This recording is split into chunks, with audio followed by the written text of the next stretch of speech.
Assalamu alaikum. Uh, is my voice clear or okay? So I think you can hear me well.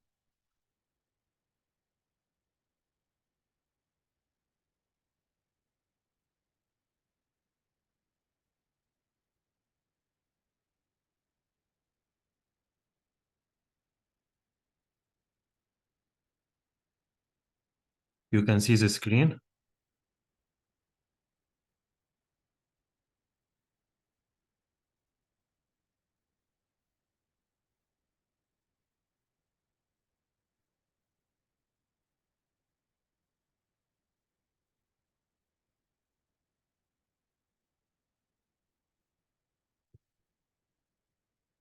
Okay, so I started sharing my screen. I hope you can see it.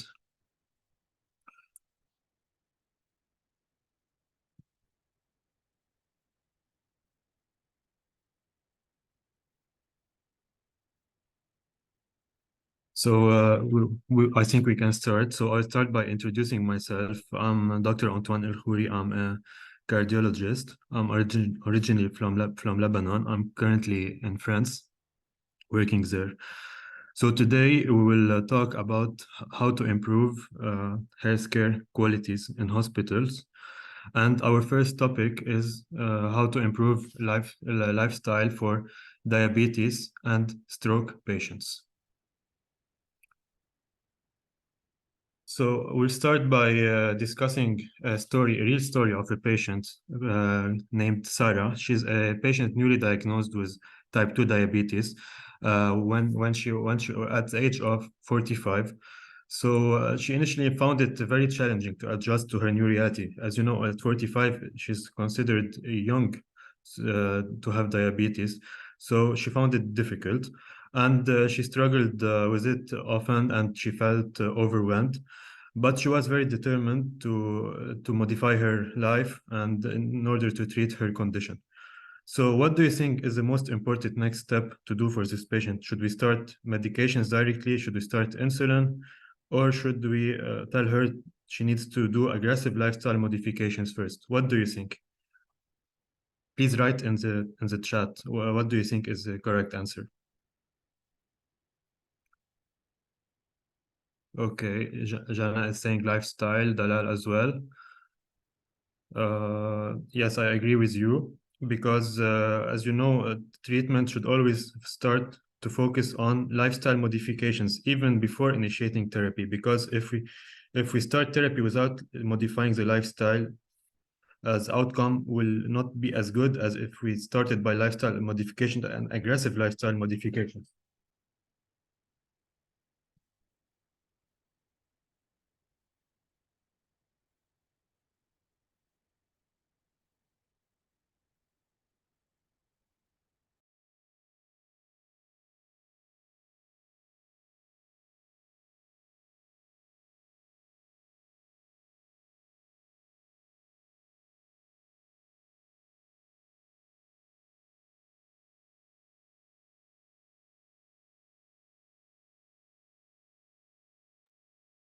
Sorry, are you able to see my slides? Because I received a message that the slides are not clear.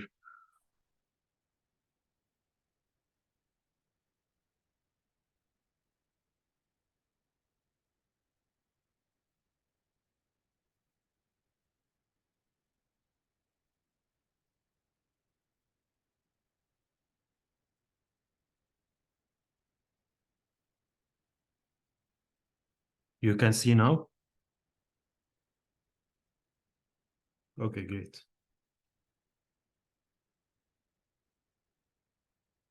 Okay, so as you said, we presented a case of a newly diagnosed diabetes patient at 45 years of age, and we all agreed that we should start by lifestyle modifications even before starting therapy with oral medications for diabetes or with insulin therapy, subcutaneous insulin therapy.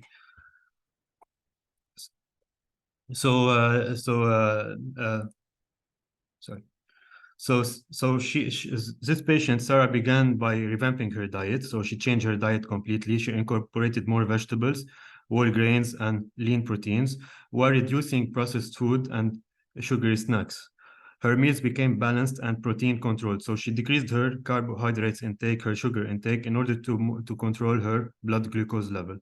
And as well, she started doing regular exercises, so daily walks around her home.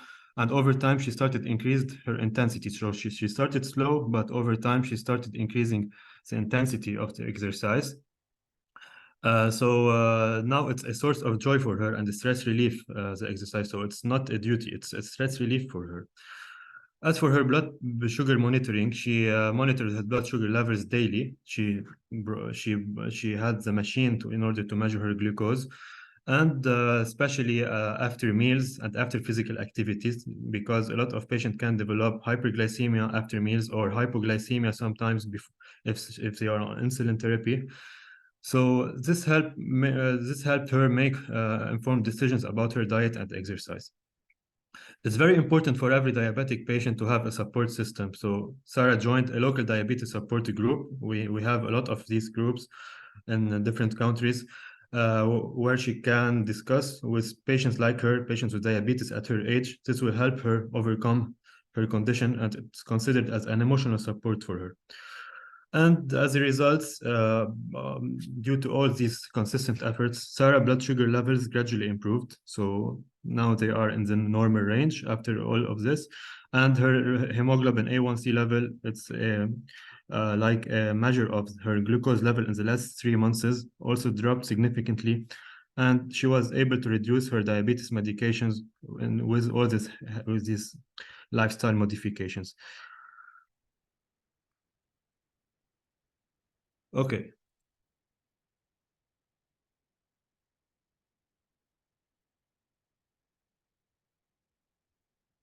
Okay, so now I see a question in the comments, what caused it? So I will discuss now the causes of diabetes in patients. So diabetes is defined as a chronic medical conditions, which is characterized by elevated blood sugar levels. Usually the blood sugar level is above 120 fasting, or above 200 after meals. This is considered as diabetes range.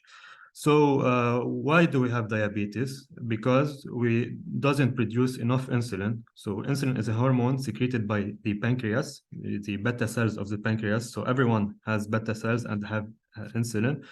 So it's either we don't produce enough insulin by these cells, or we doesn't effectively use the insulin. So like the case of insulin resistance. So we have insulin, but we're not using it well. We have resistance to insulin, and we'll see why. So as you know, diabetes is very prevalent worldwide. We have around 460 million people worldwide with diabetes, and it's projected to increase at the year of 2045. We'll have around 700 million patients with diabetes, which is a very huge number. So in the United States alone, we have a lot of data there. We have 34.2 currently diabetic patients now. And each year, which is about 10.5% of the population, and each year we have 1.5 newly diagnosed diabetic patients. So it's a disease that is increasing in numbers. So diabetes isn't just as a disease, it's a lifelong condition that requires careful management, because uncontrolled diabetes can lead to a lot of complications like stroke, which is a cerebrovascular accident, which can lead to kidney failure, can lead to blindness, and can lead also to nerve damage. So it's very crucial to impose a lifestyle management and therapeutic plans by using medications in order to slow down the progression of diabetes, because for sure if we don't treat it well, we'll have a lot of complications 10 years after diagnosis or 15 years after diagnosis. And this leads for sure to a high mortality rate. So as for the types of diabetes, we have type 1 diabetes, we have type 2 diabetes, we have gestational diabetes, and we have pre-diabetes. So we have 4 forms of diabetes. Type 1 diabetes, which is considered as an autoimmune disease. So we have like antibodies, which are circulating in our bloodstream. We don't usually know why these antibodies exist. Some patients have them, some patients not. In these patients, these antibodies will attack beta cells of the pancreas and will destroy them. So in that case, we won't have production of insulin by our body. So we have a complete absence of insulin. And in that case, you see these cases in young patients, like in children's or in early adolescence. But you can see it also in older age, but it's more common in childhood. So you will see a young patient with diabetes, we call that type 1 diabetes. And the treatment options here is for sure lifestyle modifications, but we need here to start insulin directly because, as we said, we don't have insulin because the cells producing the insulin are destroyed. So here we need to start giving insulin early on in the disease. As for type 2 diabetes, which is the most common type of diabetes, you see it in older patients, in elderly patients mainly.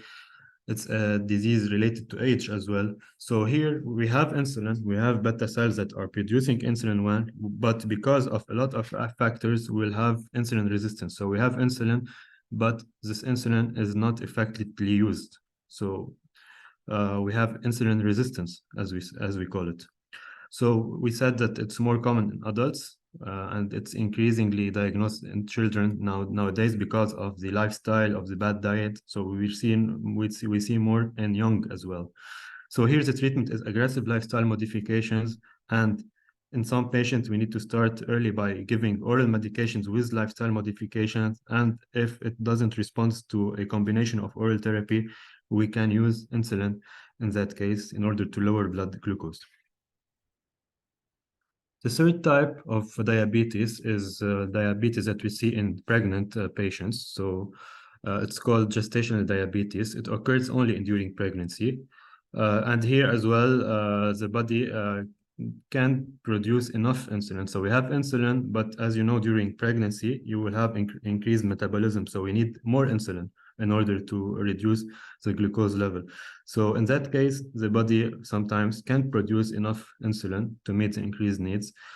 But this condition usually is self-limited, so it resolves after childbirth. So at delivery or after delivery, period after delivery, the blood glucose level will start to drop because the metabolism is dropping after delivery. But there is also always a risk for the mother and for the baby to develop later on type 2 diabetes later in life. So any patient with gestational diabetes, she needs to be followed by an endocrinologist after that in order to detect the new onset of type 2 diabetes in the next year, in the later years of her life.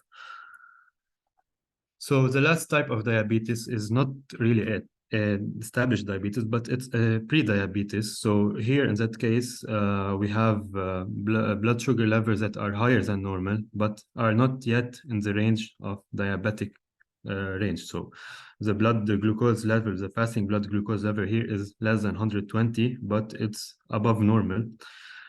And it's for sure a sign that we will develop type 2 diabetes later in life. So we need to act at the pre-diabetes stage in order to prevent the development of diabetes. So as we said here, lifestyle modifications are essential. We can here delay the treatment. We can just do lifestyle at that stage, and after that, we'll monitor to see if the patient needs treatment or not. So here is a summary of all what we said. So we said type 1 is usually in young patients. Type 2 is usually in older patients. Type 1 is due to insulin deficiency, complete insulin deficiency due to absence of destroyed beta cells in the pancreas. Type 2 is due to insulin resistance. Gestational is also due to insulin resistance. The treatment of type 1 is to give insulin directly from the beginning. Type 2 is to start by lifestyle modifications, aggressive lifestyle modification, diet and exercise, and oral medications if needed. And if no response to oral medications, we can start with insulin. Okay, I will put the full screen. Can you see the slides now on full screen? Yes or no? Because at the beginning you didn't see it when I put the full screen mode. Okay, so you can see the slides. Okay, great. So we will continue. You know that diabetes and stroke are closely related because Any patients with diabetes can develop a lot of vascular complications, which can lead to stroke few years later after the development of diabetes. So it's very important to do lifestyle modifications in order to prevent these two diseases.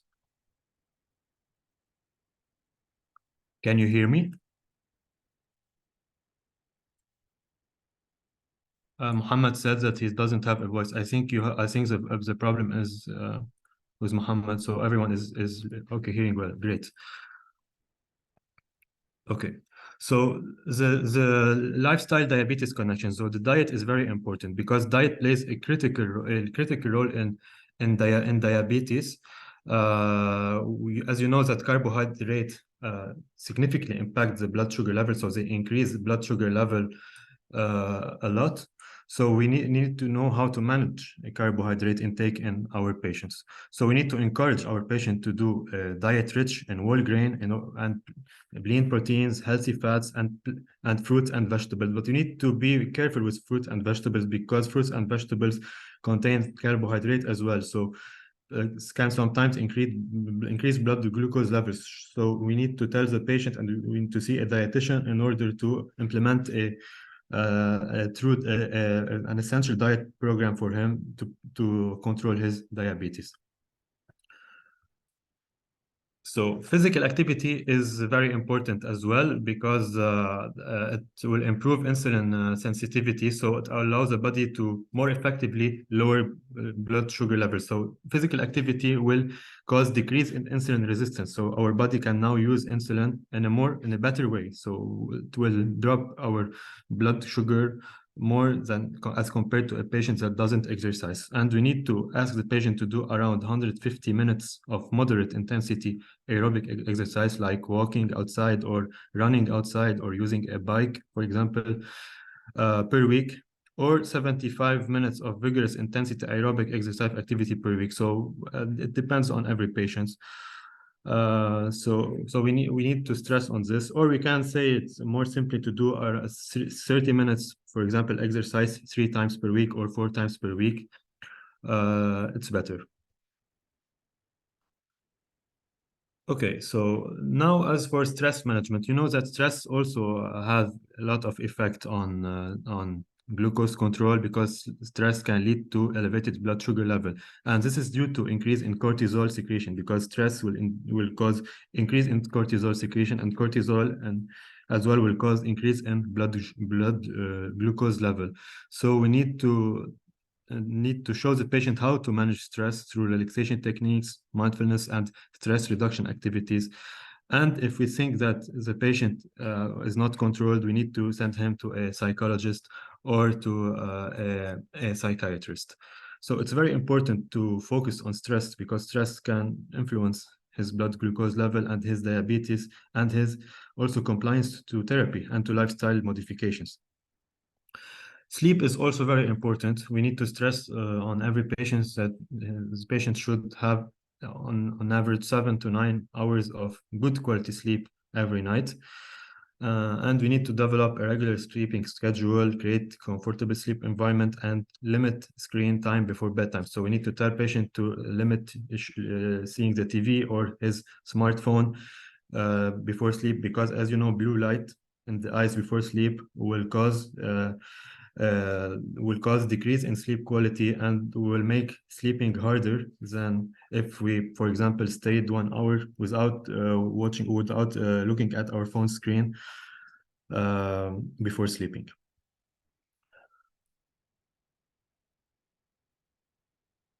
Okay. So as for carbohydrates counting, we need to tell the patient that he should limit his carbohydrates significantly, and we need to inform the patient on the foods that contain the foods that contain different source of energy for him, and for good carbohydrates like grains, fruits, vegetables. And we need to emphasize on the importance of portion control to manage carbohydrate intake. So we need to tell the patient that his diet should contain different portions of food and not the same portion of food. And we'll see on later on an example of a portion control diet. Fibers are very important because they help stabilize blood sugar by slowing the absorption of glucose. So glucose here will not be absorbed in the blood and will be secreted outside the body. So we need to encourage the consumption of food like whole grains, legumes, fruits, and vegetables. And we need to teach patients to read food labels for fiber content and choose products with higher fiber content. So on the back of every product, we can see that we can see that we can see the amount of fiber, the amount of carbohydrates present in the product. I see a question, is fat diet okay? For sure, fat diet should not be used in the diabetic patients because, as you know, a fat diet will cause central obesity, and obesity will lead to will have fat cells around the pancreas, and this will lead to more insulin resistance. So for sure, it should not be used in case of a diabetic patient. Portion control is very important. We should tell patient how to balance meals. So we should show examples of balanced meal with appropriate portions of carbohydrates, lean proteins, and healthy fats. And we should discuss snacking options and strategy to avoid overeating between meals. So we need to divide meals in different portions a day because we should avoid the craving food sensation by a patient, because a lot of patients will start binge eating between different snacks. So this is very bad for diabetes, and we should avoid it. Okay. For sure, we should, as you said, limit sugars, because adding sugar to food, like adding sugar to coffee, will cause blood sugar spikes. So we need to encourage patients to limit sugar drinks, candies, and desserts as well. And we can use artificial sweeteners. So as an alternative to adding excessive sugar, the patient will have the same taste of sugar, but this will not cause an increase in blood sugar level. So it's very important to use these things. For sure, these things should be followed by a dietitian and a specialized healthcare worker in order to follow the patient. Here is an example of how we should tell the patient to use different portions a day. So as you can see, we need, for example, every plate should contain at least one of these 4 portions. So for example, a fruit with nuts, or a chicken with vegetables like mushrooms, or with any kind of vegetables. So it should contain 3 portions. Every plate should contain 3 portions. So should contain good carbohydrate food, should contain protein foods, and should contain non-starchy vegetables.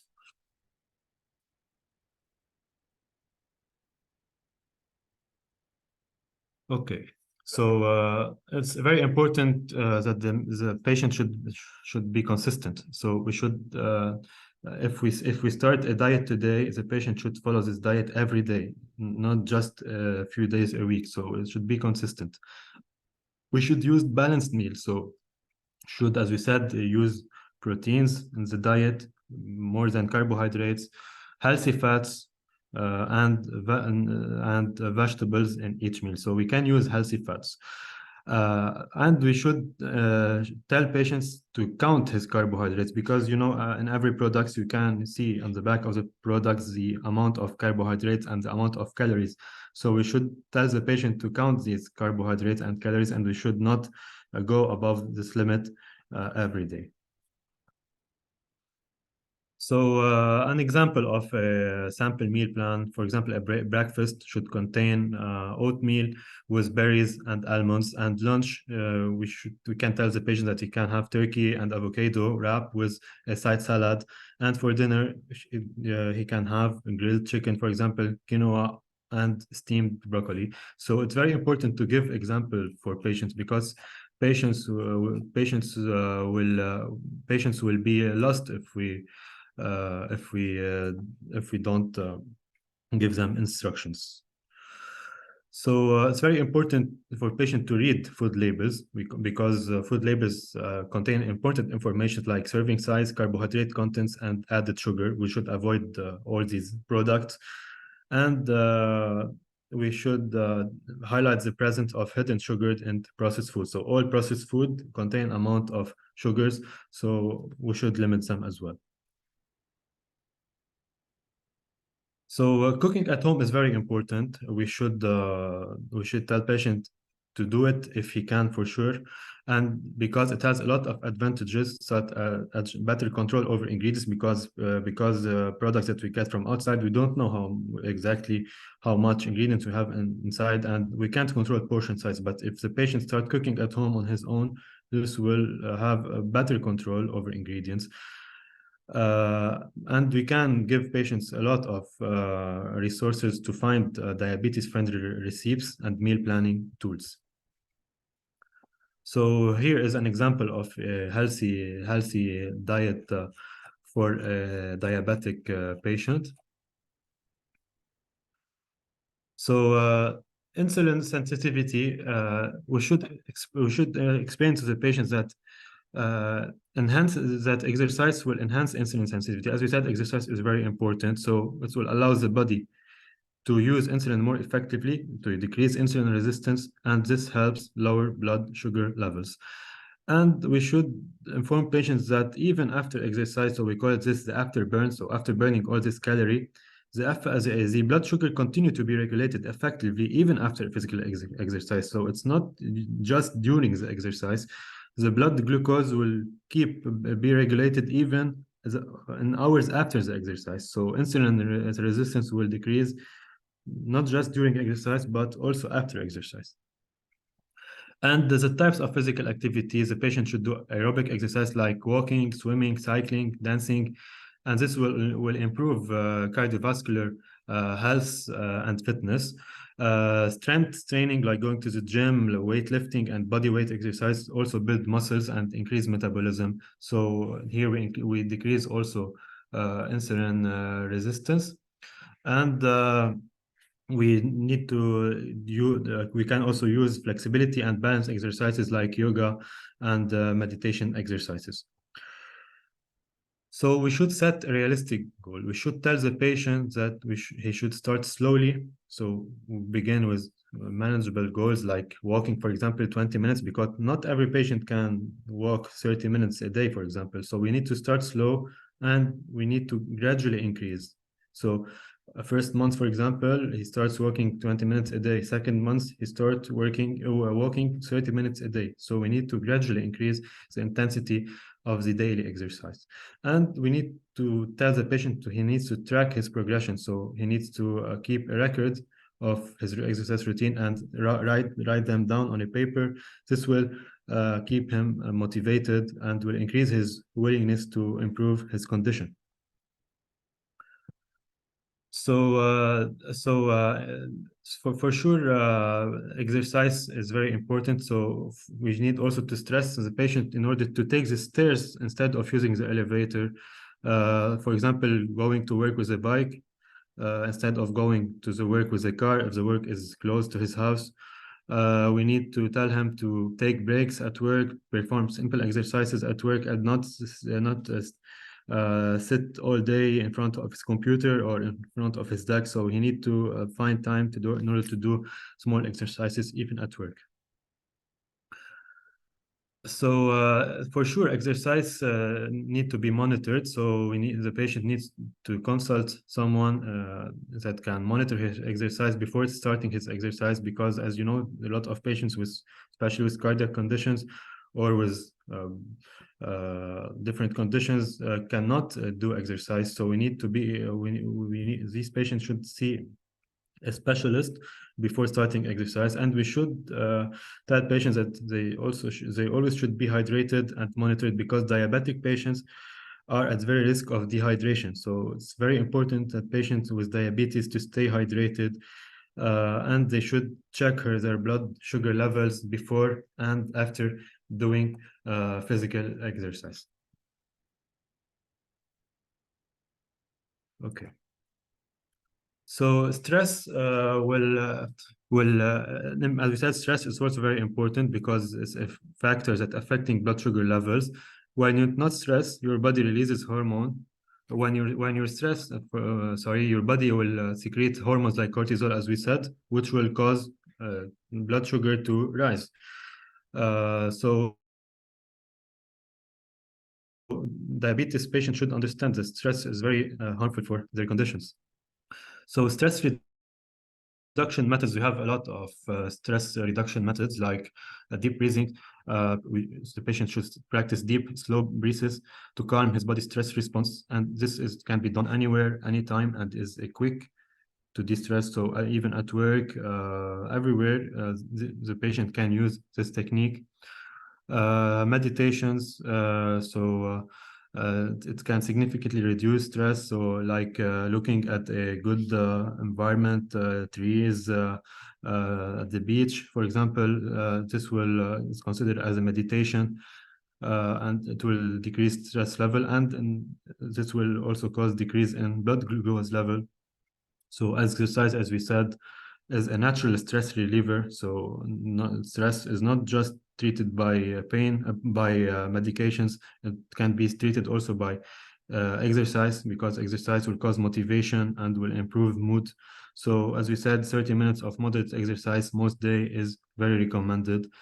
And we should tell patients to engage in their hobbies and activities that they enjoy, like reading, painting, or spending time in nature, or any other stress relieving method.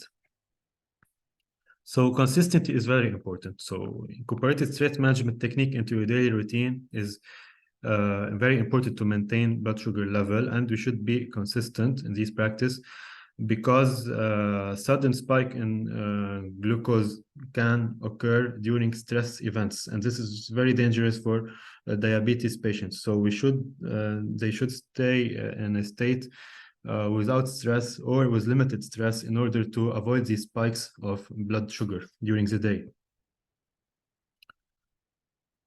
So patients should always look for support. They should not hesitate to seek support from friends, family, or diabetes support groups. So they can join groups with patients with diabetes that have similar conditions as our patient, and they discuss experiences and and they can share tips in order to manage stress, and how they are exercising, how they are meditating. So this will also create like a group therapy for these patients. And we should remember that chronic stress can have long-term health consequences, and it's more crucial for individuals with diabetes to prioritize stress management as part of their overall wellness plan. So they should consult a psychologist or see a specialist in order to reduce stress levels, to avoid, as we said, spikes in blood glucose level. So now back to sleep. Sleep is very important. So quality of sleep is very crucial for diabetes, because poor sleep patterns can lead to high blood sugar levels. And when we don't have enough restored sleep, so we said 7 to 9 hours on average every day, our body will become less sensitive to insulin. So we'll have more insulin resistance. Um, our blood glucose level will spike as well. Hormone influence. So the lack of sleep affect a lot of hormones like that regulates appetite. So lack of sleep will sometimes, in some patients, cause increase in appetite and increase in food intake and increase in unhealthy food intake, which will also impact blood sugar level. So we should establish a sleep routine, like developing a regular sleep schedule, and promote a better sleep quality in order to better treat diabetes. So here we're still talking about lifestyle modifications. So we should create for the patient a better environment for sleep, like keep his bedroom dark, quiet, and at comfortable temperature. So we need to invest in this. He needs to limit his screen time before bed, so to decrease in blue light emitted by screens of phones and TVs. at least an hour before bedtime. Patients should also avoid heavy meals and caffeine before bed, because heavy meals before the bedtime can disturb sleep. And also caffeine will also disturb sleep. The patient will find it a lot harder to sleep. Relaxation techniques before sleep, like deep breathing, as we said, progressive muscle relaxation, like doing small exercises like muscle relaxation before sleep is also important. And physical activity, so regular exercise can improve sleep quality, as we said. It's very important to tell patient to do physical activity if possible in the morning, because a lot of studies showed that doing physical exercise in the morning will cause decrease in cortisol level at night and increase in melatonin level at night. So melatonin is like a hormone that helps sleeping. So studies showed that physical exercise, especially when done in the morning, can help improve in sleep quality at night. So exercising in the morning is better than exercising during the day or exercising at night just before sleeping. And this is related to cortisol and melatonin, because as you know, a lot of patients take melatonin before sleep in order to sleep better. So exercising in the morning will cause a higher level of melatonin in our blood. So there's no need to take a pill to sleep in that case.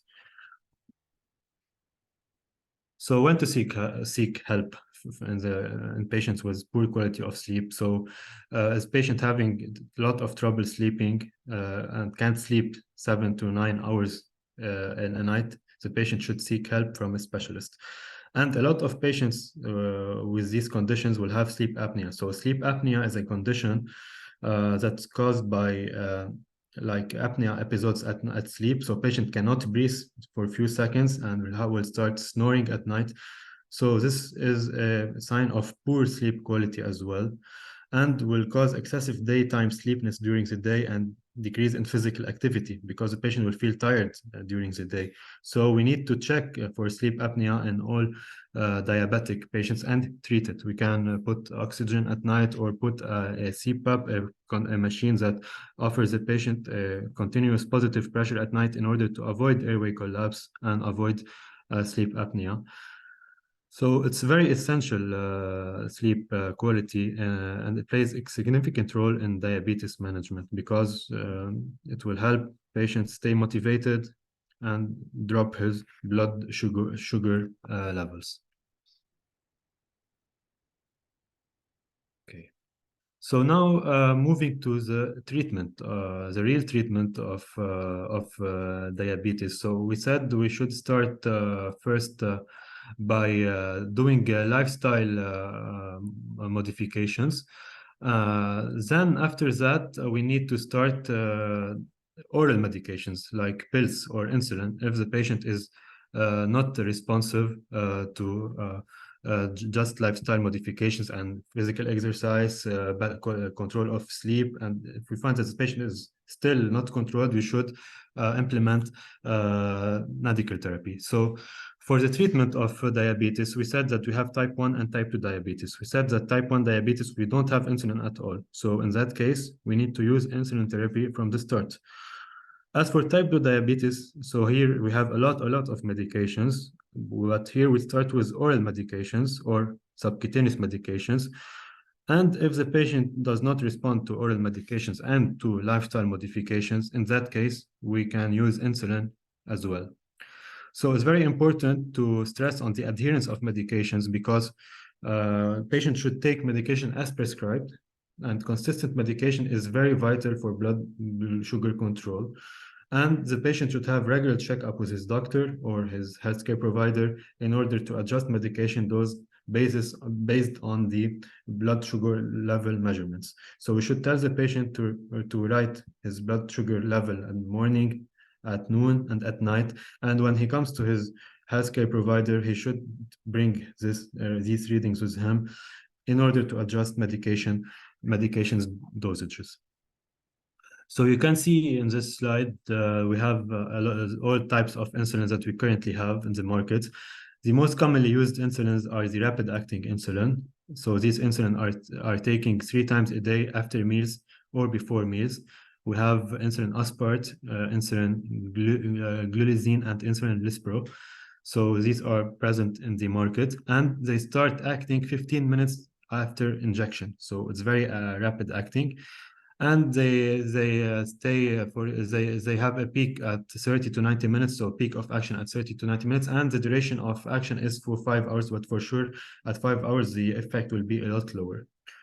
We have the long-acting insulin. This type of insulin we usually give it to the patient at night. It's called insulin detamir and insulin glargine. So we have in every country and every hospital we should have these insulins, and they start acting at after one hour of administration, and they don't have a peak, so they stay at the same level and they stay for around 24 hours in the body. So, for example, if we have a patient that have, for example, a near normal glucose level at night, sometimes we skip long-acting insulin, and this is wrong. We shouldn't skip it. We should give it because, as we said, long-acting insulin acts over a 24 hours period. So if we skip it and we measure our level 12 hours after, for example, we'll find it high. So we should not skip long-acting insulin, even if the glucose level is near normal or a bit low. We shouldn't skip it at all. As for the per us, so the other medications that we take, we have around 8 types, but the most commonly used medications are metformin. So you can see a lot of patients in hospital using metformin.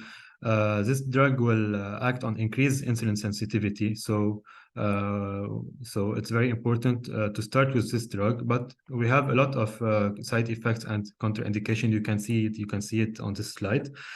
Other medications that are currently used are SGLT2 inhibitors. This is a bit a new drug, so it's called dapagliflozin. We have a lot of other names, but dapagliflozin is the most commonly used. This drug will act on the kidneys. So we have the SGLT2 receptors on the kidneys. So by blocking this receptor, we will avoid glucose reabsorption from the urine. So normally we have glucose reabsorption from the urine to the bloodstream. So in that case, we block this reabsorption, and we will lose the excessive glucose level in the urine.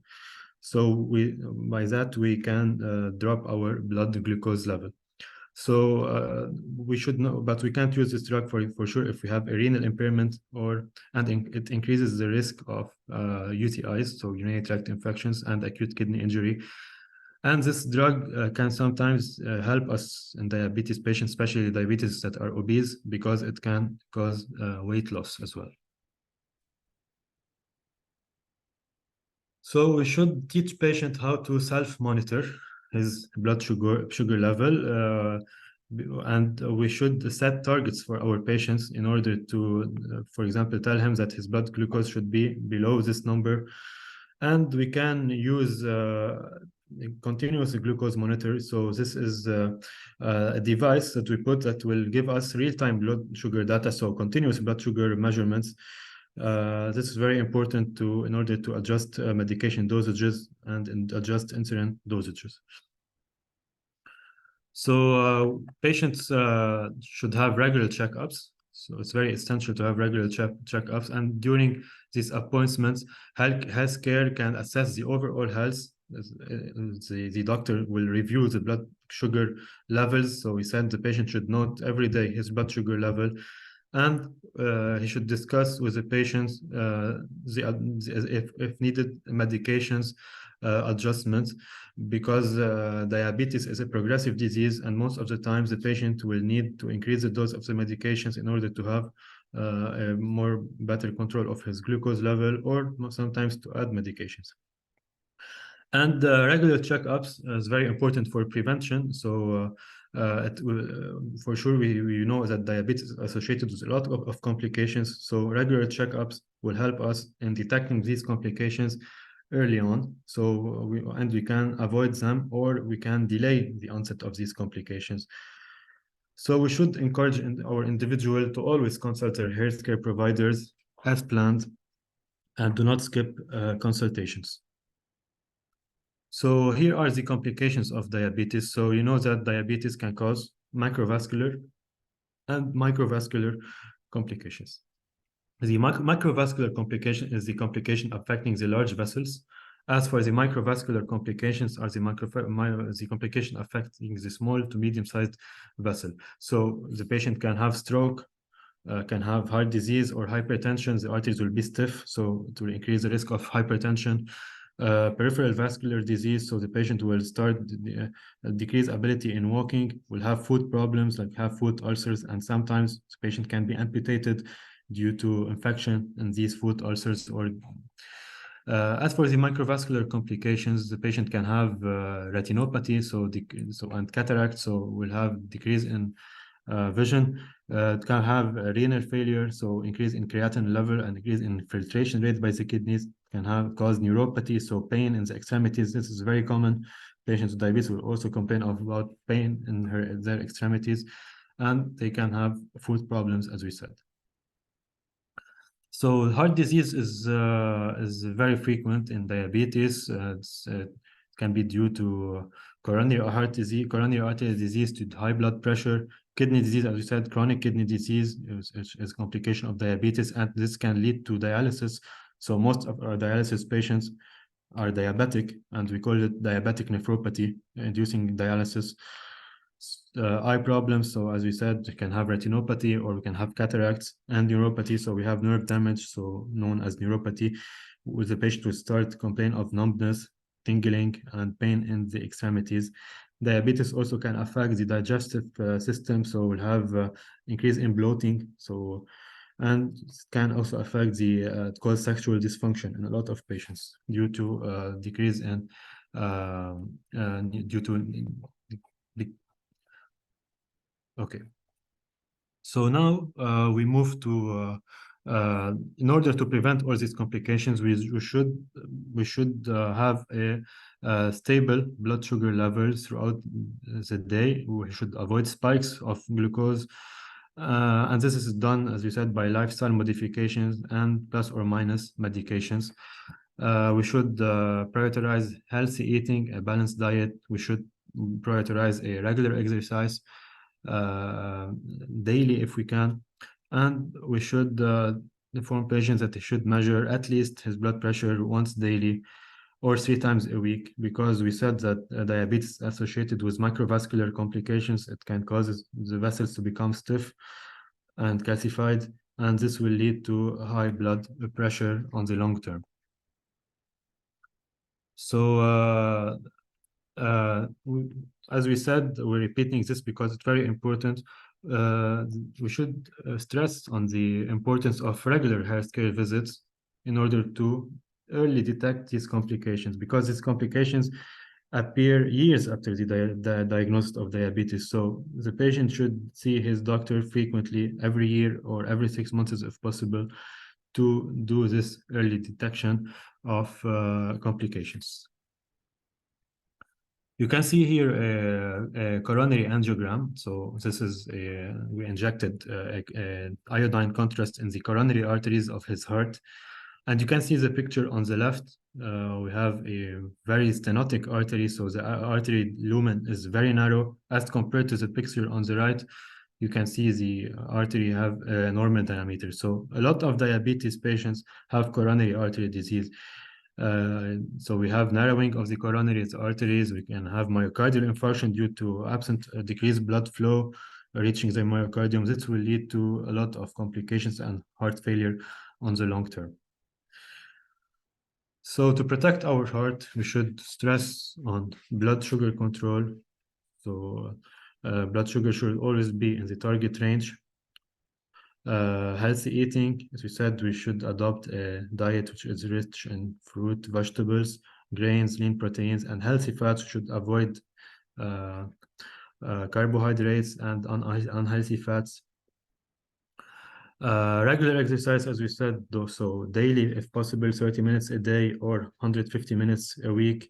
And we should start slow, and we should increase our intensity gradually. Blood pressure management as well is very important. So we said that patient should measure his blood glucose level, his blood pressure level daily if possible, or 3 times per week at least. So medication adherence is also very important. We should all prescribed medication should be taken by patient, and patient should not skip dosages, and the patient should have regular checkups in order to monitor the adherence to medications, monitor his blood glucose levels throughout the day, especially after meals, and fasting blood glucose level. For sure, during this consultation, you should ask the patient of his quality of sleep, of his physical activity, of all of the things we already discussed. We should monitor them on each visit. So smoking cessation is also very essential because smoking and diabetes together are very bad, especially for our arteries. It significantly increases the risk of heart disease, especially when combined with diabetes. So we said as well that patients that are diabetic can join local communities. There's a lot of communities for diabetic that have similar conditions. So this will add an emotional support and help them overcome their disease. Family and friend support is also very important. This is also considered as an emotional support for them in order to continue in their lifestyle modification and their medications. There's a lot of diabetes educators, so the patient can seek guidance from certified diabetes educators or dietitians in order to implement a healthy diet for them. And they can find a lot of online resources like website, and we have a lot of applications on our phones that can help patients track their blood glucose levels throughout a day. And this will be a source of education and support for them. We have also a lot of workshops. These workshops focus on the self-management of diabetes, so how to perform exercises, how to have a healthy diet, how to stop smoking, how to sleep better, how to fight stress. So we have a lot of workshops. It's very advanced nowadays. The treatment of diabetes is not just only take medications or take insulin. There's a lot of factors contributing, and nutrition counseling with a registered dietitian in order to create a personalized plan. So because we cannot just impose the same diet for all patients. We need to do a personalized plan for each patient. Each patient should have his own diet that is better for him. Mental health therapy as well is very important. So here, like seeing the doctor, seeing the dietitian, the patient should see a therapist. There's nothing wrong. So if the patient, we send a patient to a psychologist in order to address the emotional challenges that he's facing in the treatment process, and to reduce stress level, because we said that stress will cause spikes in blood sugar. So the patient should seek a therapy or a therapist in order to reduce stress. So financial assistance is very important here as well, because the insurance should cover all these expenses, diabetes expenses, and we should investigate patient assistance programs that may help with the cost of diabetes medication and supplies, because you know that diabetes and the treatment for diabetes is very hard for a lot of patients, especially in countries that have economic collapse or doesn't have access to medications. So it's very challenging. We should always ask for assistance in order to find help for these patients from their insurances or from any other organization for financial support, because financial problems can cause also a stressful condition, which will impact on the treatment process of diabetic patients. So we should tell patients that he should always stay informed of his diabetes through reliable sources. We should educate our patient to increase their awareness of diabetes-related policies. So now I will show you, for example, a video that we should show to our diabetic patient. Can you see the video? Whether you're doing whether you're doing it to help increase your testosterone levels, reverse insulin resistance, or just... The sound is clear as well, right? In the video. Okay. Doing it to save some extra bucks at the end of the week. Quitting sugar may just be the best thing you do for the health of your body. Now, when we mention sugar in this video, we are referring to all forms of added sugar or artificial sweeteners, with the exemption of natural sugars such as those found in dairy and fruits. Here's what happens every day for up to 30 days after you stop consuming sugar. On the first day, your body is adjusting to the change, and you may feel some cravings for sweet foods and withdrawal symptoms such as headaches, fatigue, mood swings, and irritability. You may also feel more tired than usual, but this is normal as your body adapts to using different sources of energy. On the second and third day, your sugar withdrawal symptoms might continue. While your body is still adjusting to life without sugar, you may experience some more intense cravings for sweet foods and may continue to experience irritability, headaches, and might even begin to feel foggy. It is also common to experience gastrointestinal symptoms like bloating, constipation, or diarrhea during this time. On the other hand, some individuals may start feeling more energetic and focused as their bodies adjust to being sugar-free. By the 4th to 7th day, your energy levels should start to improve, and at this point, the cravings and headaches should have reduced, and most people start to feel better. Your digestive system might also have adapted to the new sugar-free diet, thus reducing any gastrointestinal symptoms. Your sleep should also improve at this point, and you may feel more rested in the morning. Day 8 to 14 is the point where individuals start to experience some weight loss as your body starts burning fat for energy instead of sugar. Your skin will also start to clear up and look healthier, and some people might notice an improvement in their complexion.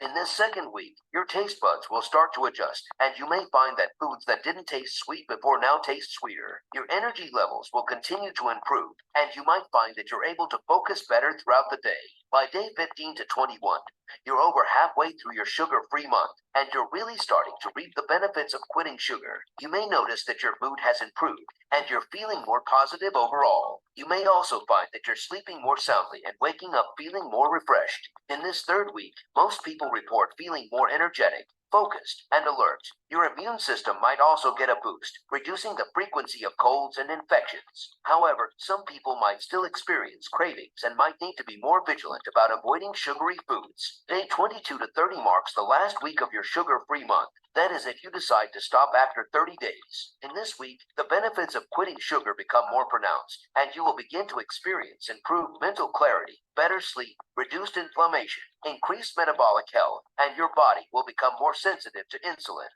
Now, your body's sensitivity to insulin is very important because as you become more sensitive to insulin, your insulin resistance decreases. And when insulin resistance decreases, testosterone levels begin to increase. You will also begin to notice that your body composition has changed. You've lost some weight or reduced your body fat percentage. Your energy levels are steady at this point, and you're not experiencing the same crashes as before. Your digestive system will also continue to improve. You may notice better bowel movements and reduce bloating, and feel more satisfied after meals with way less sugar cravings than before. If you got any value from this video, do give it a thumbs up. Okay. So it's very important to show our patients a lot of these videos because this will keep them motivated. Now we will move to talk about stroke. So the presentation was about diabetes and stroke.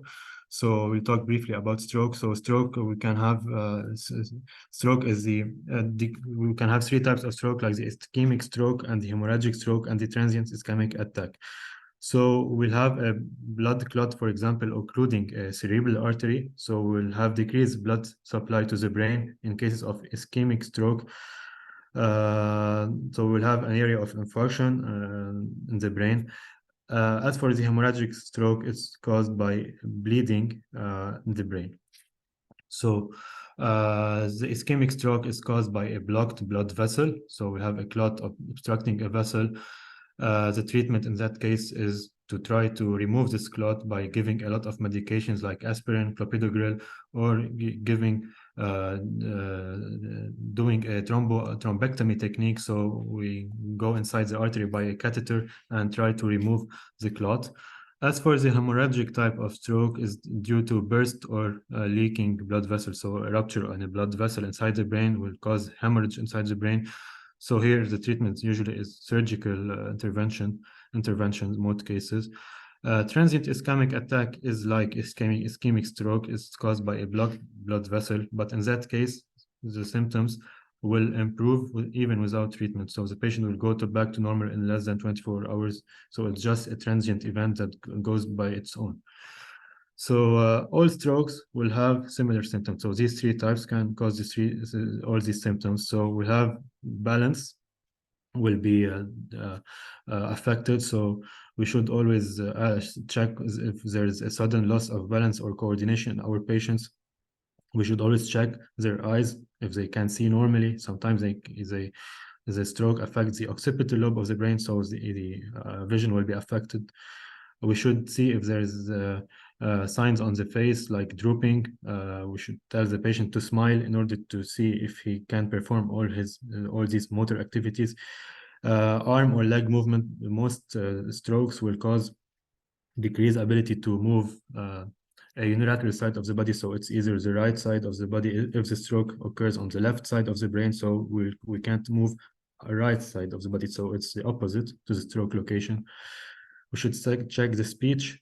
So see if the patient has trouble speaking, because some types of strokes can cause aphasia, as we call it, if the stroke occurs in the temporal lobe of the brain. And we should act fast when we suspect a stroke. We should start treating immediately in order to prevent the irreversible complication of stroke, because strokes can cause irreversible complications in the brain. So here is an example. We should always show the images for our patients. You can see here the normal aspect of the brain, and on the other side, which you can see the acute infarct, which is a hypodensity in the brain tissues. So here, this area is probably dead and cannot recover. So the patient for sure will have sequelae later on in his life. Here is another type. You can see hyperdensity here. You can see a white coloration inside the brain. This is from a rupture aneurysm, and we have intracranial hemorrhage in that case. So hemorrhagic stroke. So here another video. Can form and break off from the heart.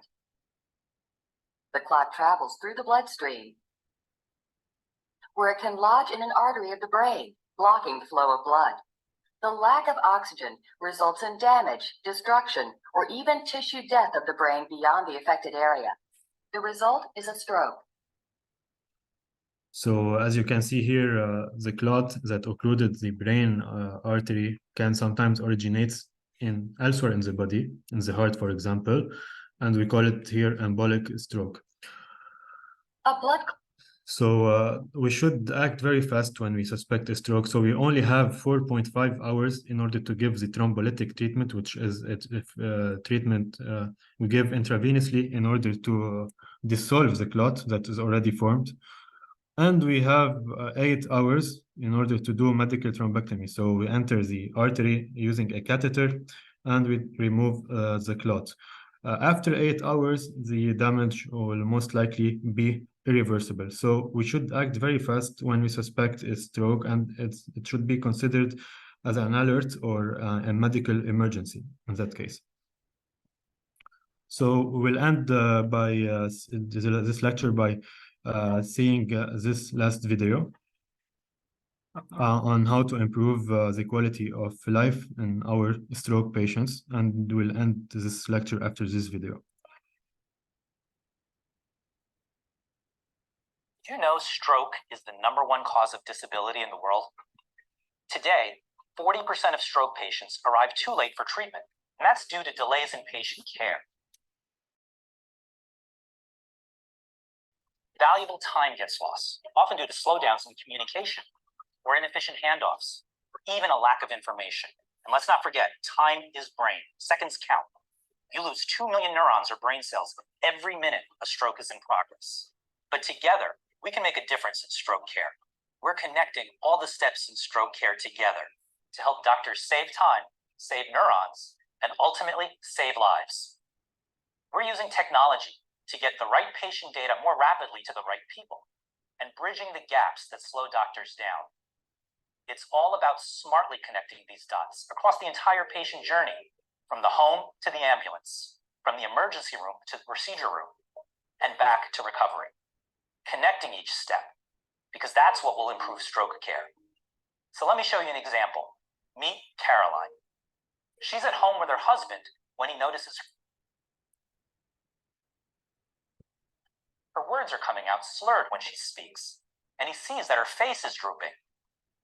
He's concerned, so he calls an ambulance. The first responder arrives. He suspects a stroke, but it could be a number of other things. Fortunately, he has access to technology that directly connects him to the hospital and instantly to a stroke expert, who can review the initial monitoring information and is able to confirm that Caroline is having some sort of an acute cerebral event, possibly an ischemic stroke. The first responder quickly alerts the nearest primary stroke center, and the ambulance rushes Caroline to the emergency department. The doctor in the emergency department assesses Caroline and immediately activates the stroke protocol. This keeps everyone on the same page. And simultaneously, the nurse brings Caroline right to radiology, where a non-contrast CT scan is done to rule out bleeding or hemorrhage in the brain. Also, a contrast-enhanced CT is performed, and using smart technology, the brain images are promptly analyzed, highlighting Caroline's large vessel occlusion and precisely mapping the clot's location. Instantly, these CT images are made available for the entire stroke team using the cloud. Now, the clock is ticking, but the team doesn't need to wait for the neurologist to come to the hospital. Virtually, the neurologist can review Caroline's history and Caroline's exam, reviews her CT images, and quickly makes the decision to initiate treatment because she's eligible for mechanical thrombectomy. A cloud-based solution is used to rapidly communicate and coordinate the plan to Caroline's entire stroke team. And so Caroline is transferred to a comprehensive stroke center, where specialists and equipment are available 24/7 to remove that clot. While Caroline is en route, the interventional team is preparing for the procedure, and they do it using the hospital's standardized stroke protocol. Caroline arrives and she's prepared for the thrombectomy. It's remarkable how effective this procedure can be when treating an ischemic stroke. Caroline is in very good hands as a nurse tries to comfort her. During the procedure, sophisticated 3D imaging is used, giving even more insight into Caroline's vascular anatomy, insight into her brain tissue. And doctors can use this information to help them rapidly perform thrombectomy, remove that clot, restoring flow to the occluded artery, and getting life-saving oxygen to the brain cells. And after the procedure, Caroline's results can be reviewed by different specialists across her entire care team. She's closely monitored at home, including for any signs of cardiac arrhythmia, a common risk factor for stroke. And this really helps optimize her follow-ups and her recovery, helping patients like Caroline get back to living the lives they love. And so you can see, by breaking down the barriers from home to hospital, emergency room to treatment room, and back to recovery, by connecting stroke care, that's how we aim to improve outcomes.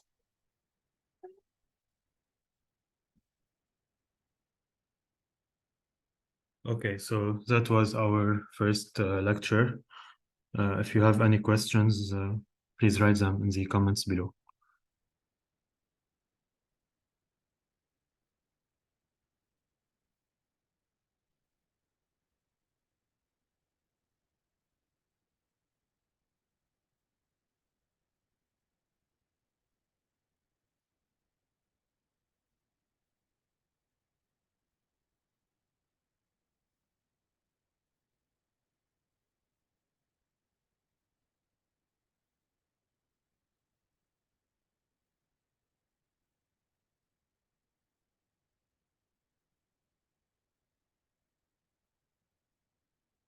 Okay, so we take 4 to 5 minutes break and we continue to the next session.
Can you see my slides?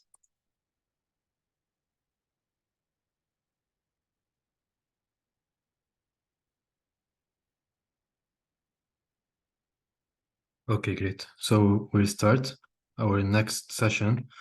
Our next session is about fall prevention in hospitals. So what are the strategies, the challenges, and the future directions towards zero fall strategies? So our aim is to reduce falls and have zero falls in our hospitals. So falls in hospital are a significant patient safety concern worldwide. So all the measures are in order to prevent falls. So they lead to injuries, prolonged hospital stays, increased healthcare costs, and even mortality. So healthcare cost is very important, especially in developed countries, because we should try to minimize the healthcare costs and decrease in mortality. So we start by discussing the prevalence of falls. So we have the fall rate is around 1.3 to 8.9 falls per 1,000 patients. So it depends on the country, on the hospital.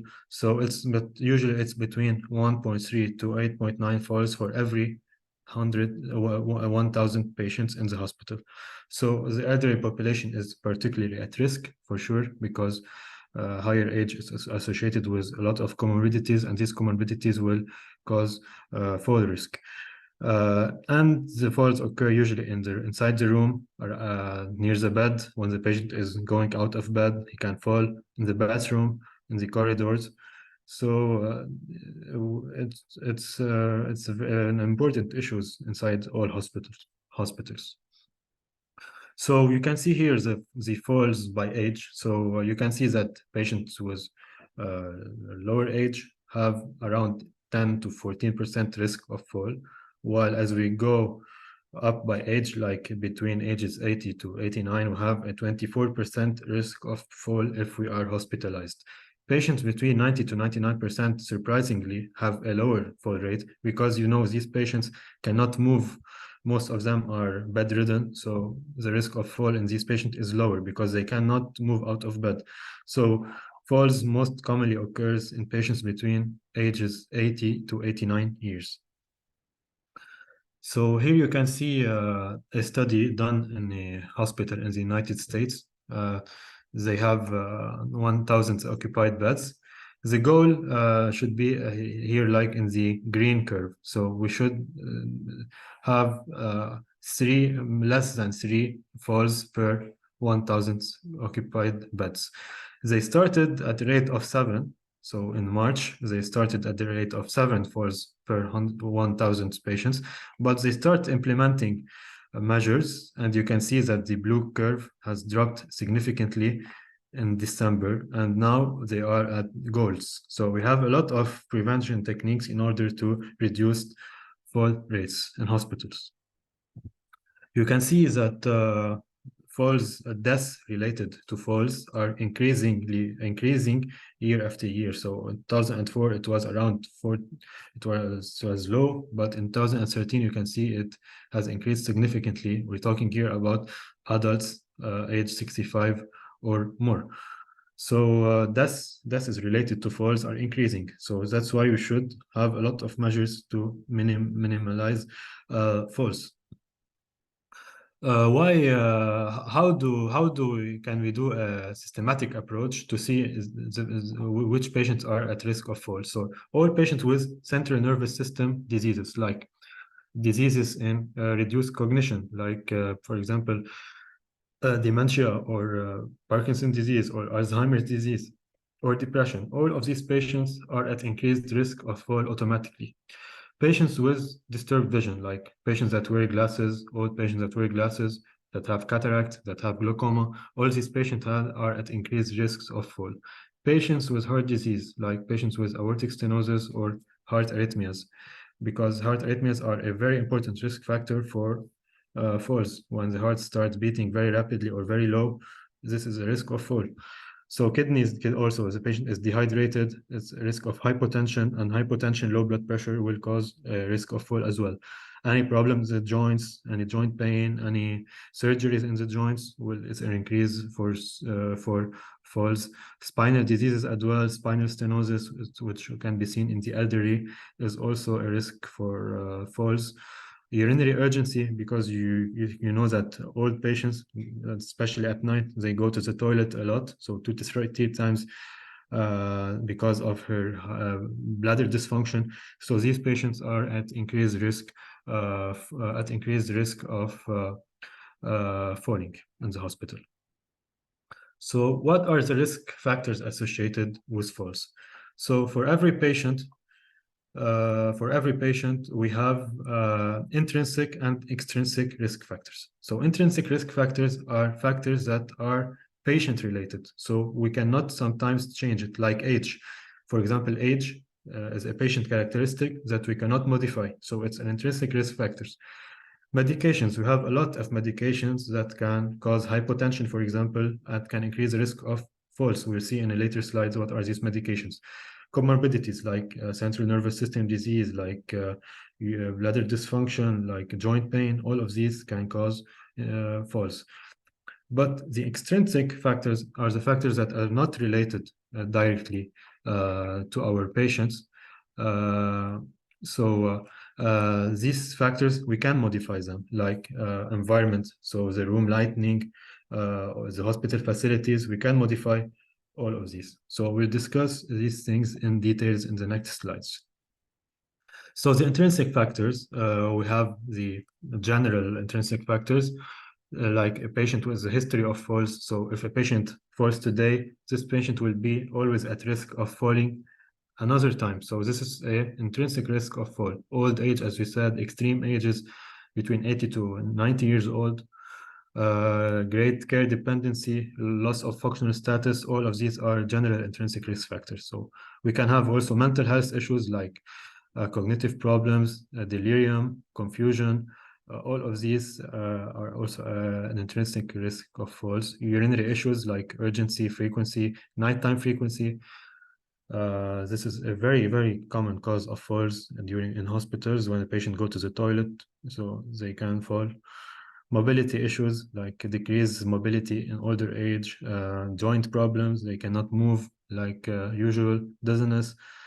All of these will increase the risk of fall, as we said. We have here in this table all the comorbidities associated with increased risk of fall. So cancer, we didn't discuss it in the previous slides, cancer as well. Cancer will lead to depression, will lead to a lot of other problems, dehydration, pain. So it's a risk of falling as well. Parkinson's disease is very common, fractures, urinary infections, stroke. So we have a variety of medical conditions associated with falls. As for the medications, we can classify the medications in 4 categories. The first category is in green. You can see that these medications, they may reduce the risk of falls. So they are protective, like beta-blocking agents. Beta-blocking agents are the agents that act on beta-1 or beta-2 receptors. So they decrease heart contractility, they slow down the heart a bit, so they avoid tachycardias, they avoid arrhythmias. So they provide a reduction in the risk of falls. But it doesn't mean that we should put all our patients on beta-blocking agents to prevent falls in hospital. It's not like this.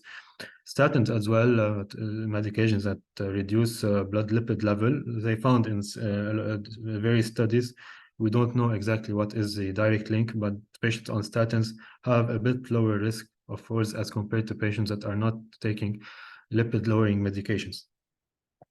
So we have other drugs that increase the risk of fall, like tricyclic antidepressants, benzodiazepines, and loop diuretics. So loop diuretics are medications that are given for patients with heart failure in order to treat volume overload and read congestion. So these patients are at risk of developing hypovolemia and hypotension.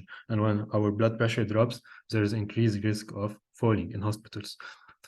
Other medications that have strong association with falling are the other types of antipsychotics, antidepressants, long-acting benzodiazepines, and anti-epileptics and digitalis. All of these medications also have a stronger association with fallings, especially if we take multiple medications, so polypharmacy. If we take 2 or 3 medications from these lists, there's increased risk of falling in hospitals.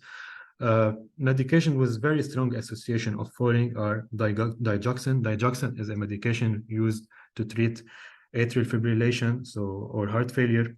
Atrial fibrillation is a supraventricular type of tachycardia that occurs in the heart and will start beating at rates of 150 to 200 beats per minute. So this medication is used to treat this condition.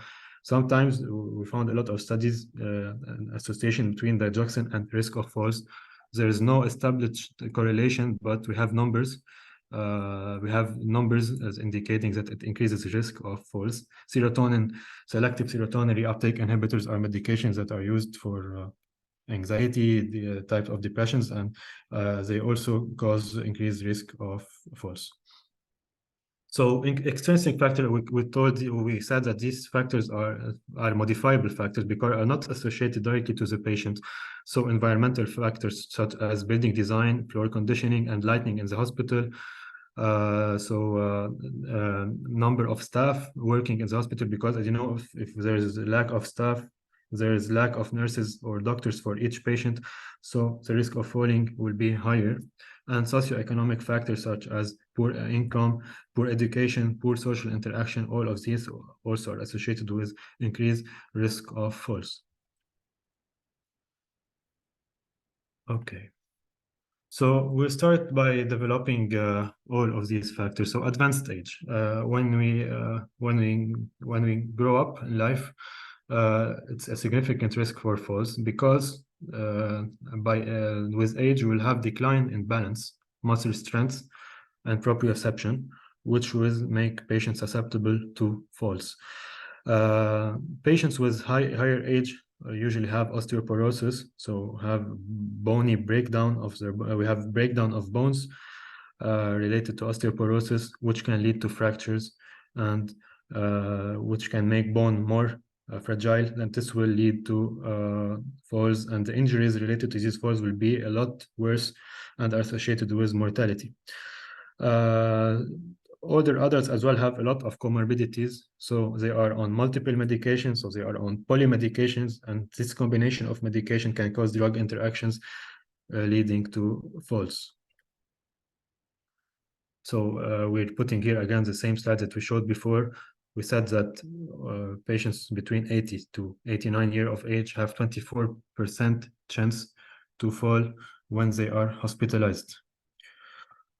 So impaired mobility, we talked about age, now we talk about impaired mobility. Impaired mobility, especially seen in patients recovering from surgeries or managing any musculoskeletal condition. So it's usually seen in post-operation.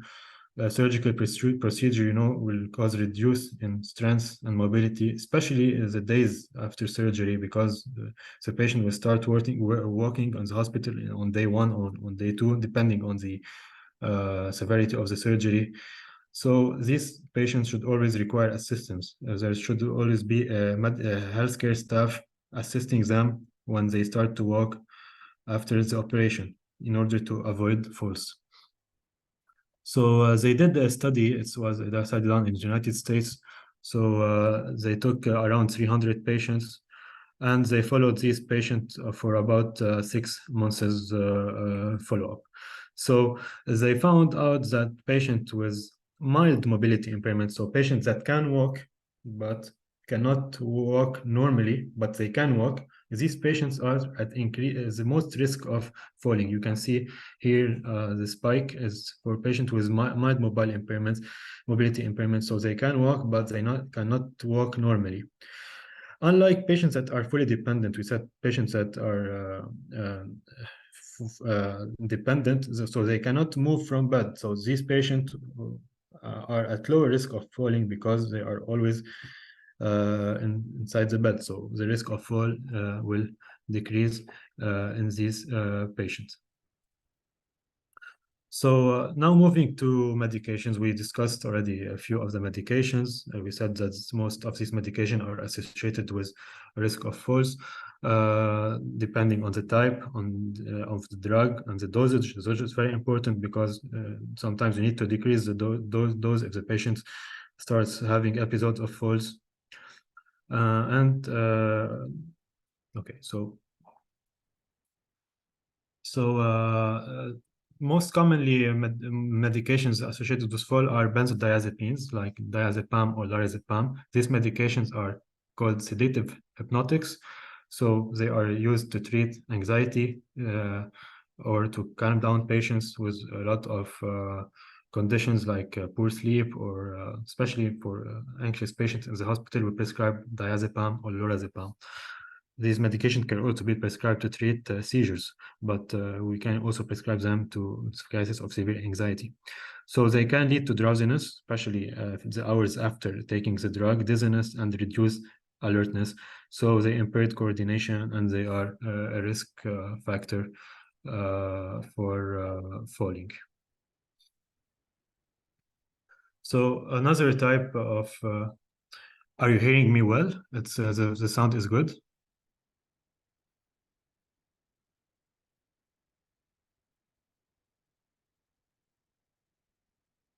Okay, so another type of medications are antipsychotic medications like alloperidol, risperidone, and quetiapine. These medications are used to treat more advanced psychiatric disorders like schizophrenia or bipolar disorders. These medications are associated with orthostatic hypotension. So orthostatic hypotension is a sudden drop in blood pressure upon standing. So when a patient stands from a supine position, the blood pressure will drop significantly. You can see here on this image, the patient is on a supine position. When he stands, we will have a reduction in the blood pressure. So usually the blood pressure will fall between 20 to 40 millimeter mercury systolic blood pressure. So we will have symptoms, and the patient is at risk of falls. Sometimes, as you can see in the second image, sometimes you don't have symptoms, but the blood pressure will drop. So here is very dangerous because the patient will not feel that he's becoming dizzy, or he will suddenly fall down. So moving to the third type of medication are the antihypertensive medications. So these medications used like propranolol, which is a beta blocker, but we said before beta blocker are a bit protective, but this one is a non-selective beta blocker, so it's associated with falls. Diuretics like hydrochlorothiazide are used to treat heart failure or high blood pressure, so they cause a risk of dehydration. ACE inhibitors are also medication acting on the ACE-angiotensin pathway, so they are called angiotensin converting enzymes. They treat high blood pressure, and the most commonly used is lisinopril. So they can cause dizziness, instability, and they can cause difficulty in maintaining balance, and they can increase the risk of falling. So another type of medications are opioids, which are pain medications. We have opioids, we have non-steroidal anti-inflammatory drugs like ibuprofen, which is very commonly used in practice.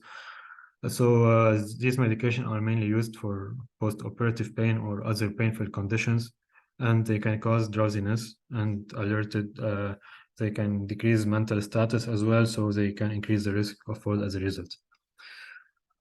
Polypharmacy is the concurrent use of multiple medications. So if a patient, for example, is on an antihypertensive medication, and we prescribe an opioid medication on the same time, so this combination of medications can cause drug interactions or adverse effects, and will increase the risk of falling.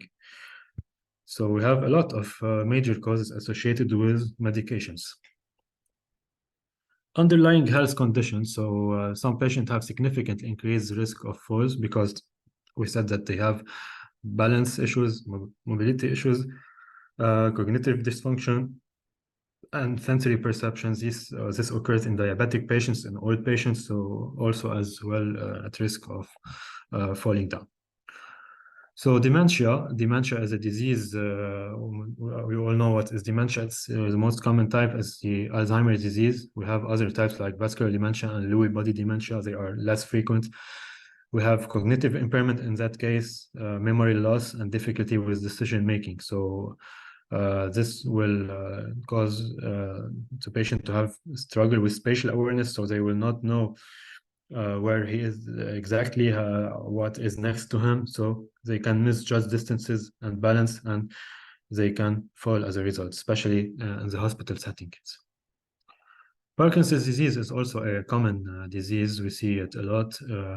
It's characterized by abnormal movements, so patient will start having tremors and bradykinesia. So the patient will have movement, but he can move very slowly. So for sure, moving slowly is a risk for falling, because the patient cannot react to any event that occurs next to him. So balance and gait disturbances can occur, and the risk of falling is significantly higher in that case.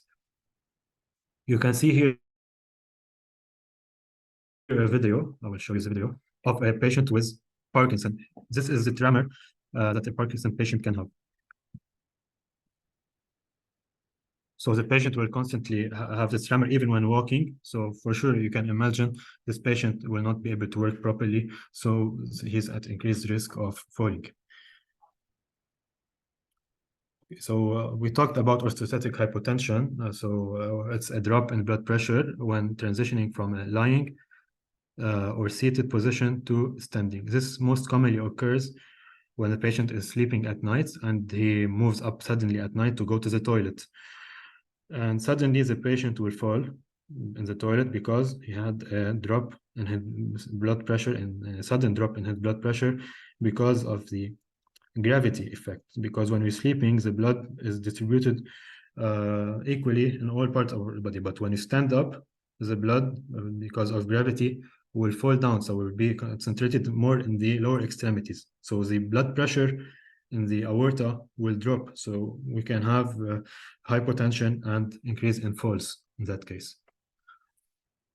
Neurologic disorders, so we're talking here about neurologic disorder, not psychiatric disorders that we discussed. We have multiple sclerosis, epilepsy, and neuropathies. These medications can be associated with sensory perception deficits, muscle control deficits, and coordination deficits, especially medications, because a lot of medication for epilepsy, like lorazepam, which is a first-line medication for epilepsy. Epilepsy is seizures, so abnormal movements, and it's a very urgent situation. So some medications used chronically can cause falls in these patients. Cardiovascular conditions, for example, like arrhythmias, heart failure, or coronary artery disease, these will cause reduction in cardiac output. So if you have heart failure, so the heart is not able to pump blood to the brain. So when you have reduction to blood flow to the brain, this will cause disturb the daily movements, so the patient can fall as a result. I will show you here an example. This was a patient we saw in the hospital. So suddenly the patient, you can see the first two spikes are heartbeats, normal heartbeats, sinus beats. Suddenly the patient developed a long pause. So it's more than a 5-second pause. So his heart stopped for about 5 seconds. During this pause, the patient fell down. So we reviewed the telemetry monitoring this patient. We found out that this was the cause, and this can be treated by putting a pacemaker, which is a device we put in the heart in order to regenerate a normal rhythm to avoid falls. So it's very common in old patients, especially patients with a lot of comorbidities. Another cause of falls is arrhythmias, so tachycardias. We have the ventricular tachycardia. It's a very dangerous situation, and we have the ventricular fibrillation. Here it's an ACLS protocol, so the patient is in cardiac arrest, so we need to defibrillate. We need to shock the patient in order to restore normal rhythm, and these are causes of syncope or causes of fall. Visual impairments, so you can see here in the picture, we have normal vision, but the eye with glaucoma, you can see the difference. So glaucoma cataracts can cause falls. This will affect peripheral vision, and will affect depth perception. So the patient will not be able to detect obstacles, and this is for sure a significant risk of falling. Other types of factor, which are the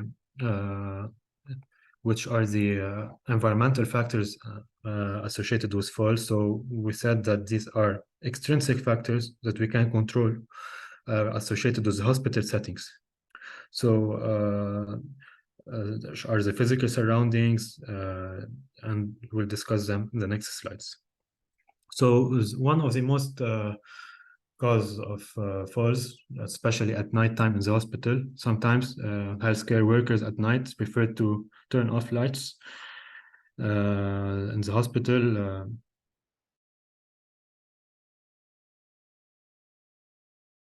So the patient decides to go out by poor lighting in the hospital room always, and we have here impaired visibility. So for sure, it's a risk for falling, especially during nighttime.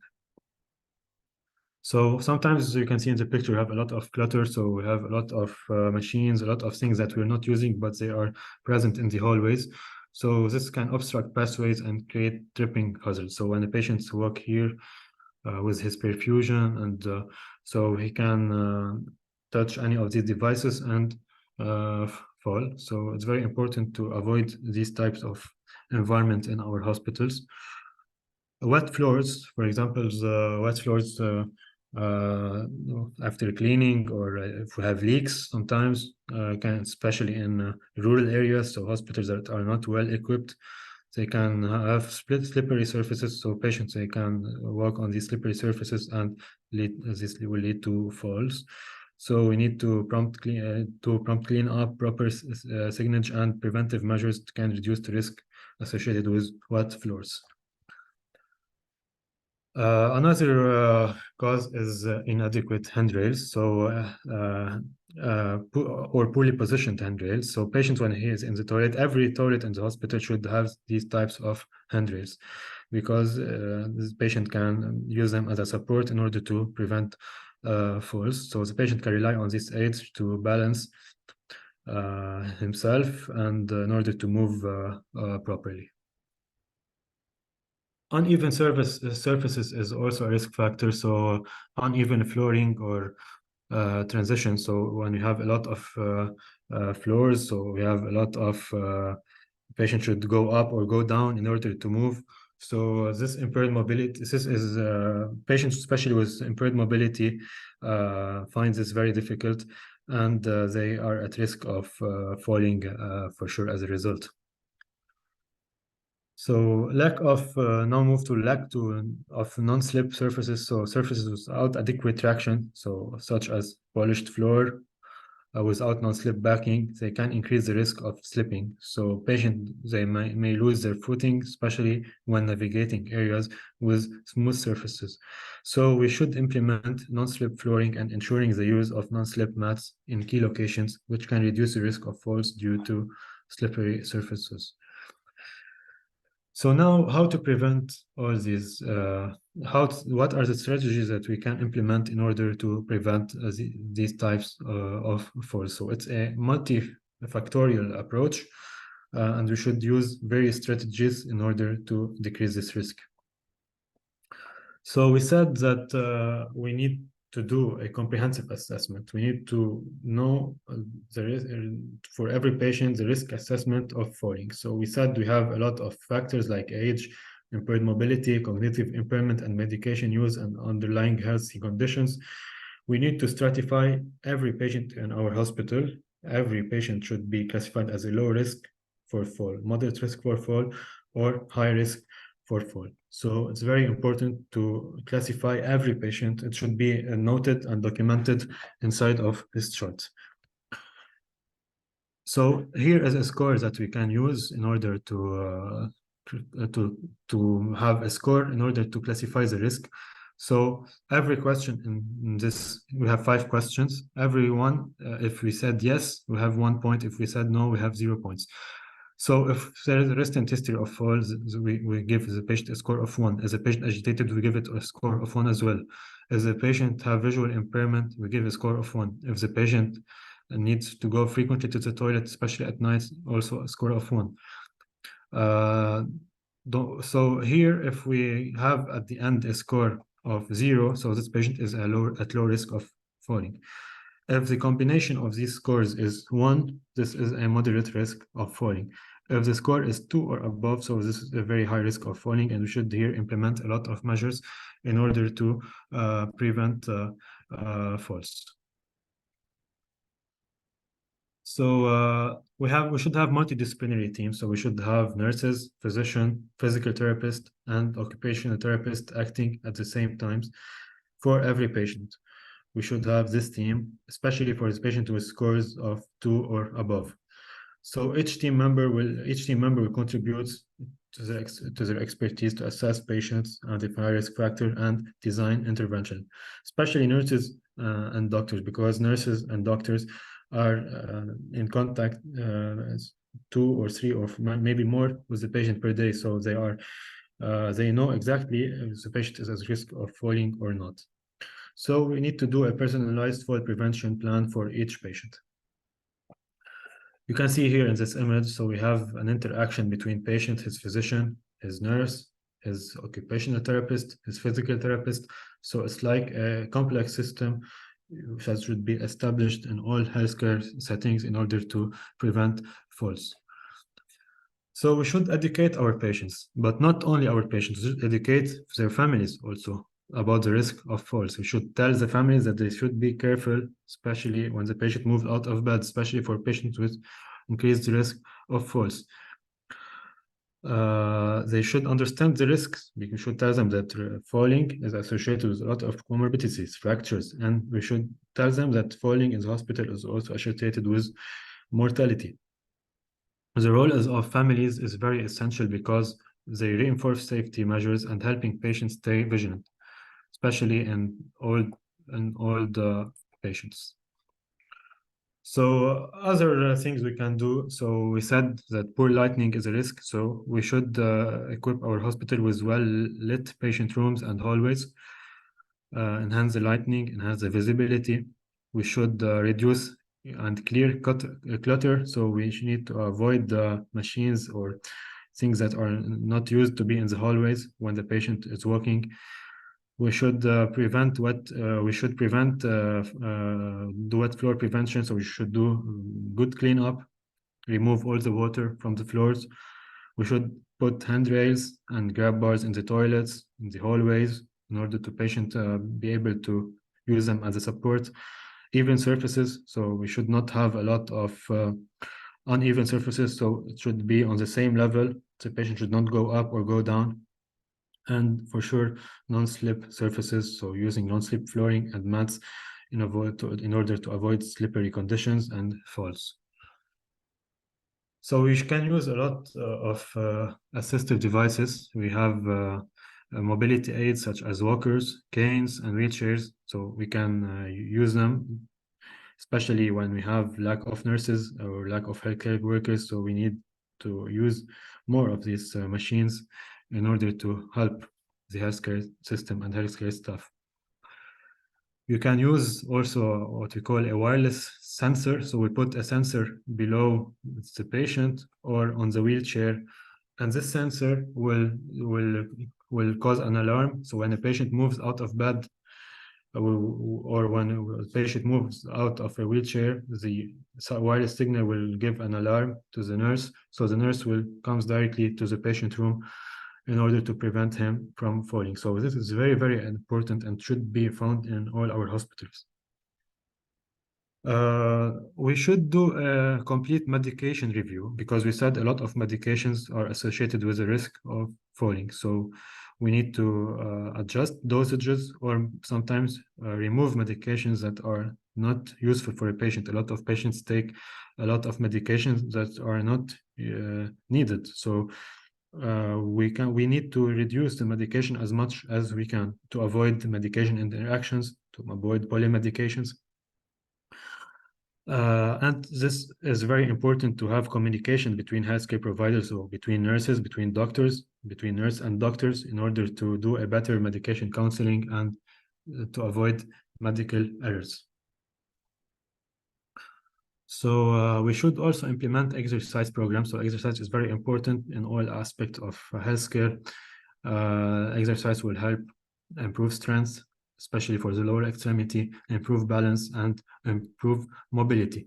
So physical therapists here play a very important role. So in all hospital, we have physiotherapist or physical therapist that comes to see patients that are in need of exercise and needed of physiotherapy. So it's very important to stress on this aspect of healthcare. And we should do so exercises that mimic common daily activities. So walk in hallways, move out of bed, move to the toilet. So we should practice our patients in order to do that. So after the fall, if we imagine if a fall occurs today, so we need to do a lot of investigations to know why the patient have fell. So we need to check the cause and the root of the origin of the malfunction that we have. So we need to assess and identify the root cause and contributing factor, and we need to use post-fall assessments to implement targeted preventive measures. So it's very important here. We should not blame anyone because if a patient fails. At the opposite, we should learn from this event in order to prevent another event for the same patient and for other patients. So we have a lot of challenges because it's a very complex situation, and we will discuss why. So the challenge is because a lot of patients prefers the autonomy. They don't want a healthcare provider to always accompany them when they walk or when they go out of bed. They want autonomy. They don't understand that safety is a delicate challenge. So we have problems with some of these patients. So they want to be independent. They resist safety measures. So we need to find a way to balance between autonomy and safety. So we need to communicate with patients, to educate them, to share our decisions with them, to discuss their condition with them, and not only with them, but with their families as well. So it's a multifactorial approach between doctors, families, patients, healthcare workers, nurses, and physical therapists, as we said. So sometimes, even if we put all these efforts, we still have a problem with limited staff.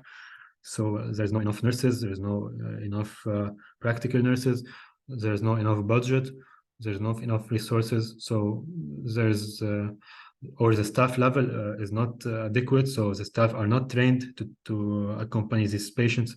So this is a very important aspect of healthcare. The budget limitations will restrict investments in technologies. For example, if we don't have a budget, we cannot buy a sensor to put on the bed of each patient at risk of fall. So all these factors can compromise the effectiveness of fall prevention initiatives. Even if we have the initiative, if we don't have a budget, or if we don't have a number of nurses or doctors, will be always facing this problem. So the patient compliance is also very important. So we said the patient may resist the use of assisted devices like canes or walkers. They might refuse. Sometimes they are not compliant with alarm, bed raids. They can remove the alarm. So here we should do open communication with our patients. We should tell them why we are doing this. It's because for their benefits. We should tell them that falls are very dangerous and are at increased risk for mortality. So it's very important in that case to stress on this and assist our patients. So data collection and analysis, also in fall prevention. So we need to gather all data from the falls that occurs in our hospital. The data should be collected accurately and analyzed accurately in order to prevent the fall patterns. So sometimes in a certain floor, for example, or the falls occurs in the toilet, for example. This can indicate that the staff or the nurse or the doctor is not accompanying the patient at risk of falling to the toilet. So we need to find the cause of this fall. All falls should be documented. So when a patient falls, it should be documented in the notes. It should be put in the medical file. And the data, we should take data also from various sources within the hospital electronic health record system, and this is for sure it's a complex situation. So incomplete or inaccurate data can hinder efforts to identify trends, assess the effectiveness of interventions, and make data-driven decisions for fall prevention. So data analysis is very important in order to know the origin of the fall and in order to prevent future falls in hospitals. So we need to do always studies assessing the conditions and have numbers and statistics for our institution. So we have another problem, which is changing patient population. So when an aging population with complex conditions, this is a new challenge for fall prevention. So elderly patients, as we said, they have multiple comorbidities, they take numerous medications, so this will increase the risk of fall. Fall prevention strategies must be adapted for each patient, and this will cause reduction of falls on the long term. So the future direction is we have a lot of advancement in healthcare, in technologies, in artificial intelligence, in research, and all this should be implemented in our hospitals for fall prevention. So we can use, for example, the smartwatch. Smartwatch is a device that can detect arrhythmias. So if the patient is having tachycardias or bradycardias, this we said in a previous video, previous slides, that this is a risk of fall. So we can be notified when the patient have increasing disease episodes, so we can take actions and adjust his medications. We can have artificial intelligence, especially for analyzing data and analyzing trends to predict falls before they occur. For example, we saw the score before. The score, it predicts falls when the score is above 2, we said. So artificial intelligence can create for us new scores or new trends that can use to predict accurately falls in patients.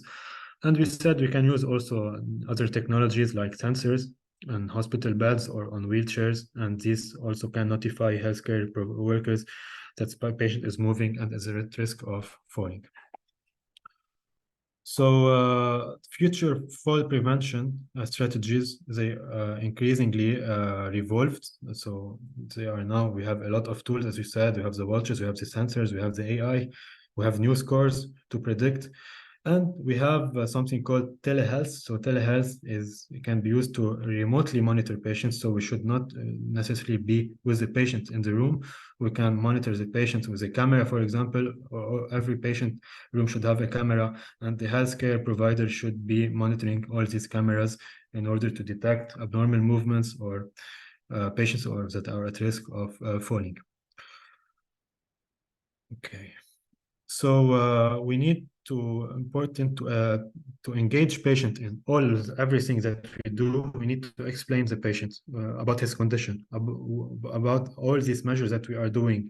We should explain to him about that the falls are very dangerous for him. We should tell him that he needs to exercise frequently to improve his balance, that he needs to know the side effects of his medications to predict his fall. So sometimes if a patient is taking an antihypertensive medication and he starts to feel that he's weak, we should educate patient before that this medication can cause hypotension. So when the patient feels like this, he should not move, and this will prevent falling. The patient should come to the doctor annually to do physical examinations. So as we said, we should remove clutters from the hallways of the hospital, and the patients, especially elderly patients, they should have an annual eye exam. So we need to explain everything to our patients. We need to engage them in the decision-making, and we need to tell them the risk of falls and the comorbidities associated with falls. In order to do that, for sure, we need to have the healthcare workers. We need to have competent healthcare workers. So healthcare workers should have specialized training. Nurses, physical therapists, aides. They should be trained in order for prevention. They should attend webinars. They should attend workshops to educate them on this important factor associated with mortality. So continuous medical education is very important. This will ensure that our healthcare workers stay always up to date on the latest fall prevention strategies and on the best practices. So it's a very complex system, the staff, the hospital, the process. You can see the interaction between all these things. We have a lot of variables. We have a lot of problems we have that we need to solve in order to reach zero falls in our hospitals. So quality improvement is very essential because hospital and healthcare institutions will implement robust quality improvement process with a focus on fall prevention outcomes and patient feedback. So patient feedback is very important.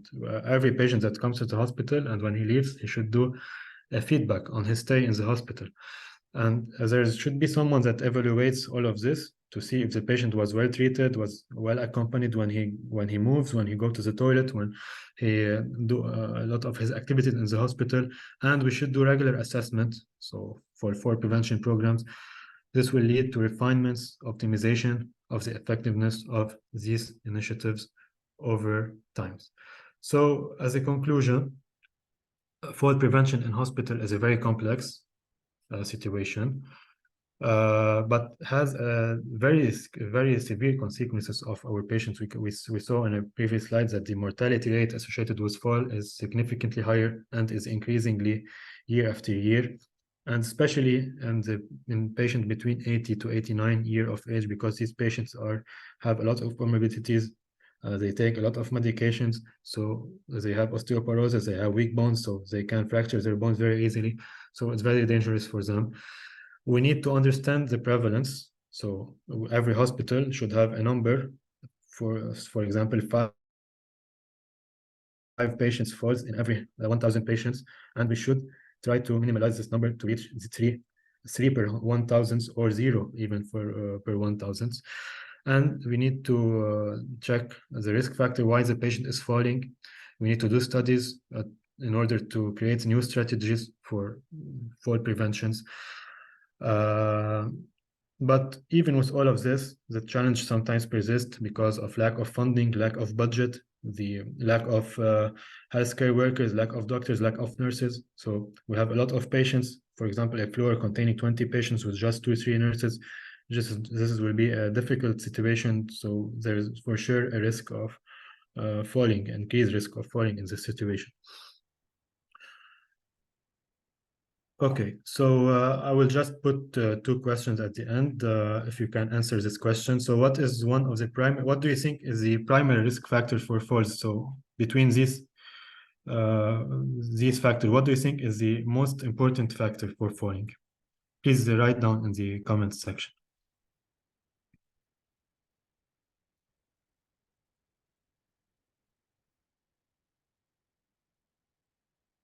So we have young age, impaired mobility, minimal medication use, or low room lighting. What do you think is the most important risk factor? Okay. So yes, I saw answers D and answering impaired mobility. True. So both of these conditions, as you said, associated with falls. But the most important association is impaired mobility. This is the most important risk factor. And after that, it's low room lighting for sure. So both answers are correct, as you said. True. Okay, so the second and last question. Which medication category is known to increase the risk of falls due to drowsiness and reduce alertness? So what do you think? It's pain medications, antibiotics, sedative medications, or blood pressure medication? Okay, so we're seeing answer C. Yes, it's correct. Especially sedative medication because they cause drowsiness and reduce alertness. Blood pressure medication can sometimes cause this because when the blood pressure drops, the patient will feel drowsy, will feel weak. But for sure, the sedative medication is the most commonly implicated in that case. Okay. So C is the correct answer. Thank you for listening. If you have any questions, I'm ready to answer.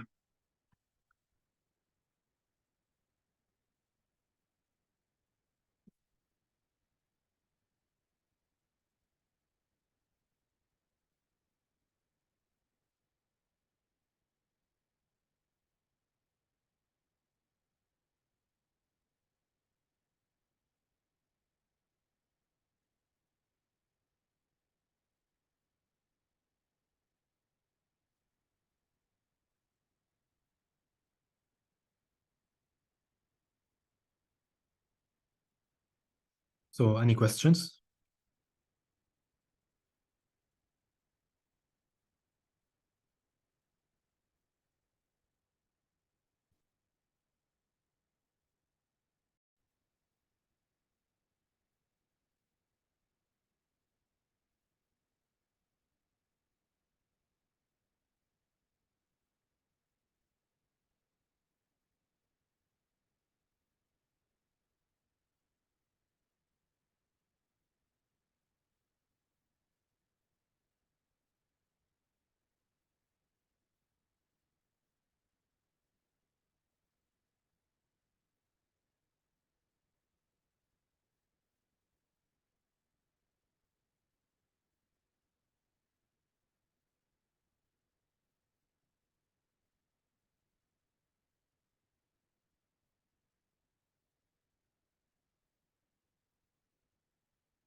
Okay, are you able to see my slides?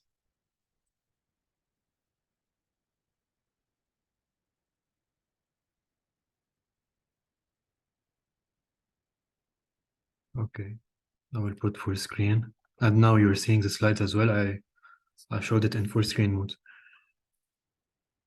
Okay, perfect. Okay, so we will start our next lecture. It's about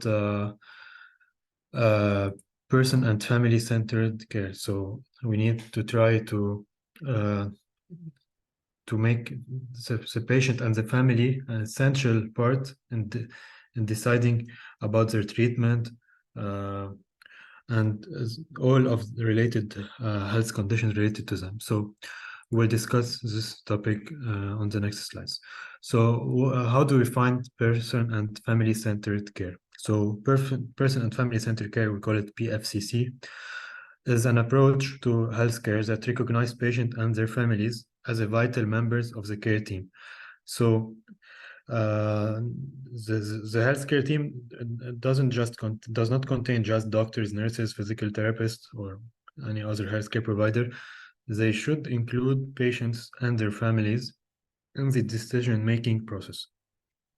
So this emphasizes the importance of providing care that is respectful, compassionate, and responsive to the preferences, needs, and values of the patients and their families. So when a patient and their family are satisfied, they will accept the treatment and they will adhere to the treatment as compared to another patient that is not feeling comfortable and is not feeling happy in the hospital. His doctor doesn't talk to him, his nurse doesn't talk to him, doesn't explain to him the situation. So the chances to adhere to the medication or to the treating plan is less in these patients. So it's very important because it's linked to better clinical outcome, as we said, including reduced hospital readmissions and complications. So reduce mortality, reduce costs because we reduced admissions.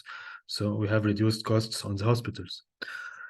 Patients who experience PFCC, so they are more satisfied with their care and they feel they are engaged. So they feel that they can take their own decisions regarding their treating plan. So when they are involved in decision-making, the patients and their families, so they will follow this prescribed treatment and therapies, as we said, and they will be more compliant, and this will reduce rehospitalizations or readmissions and all other complications. Okay. So family-centered care, so it's an initiative approach to the planning, delivery, and evaluation of healthcare that is grounded in mutually beneficial partnership amongst healthcare patients, families, and providers. So it applies to patients of all ages and in all healthcare settings. So there should be no age barrier, no racial barriers. There should be no religious barrier. There should be any barrier in this. So we should always, families and patients should be implicated in the decision making in the hospital. Okay.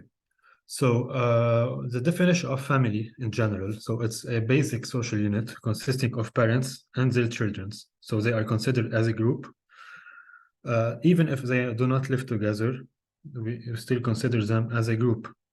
So it's a social unit consisting of one or more adults together with the children they care of. So there should be 2 adults and children. This is what we call a social unit. Also, we can define family as any group of persons closely related by blood, as parents, children, uncles, aunts, and cousins. So not only the close family, but family can also have uncles, aunts, and cousins involved. So family is an enduring relationship, whether biological or non-biological, chosen or circumstantial, because as you know, we can have adopted children, or so there's not necessarily have to be a biological relationships connecting a child, youth, and parent caregiver through culture, tradition, shared experiences, emotional commitment, and mutual support. So this is how we define. We have four definition of family, and these definition were made by Dr. Robert Lucio, which is a PhD doctor. So we start by a case presentation. So this is a patient that I saw in the hospital a few days ago. So it's a 90-year-old male patient. Was taken to the emergency department by the ambulance by his son. So his son transferred him to the emergency department. He found him on the ground. He was unconscious for a few seconds. The event was unwitnessed, so we don't know how he fell on the ground. It was unwitnessed. But a few minutes later, when his son arrived, the patient regained consciousness fully, and he took him to the emergency department for further evaluation. So first thing to do, for sure, we took the vital signs, the blood pressure, the heart rate. It was all normal. So physical examination, so we examined the patient to look if there's a sign of stroke. There was no sign of stroke. There is no sign of weakness. We reviewed his medications. There was no medication. The patient is 90-year-old, but he was previously healthy, so he takes no medication. So we decided to do an electrocardiogram, which is an ECG. So it's a heart tracing. You can see on this tracing, we'll not go into the details, but we can see that the patient has something what we call a complete heart block. So the electrical activity in the heart is not conducting like it should conduct normally. And when this occurs, the patient is at risk of losing consciousness, falling to the ground, and with a lot of complications. But for sure, this condition can be treated. So we discussed, the patient was diagnosed, as we said, with complete heart block, 3rd-degree atrioventricular block. It's an electrical conduction problem in the heart. So we informed the patient and his son that the patient will need a pacemaker implantation. So it's like a battery we put under the skin, and there's like electrodes or that go to the heart, to the right atrium and to the right ventricle, and they will help to regenerate the normal electrical activity circulating in the heart. So we tell this to the patient, and we tell him that we'll proceed with the procedure, and we'll have to place it to treat him. Otherwise, he will have a lot of complications. So the patient and his son refused to undergo the procedures because they completely refused initially. So what do you think should be the next step? What should we do with this patient? So we told him and his son that we will have to put a pacemaker to treat his condition. So answer A is accept the decision of the patient and his family member and discharge him home. So he doesn't want to be treated, so we let him go home. Or we can refuse and we do the procedure against the patient preferences. So we take him to the lab and we put the pace, or we can admit the patient to the hospital for observation, or we explain the patient the severity of his condition and explain to him that the procedure has low complication risk as it's not considered a surgery and is done under local anesthesia. So pacemaker implantation is not a surgical intervention. It's just we just do a cut in the skin and we put local anesthesia, so no need for general anesthesia. So what do you think is the correct answer in this case? Please write in the chat your answers.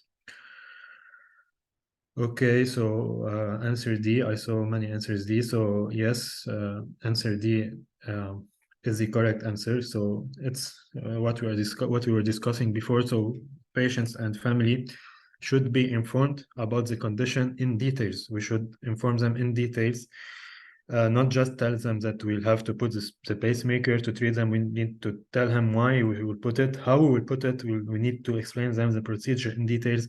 We need to tell them all the complications. We need to tell them how we do it exactly. We need to show them sometimes videos to explain them how to do the procedures. So all of you said answer D, it's the correct answer. So we need to show them visuals. So we need this patient, I showed him this video in order to explain him and to his family member about the pacemaker procedure. So I will show you the videos that I showed to the patient.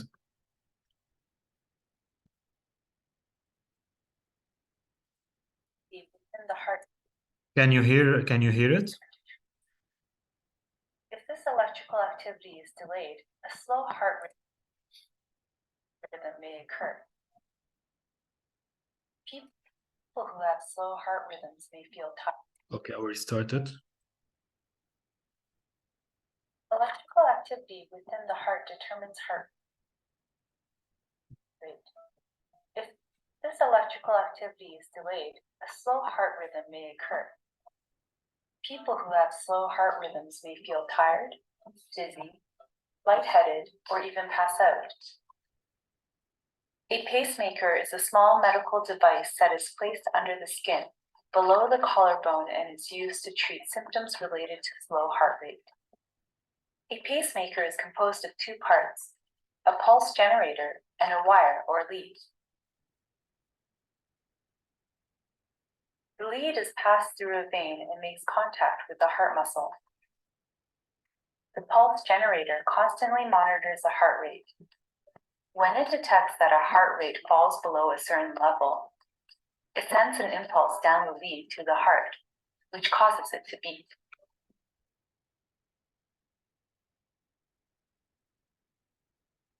A small surgery is required to implant a pacemaker, which takes about an hour. Patients are awake during the procedure and are given a mild sedative. The area under the collarbone is frozen, and a small incision is made. The lead is then passed through the vein to the right side of the heart using X-ray guidance. The pulse generator is then connected to the lead, and the incision is closed. Patients will usually go home the next day.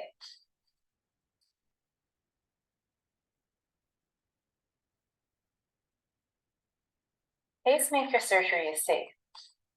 The most common risks are bruising, bleeding, or pain around the incision. Other risks include infection or a pacemaker lead moving, requiring another procedure to reposition it.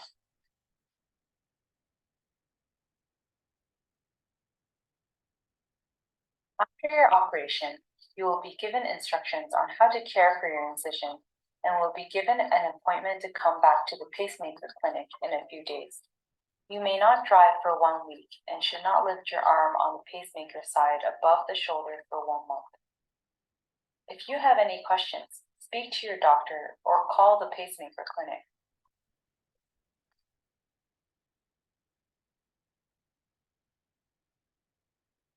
Okay, so this is what I did with this patient.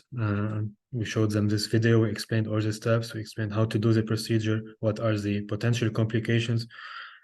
The most important thing is that we told them that he can leave the hospital the next day, so he was reassured, and his family member was reassured, so the patient accepted his treatment plan, and we proceeded, and he was discharged the next day. So this is how should we proceed with every patient requiring an intervention or any other medical treatment. We should go in the details, listen to our patient, to their families, in order to convince them.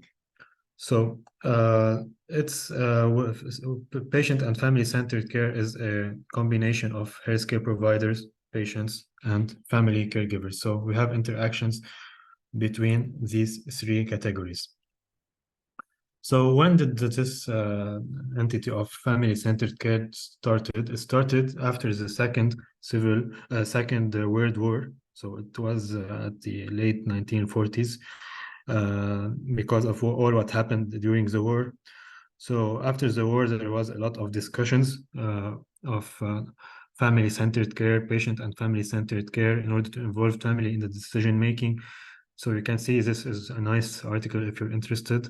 It's published on PubMed. You can check it.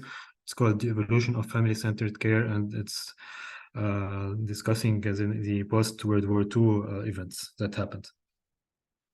So when you go back to history, so family-centered care emerged as an important concept in the healthcare the second half of the 20th century. So after the Second World War,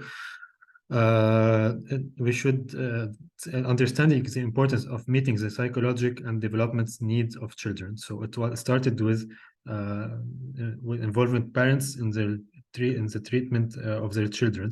So this is how it started.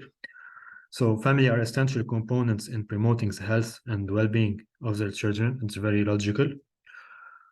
So family-centered care was given additional importance in the years 1960s and 1970s by professionals in the education, health, and child development. So mainly the focus was on child development at first.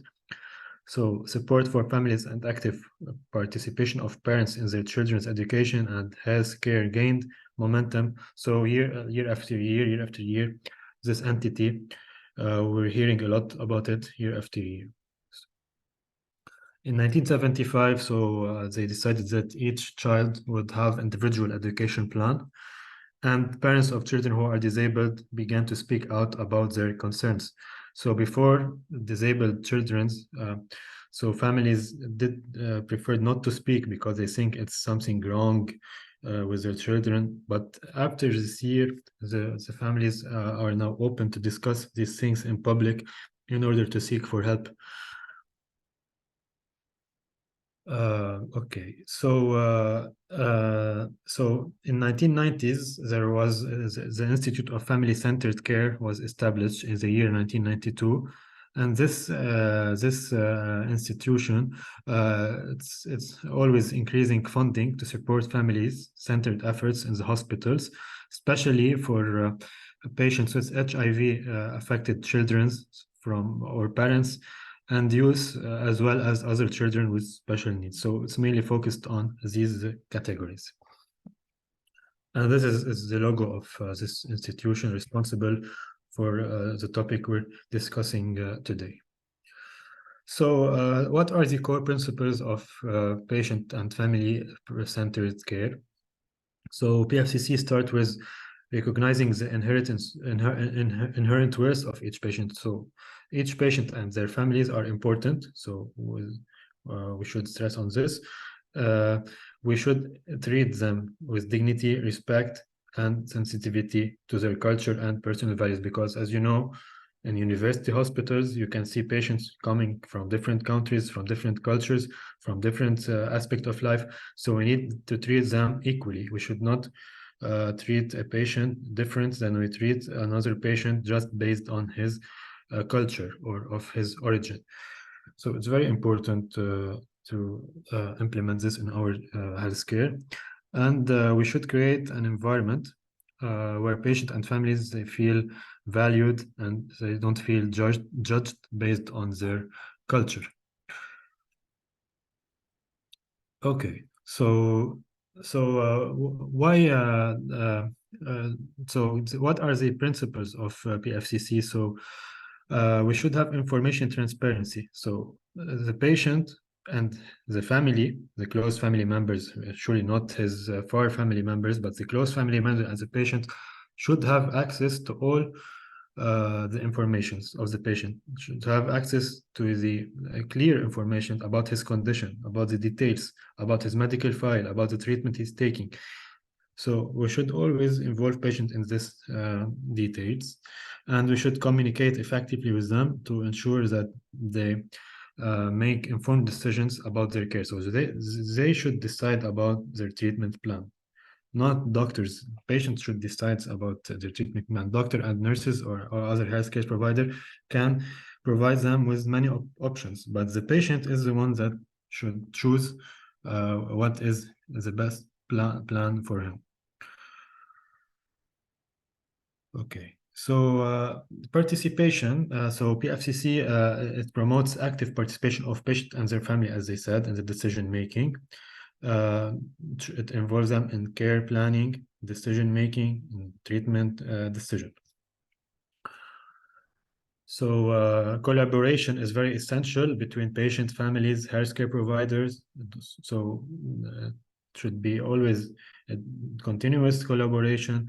Healthcare team should be working together with patients and families. So doctors and nurses should go together sometimes to speak with the patient, to explain to him, to tell him what we are giving, which type of medication, why we are giving him this medication.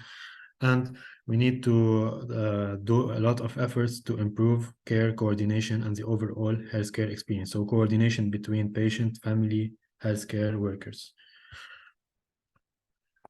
So we need also to recognize that each patient is unique. So there is no patient like another patient. Each patient has a disease. Each patient has a condition. Each patient has a personality.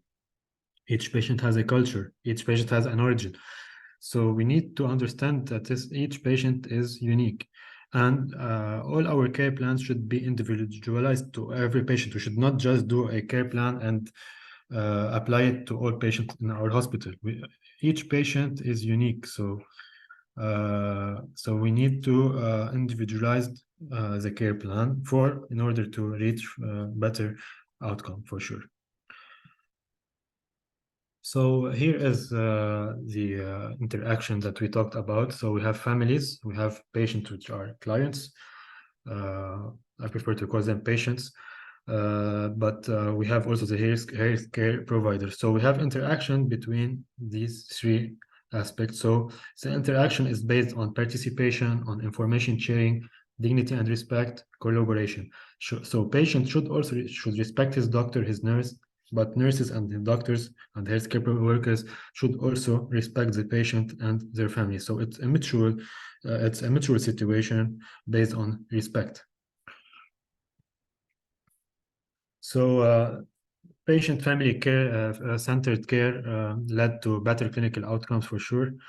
And when the patient and their family are engaged in decision making, they are more likely to follow treatment plans. So this will lead to improved health and the faster recovery from their condition and faster hospital discharge. So less costs on the hospital. So cost is very important. Economy is very important in the healthcare nowadays. So this is very important to reduce costs. Reduced complication as well and hospital admissions. So if the patient is happy with the treatment, he will likely to adhere to his treatment and take it as prescribed. So this will cause less readmissions and less healthcare costs. So patient satisfaction is very important as well because when patients are implicated in their decision making, they are more satisfied and they feel heard, respected, involved in decision making. So they will have a positive healthcare experience. This high patient satisfaction can improve patient-provider relationship. So the patient will develop a professional relationship with his doctor, with his nurse. So he'll start trusting his doctor, start applying the treatment he offers to him. So it's on the long term, it's beneficial for the patient. So it will lead also to increase adherence to treatment plan, as we discussed in many slides before. So it will, when they understand their condition and their treatment options, they are more likely to adhere to prescribed treatment, medication, and lifestyle changes. So motivation and emotional support, psychological support for the patients will lead to positive outcomes. And for sure, reduction of healthcare costs, as we said in the previous slides as well. So healthcare disparity is sometimes a problem as well, because we need to respect individual differences, including cultural, social, and economic factors. We have patients that are have great economy, but other patients are poor and they are the lower class of economy. So these patients should be treated equally. We should not differentiate between these patients. And by tailoring care to each patient's unique needs and backgrounds, so we need to address healthcare disparities. We need to promote health equity and equality between patients and ensure that all patients receive appropriate care regardless of their circumstances. So it's very essential. So how do we implement it in the hospitals? The main actors in this PFCCs are the doctors and the nurses, because they are mostly in contact with patients and their families more than other healthcare workers in the hospital. So doctors and nurses are the center, have a central role in PFCC. So it's not just a philosophy, it's a practice. So we're not just talking and discussing it, we should apply it. That requires active engagement from all these healthcare professionals, as we said. So we need to build trust with patients and their families. So the healthcare providers are responsible for building this trust. Not only building, we should maintain it, and not just with the patient and their families as well. We need to demonstrate empathy, we need to listen, respect, and establish trust to patients and their families. And we should encourage them for open communications. So effective communication is we should prioritize it, as we said in the previous slide. So we should not only convey medical information clearly. So as the patient we discussed, we told him that we will put a pacemaker, but we didn't explain to him. We didn't tell him about the procedures, the complications, the discharge date. So we doesn't just have to tell him the treatment option. We need to discuss it with him and with the family and listen to their priorities as well, because some patients will not accept. So we need to individualize each patient by patient.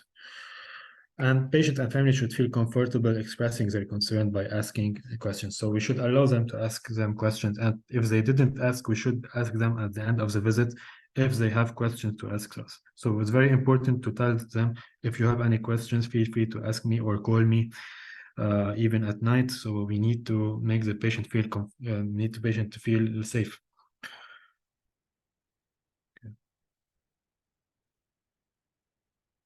Okay, so the PFTC will require healthcare provider to involve patient and families. So we said it multiple times, to seek input on treatment options, goals, and preferences.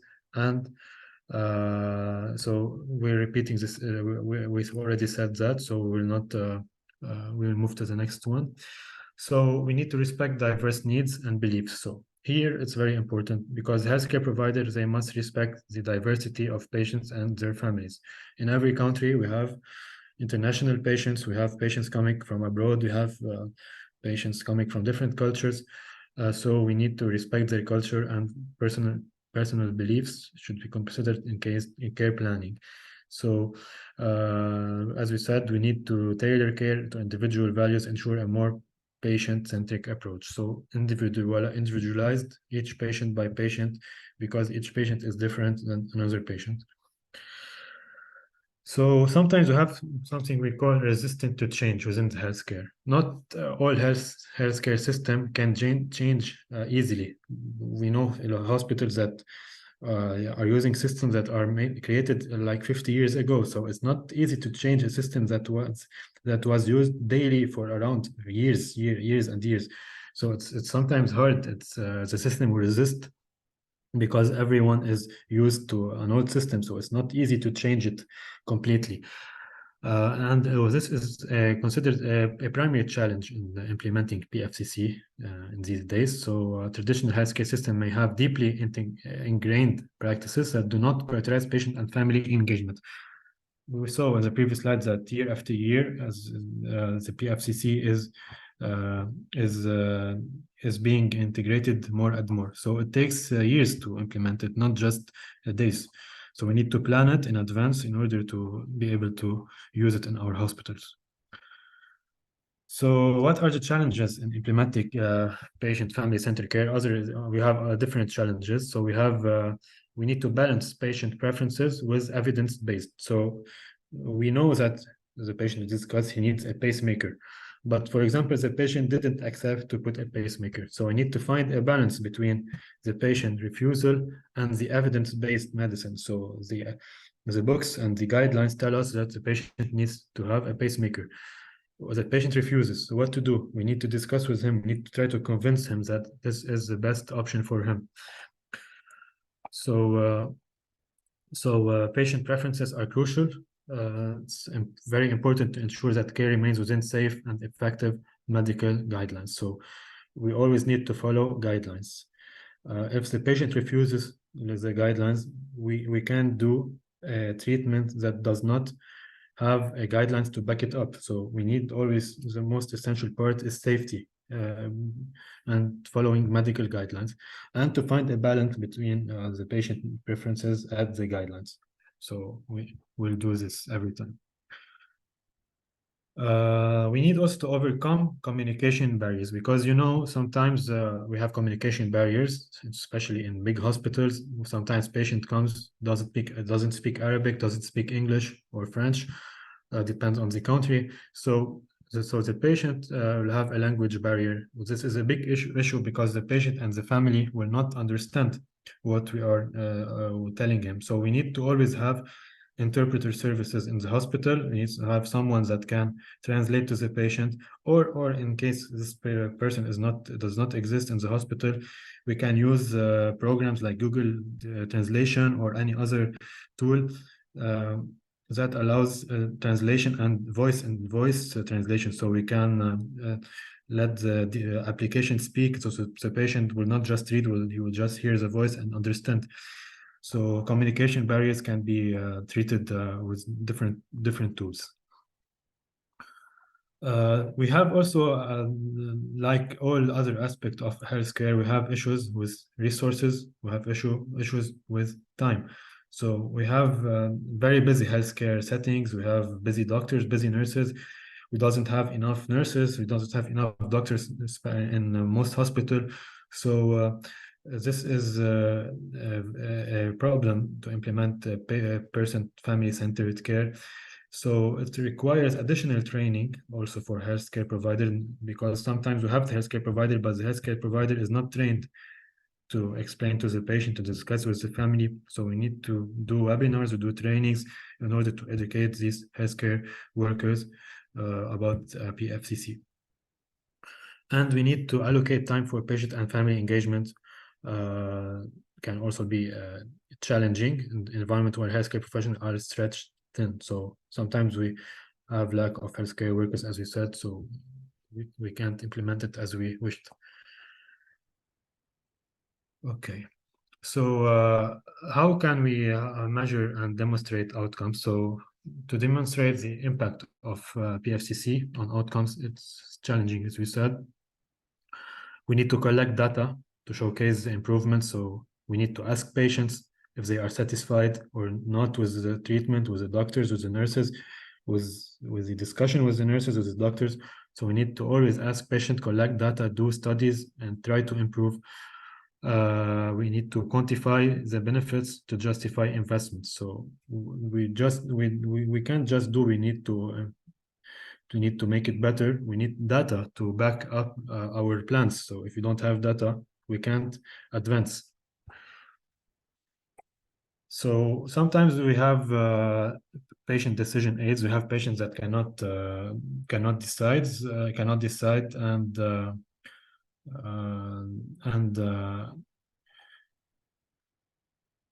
yes, Malak, your name is shown as you wrote it.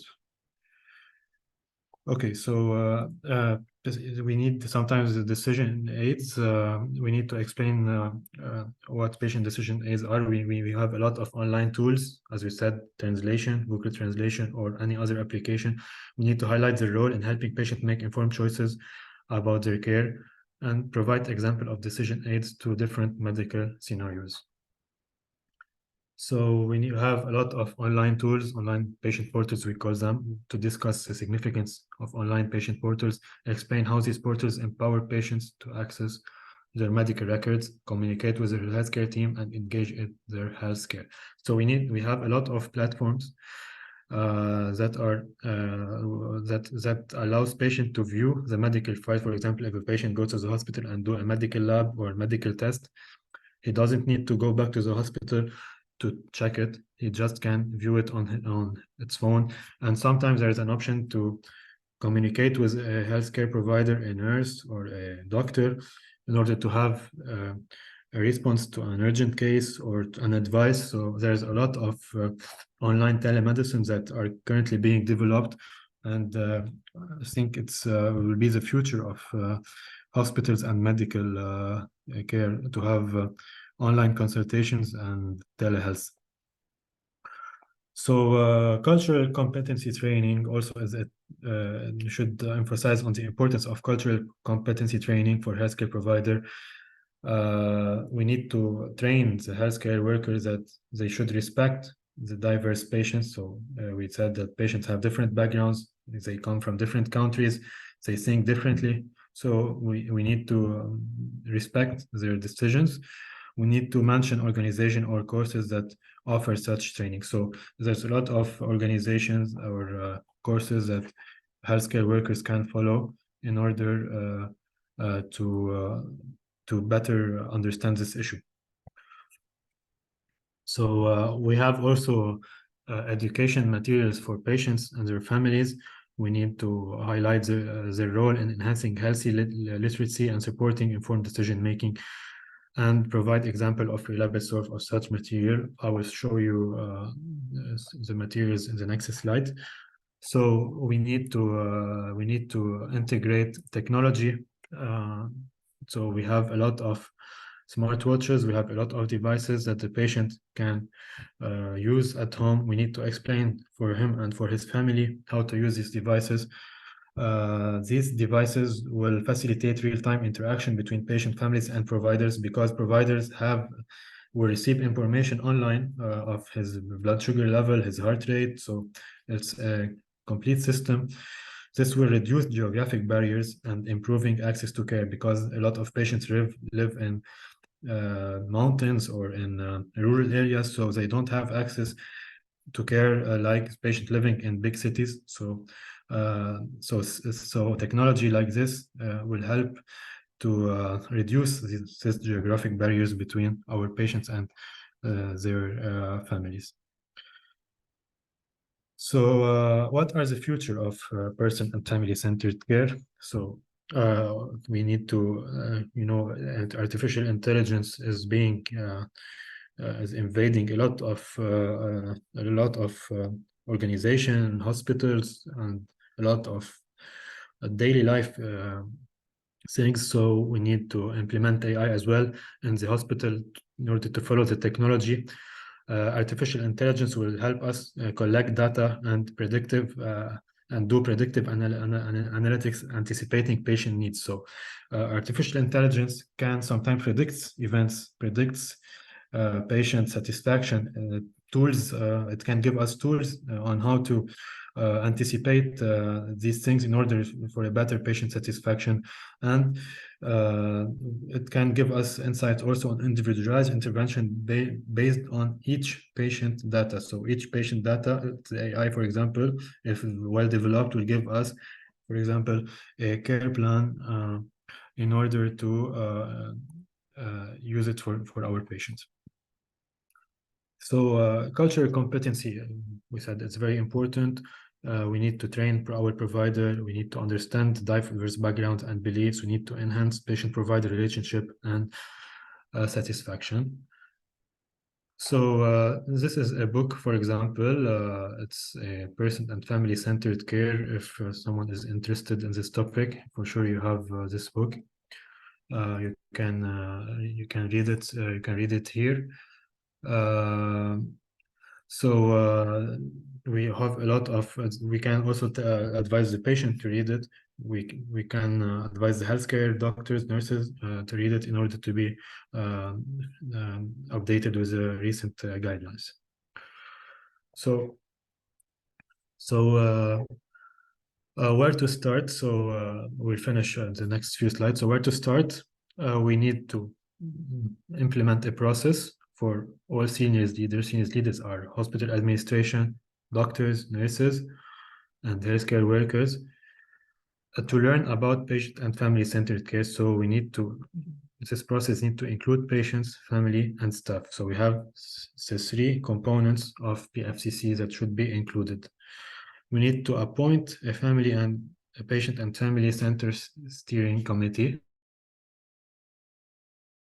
So we can create committees of doctors with families in order to improve the system. In some countries, they have these committees. We need to assess the extent to which the concepts of principle of patient and family-centered care are currently implemented with your hospital and health system. So we need a lot of data. We need to make a lot of studies to improve the system. We need to set priorities and develop an action plan for establishing patient and family-centered care. We need to incorporate patient and family-centered concepts and strategies into the hospital strategic priorities. So we're focusing on this. We need to invite patient and family advisors in a variety of ways. So we need to create committees for patients, committee for families. We need to educate and support the patients, the families, the staff. We need to educate the doctors, the nurses. We need to, as we said in the slides, we need to monitor the change we made. So as we said, we collect data, we do changes, we need to monitor the changes. Sometimes they are effective, sometimes they are not effective. So we find if they are not effective, either we go back or we try to make another change. We need to evaluate the process, measure the impact, and continue to advance the practice. And we can celebrate success at the end when we see our patient that's very satisfied, that's adhering to his medications. So that's it. Thank you for listening. If you have questions, please write them in the questions and answers box. Thank you.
We'll finish around 3 p.m. We'll try to finish around that time, okay? So we have a few lectures left. Can you see my slides?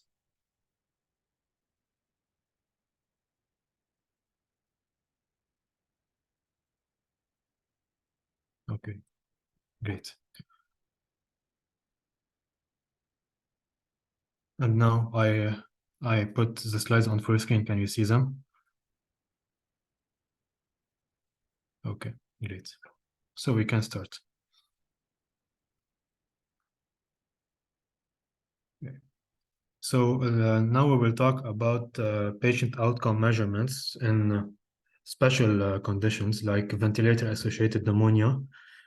We'll talk about it in details. CLABSI, which is catheter-related bloodstream infection, and COTI, which is a urinary tract infection induced by a urinary Foley catheter, so for drainage of urine.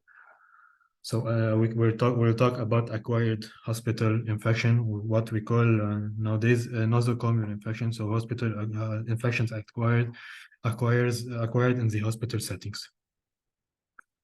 So ventilator-associated pneumonia is a type of pneumonia that occurs in hospitals, as we said. It occurs in patients that are on mechanical ventilation. So in cases of intubated patients, endotracheal intubation or tracheostomy tubes.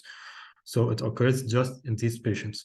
And it usually develops 48 hours or more after the onset of intubation. So if we intubate our patient today, we need to wait 48 hours to see if the patient developed infection from this process or not. So this is the intubation process. You can see we put a tube inside the airways of the patient, and we can use a laryngoscope in order to visualize the airways. When we are doing this procedure, there is a risk of passing bacteria from the mouth to the lungs. So this is how we develop ventilator-associated pneumonia mainly. So we have bacteria in face sinuses, in the oral cavity, in the subglottic area. So all these bacteria can move with the tube to the lungs, infect the lungs, and cause ventilator-associated pneumonia. So it can happen a lot. So as a risk factor, for sure, not every patient that is intubated will develop it. So patients that are immune compromised, so they have immunodeficiencies like cancers, leukemias, or any type of immunodeficiency. Prolonged mechanical ventilation. So if the tube stays for more than 1 week, there's also a risk to develop an infection. Prior antibiotic use, because as you know, if you use antibiotics before, there's a risk to develop resistant bacteria. So it will be difficult to treat, and to become more resistant, it will develop resistance to antibiotics. So it will be more virulent as well for the patient. Presence of comorbidities like diabetes and COPD, chronic obstructive pulmonary disease, which is a lung disease, chronic lung disease due to smoking. So diabetes is a state of immune deficiency as well. The immunity will be lower than patients that are not diabetic. So they are at risk of developing ventilator-associated pneumonia. Use of gastric acid suppressing drugs. So when you use proton pump inhibitors to treat gastric ulcers or to prevent bleeding, this will change the pH of the settings of the bacteria around the bacteria. So the bacteria will become also more virulent. So it can infect the lungs. The prevalence is a significant concern in the healthcare setting, especially in the intensive care units, ICU, because intubated patients are present in the ICU. So we see it there. It leads to high morbidity, mortality, and costs. All our discussion is related to hospital and healthcare costs, but because it's a major problem facing healthcare. So strategies for prevention and outcomes measured are crucial. So we'll see what are the strategies that we can implement to prevent it. So what are the most common germs implicated in ventilator-associated pneumonia? We have the most common one is the Enterobacteriaceae. So we have the Acinetobacter baumannii.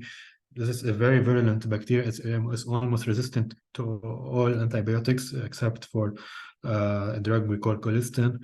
So it's usually resistance to a broad spectrum of antibiotics. So it only has a few antibiotics, tigecycline or colistins, that can sometimes work. Other less common but existing are Enterobacteriaceae, Pseudomonas aeruginosa, Staphylococcus aureus, and we have other more rare causes in just 7%. But in 45%, it's caused by Acinetobacter baumannii. And when we find this bacteria in the ICU, we need to put the patient on isolation. We need to do a lot of measures because this bacteria can be transmitted to other patients by nurses or by doctors when they visit a patient and then go to another room without cleaning hands or without implementing hygiene measures. They can transmit the bacteria to another room. So I will show you now a video. There are better ways to make your mark here at Kaiser Permanente. Can you see it? Please sanitize or wash your hands at every stop. Our patients are counting on you to keep it clean. Every patient, every time. Okay, great.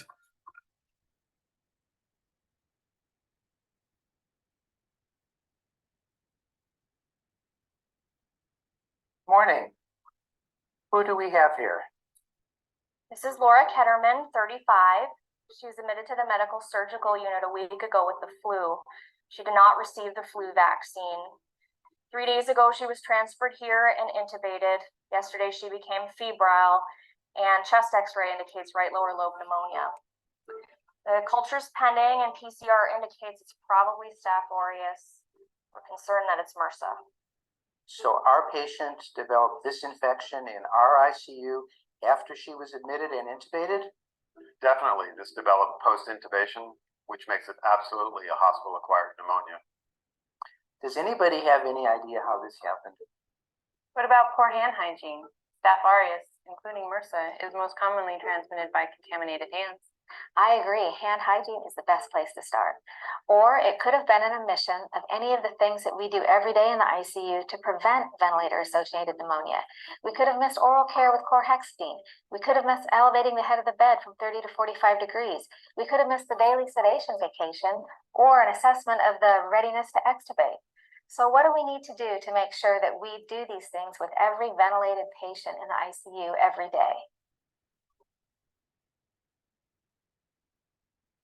Wash or degerm your hands for every patient, every time. So you can see that it's very simple to prevent it. We just need to do a good hand washing between a patient and another. We just also need to elevate the bed 30 degrees or 40 degrees in order to prevent the translocation of bacteria from the mouth to the lungs. So we have very simple measures in order to prevent these infections. Now, central line, we move to CLABSI. After we finish ventilation-associated pneumonia, we will move to CLABSI, which are central line-associated bloodstream infection. This infection is related to the use of central venous line. So on a catheter, we put a central line in order to have access, blood access.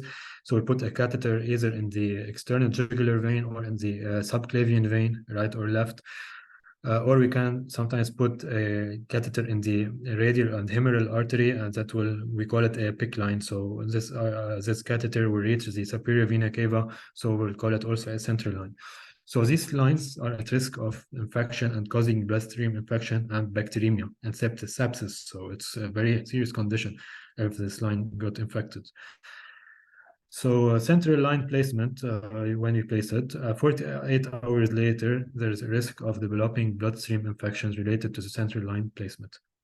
And there's also a risk of bloodstream infection after we remove the line. So if we remove the line in an aseptic way, there's also a risk of developing bloodstream infection. So it's very important to prevent this from happening. So how the patient gets central line infected with germs? So same thing. We need to the hands or the gloves, as not put in a sterile fashion, they can induce a risk of contaminating the catheter because all the medications will go from this catheter. So if the catheter is contaminated, the bacteria will go to the bloodstream and will circulate elsewhere in the body. And the bacteria also can come from the skin where the line is placed because, in the skin we have a lot of living organisms. So there's a risk of these organisms to be transmitted to the bloodstream. So the risk factor of catheter-related bloodstream infection is the site of insertion, the subclavian vein. We said we can put it on the subclavian vein or the internal jugular vein. So the subclavian vein is less risky than the internal jugular vein, but it's harder to access it. So internal jugular is easier, but subclavian vein has less risk of infection. So if we use a multiple lumen catheter, we have a catheter with multiple lumens, for sure, there's the risk of multiple bacteria entry. So it's another risk factor. If we're using total parenteral nutrition and lipids, this will drop the immunity of the organism, making it more prone to developing bloodstream infections. Or if we have low nurse to patient ratio, for example, if one nurse is taking care of 10 or 12 patients alone, for sure she will not have the time and the energy to do the full procedures, the full cleaning, the full hygiene, the full sterility. So this is a risk factor as well. So infection elsewhere. So if you have urinary tract infection or a wound elsewhere in the body, so the immunity for sure is less. So in that case, there's a risk of developing this type of infection. If the catheter is colonized with organism, if the IV catheter is placed more than 72 hours, so it's, the longer we keep it, the higher the chance of developing bloodstream infection. Or if the personnel that is using the catheter is not experienced to use it, so it's also a risk to develop infection. So how to prevent CLABSI? So we need to, as we said, hand hygiene is the most important step to do in the hospital. We need to use chlorhexidine for skin preparation. We need to use precautions. So we need to put a sterile field in when you insert a central line. We need to avoid using the femoral vein. So if we can, we should avoid using it as the subclavian or the jugular vein. So we need to try to avoid the femoral vein, but sometimes we don't have any other opportunity. So we are obliged to put a femoral access because it's the easiest access we can have. It's faster in patients with shock or patients with cardiac arrest. We don't have other options. We need to remove unnecessary catheters like a urinary catheter. If the patient can urinate on his own, there's no need to put a catheter. There's no need to put an IV perfusion, as a patient does not need to have an IV perfusion. So each patient is different. So here is germs are different. In the VAP, we said the most common is Acinetobacter baumannii. Here, the most common germ we see is coagulase negative staphylococcus. Coagulase negative staphylococcus is found normally on the skin. So when we put the catheters, there's a risk of the bacteria go in the bloodstream. So Staph epidermidis is a type of coagulase negative staphylococcus. It's found in 72% of cases. Other bacteria can also be found in Enterococci, Escherichia coli, but these are less frequent to cause bloodstream infection related to central lines. So most commonly, it's a gram-positive coagulase negative staphylococci that's causing the infection. So now we move to the third entity, which is catheter-associated urinary tract infection. We call it COTI. So this occurs when we put a Foley catheter inside the urinary bladder in order to drain the urine when the patient is unable to urinate by his own, or if the patient is put on high dose of diuretics. So patient is put on high dose of diuretic in case of congestion, heart failure, pulmonary edema.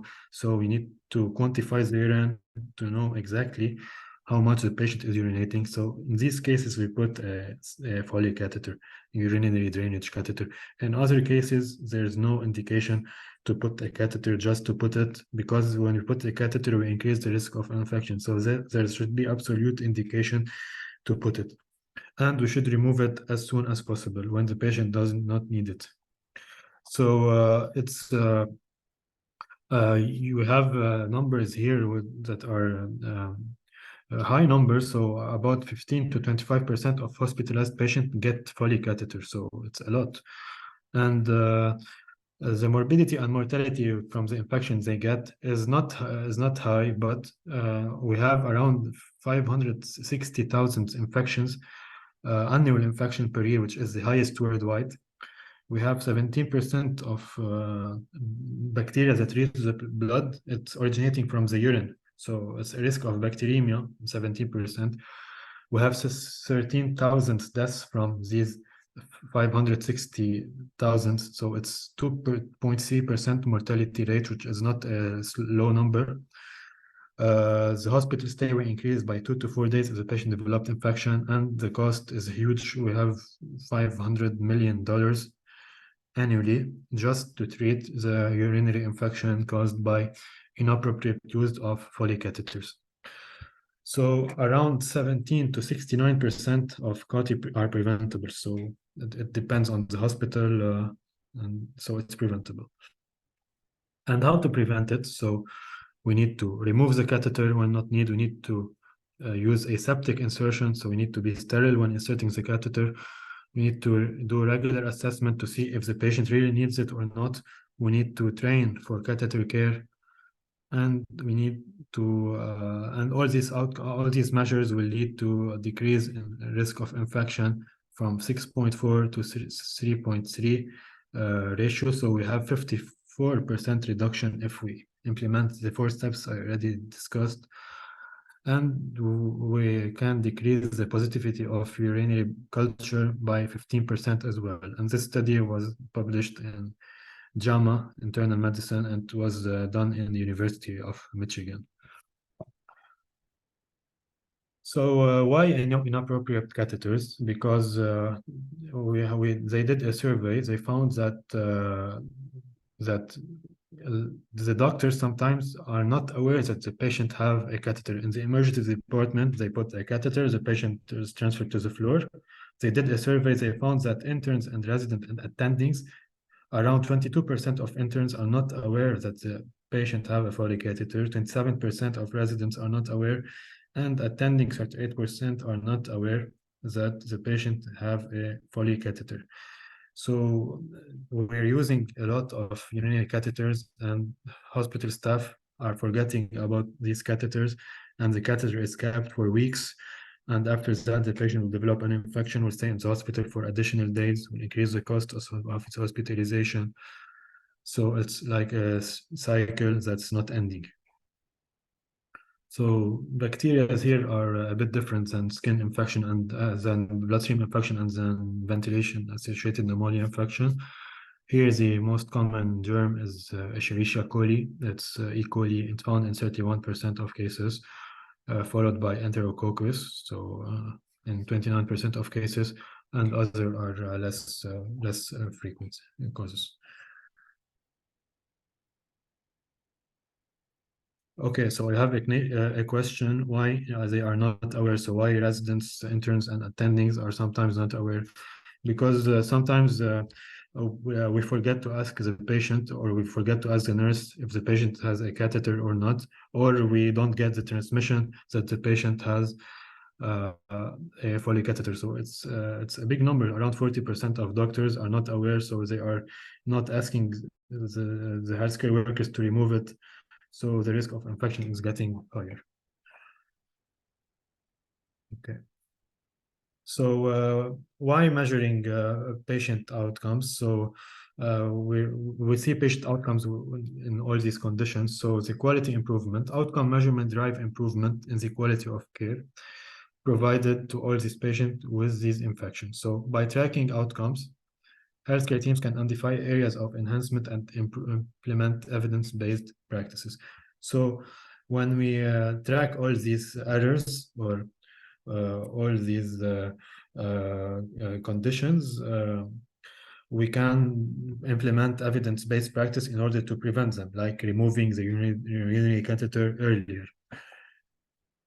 So outcome measurements, they provide valuable data for clinical decision. As we said, physicians can adjust treatment plan based on real-time patient responses, leading to more personalized care. So all our discussion today is about personalized care and improving quality in the hospital.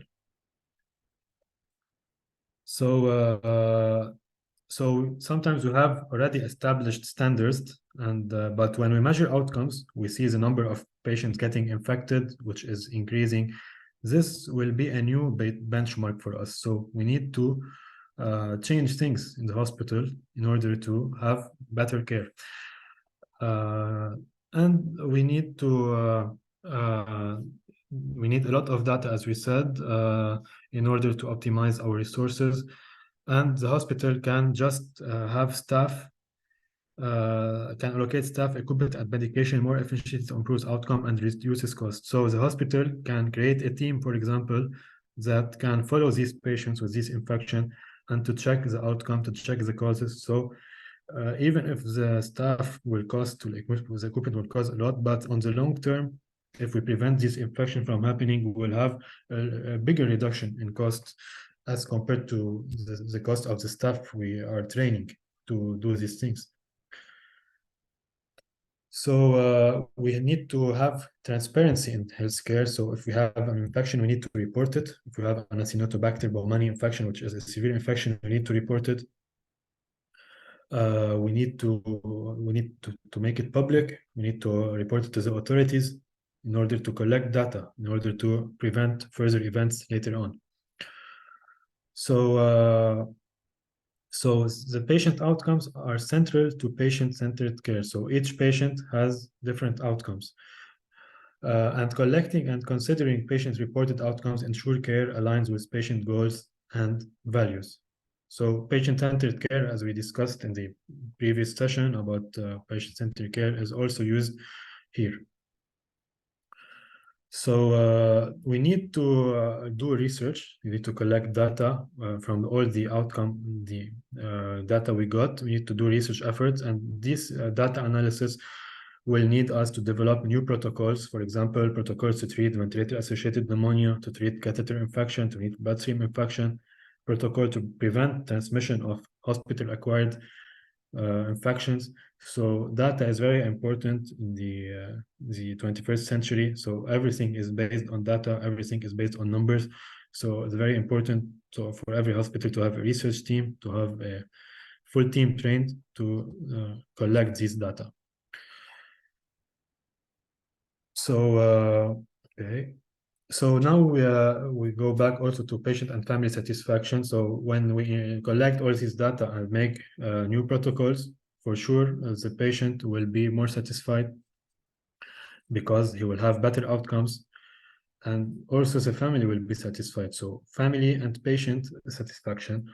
And these patients and their family, when they become satisfied, they are more likely to adhere to treatment plans and to engage in their care. So they will continue the treatment, they will continue to see the doctor, they will continue to follow commands. So it's very important to do it.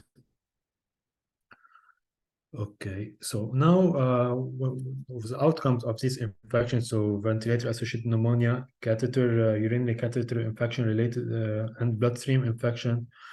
So the mortality rates, we'll talk here, especially in ventilator-associated pneumonia, so indicates the patients that died due to the infection, not due to another complications that they developed when they had the infection. So direct mortality related to the infection. This defines the mortality rate of ventilator-associated pneumonia. So if we took the data and find that we have high mortality rate, this can sign issues in the diagnosis. So it's either in the diagnosis or it's either we're giving false treatment, like we're giving an antibiotic that is not appropriate to treat this infection, or there's an issue with the infection control department. So it's either a problem when you have high mortality, it's either a problem with the diagnosis. So the condition that you diagnose is a wrong diagnosis, so we need to look for something else, or the treatment is not appropriate, so we're not using the exact antibiotic to treat this infection, or the infection control, so there is no measure in the hospital in order to prevent the transmission. So to improve this, if we try to focus on all these issues, this will lead to lower mortality rates because we will detect this infection earlier. So we'll start antibiotics earlier. We'll use appropriate antibiotic earlier, and this will cause infection prevention. So diagnosis, treatment, and infection control are the contribution to mortality. If we found high mortality rate, we need to address each component of this triad. So we need to start treating earlier and to detect the disease earlier. So other outcomes, so as you know for sure, when this patient develops these infections, the patient will spend more time in the hospital, more costs, longer stays. They will use more resources, more medications. Patient experience will drop, satisfaction will drop. So we need to reduce the length of stay and will evolve. So we need to do a correct diagnosis. We need to give the correct treatment, and we need to prevent complication in order to reduce the length of stay. The complication rate as well. So all these infections can be associated with that are associated with ventilator-associated pneumonia. For example, we can have septicemia. The bacteria from the lungs can go to the blood and cause a sepsis, septic shock, can cause respiratory failure because it's a lung infection. It can cause lung abscess. Lung abscess will require drainage, so we'll put a catheter in the lung in order to drain the abscess. So it got a lot of complication, high mortality. Complications sometimes are due to delay in the diagnosis or delay in the initiation of the treatment or of the intervention. So reducing complication will require vigilant monitoring, will require a fast response. When you see a patient that is deteriorating, we need to act very rapidly. We need to have more advanced protocols to treat our infections. Okay.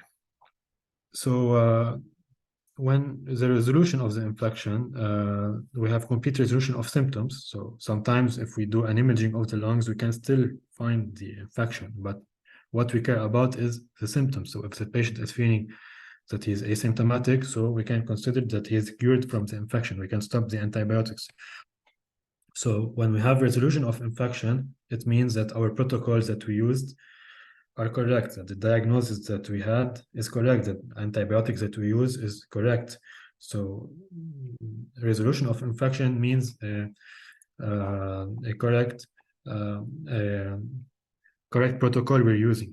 So enhancing resolution rates involve targeted antibiotics therapy. So we need to, for example, if we have a Staphylococcus aureus infection, we need to use an antibiotic targeted to this bacteria. We don't need to use a broad spectrum antibiotic because we have a culture that's positive for bacteria. So we need to use the targeted antibiotic.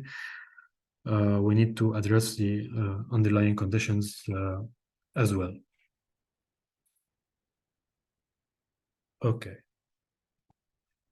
So quality of life. So all these patients for sure in the hospital will have a bad quality of life. They are intubated, they are being treated with antibiotics, they have multiple catheters.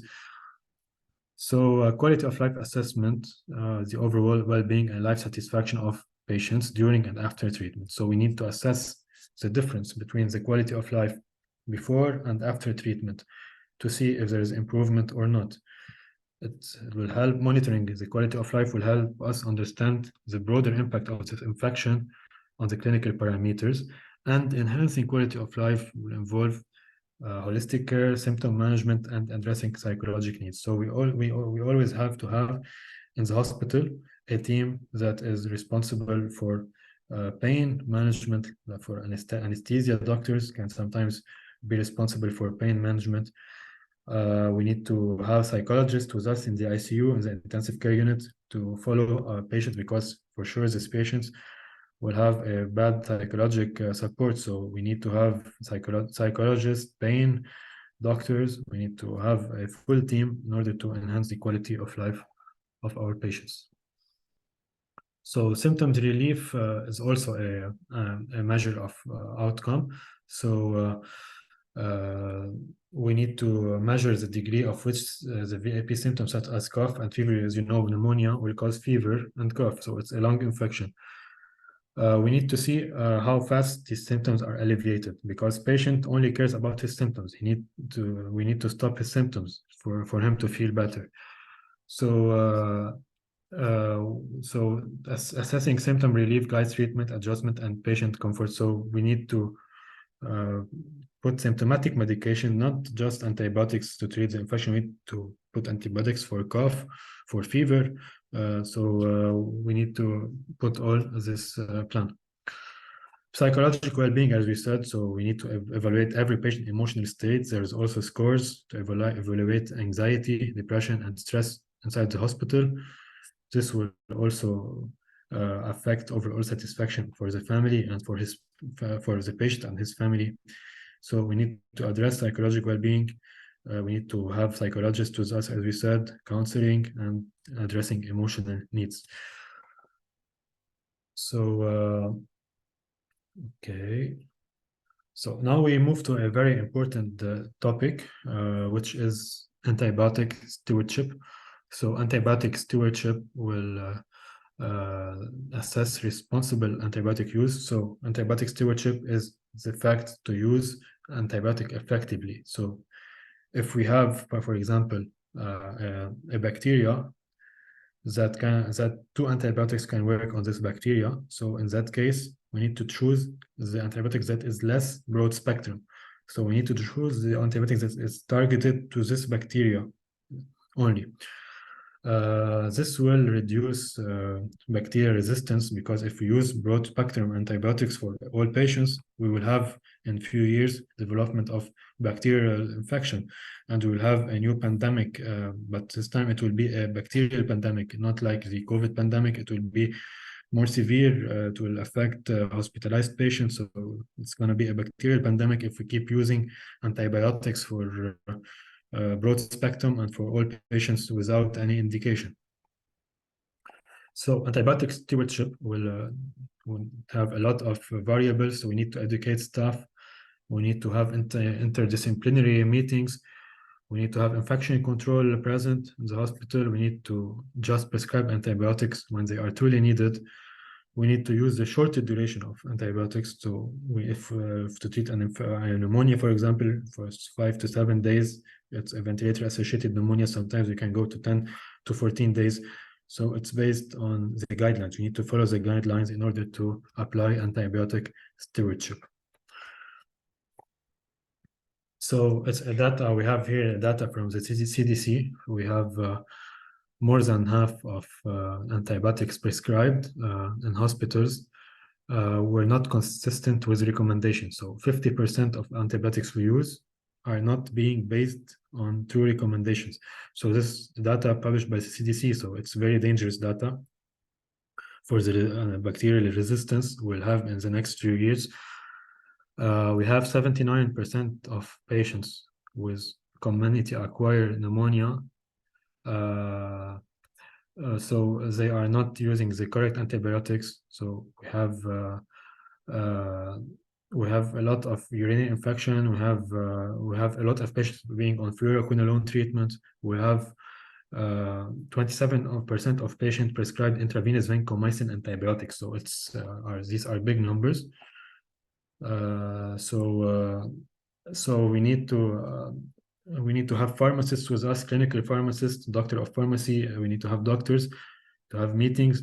Pharmacist needs to assist during the rounds in the intensive care units, and she needs to inform the doctor about if any medication error is we have a medication error or an inappropriate antibiotic use. So the clinical pharmacist should assist in the rounds.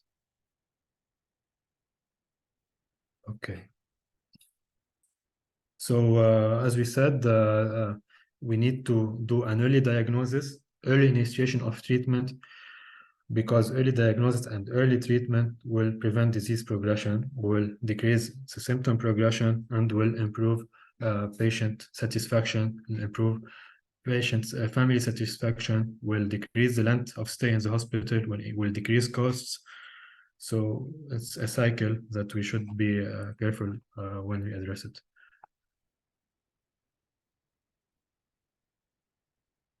Okay, so we will move this.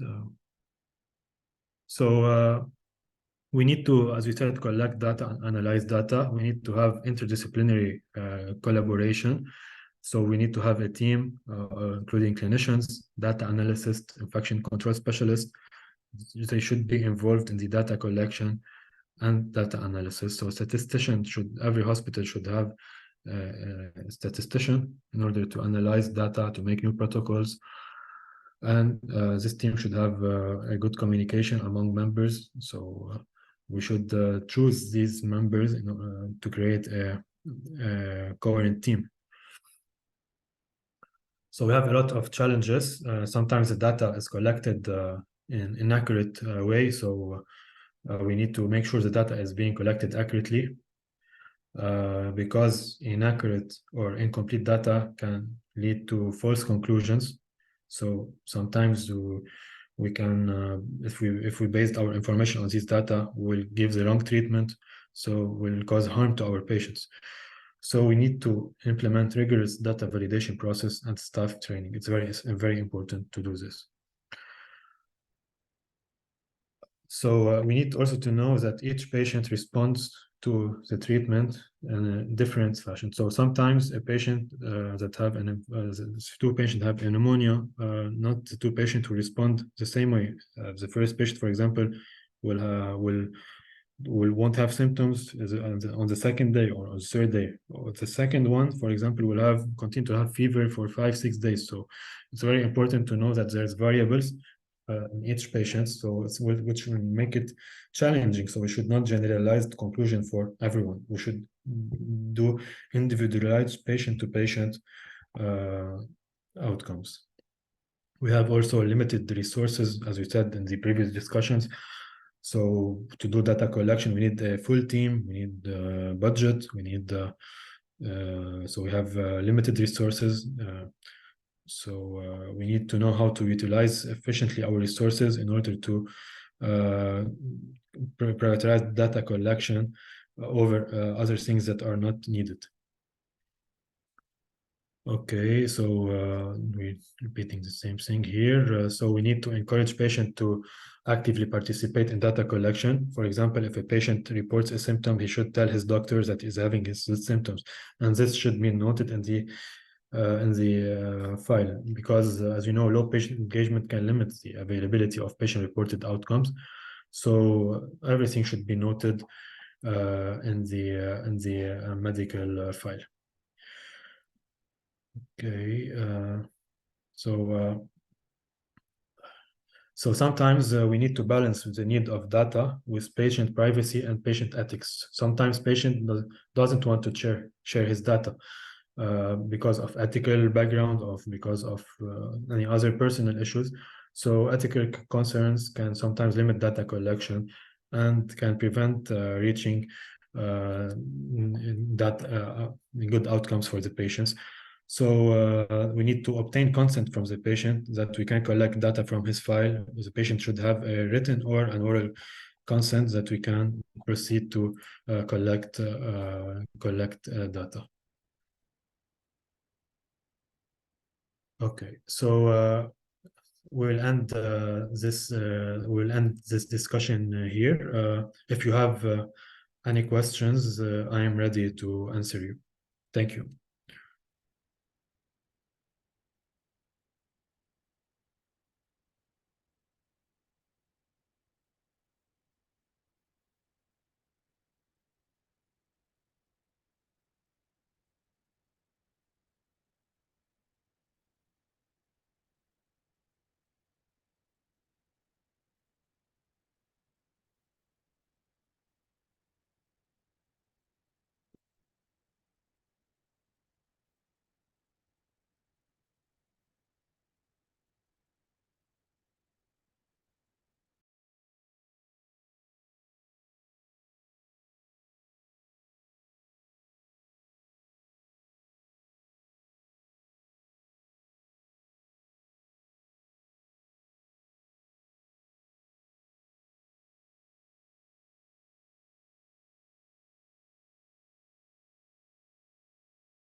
Okay, so we'll start now. We'll talk now about patient experience improvement in hospital settings. So, as you know, if you satisfy one patient, so that this patient will transmit his satisfaction to around 4 new patients. So we can recruit 4 new patients if we satisfy just one patient.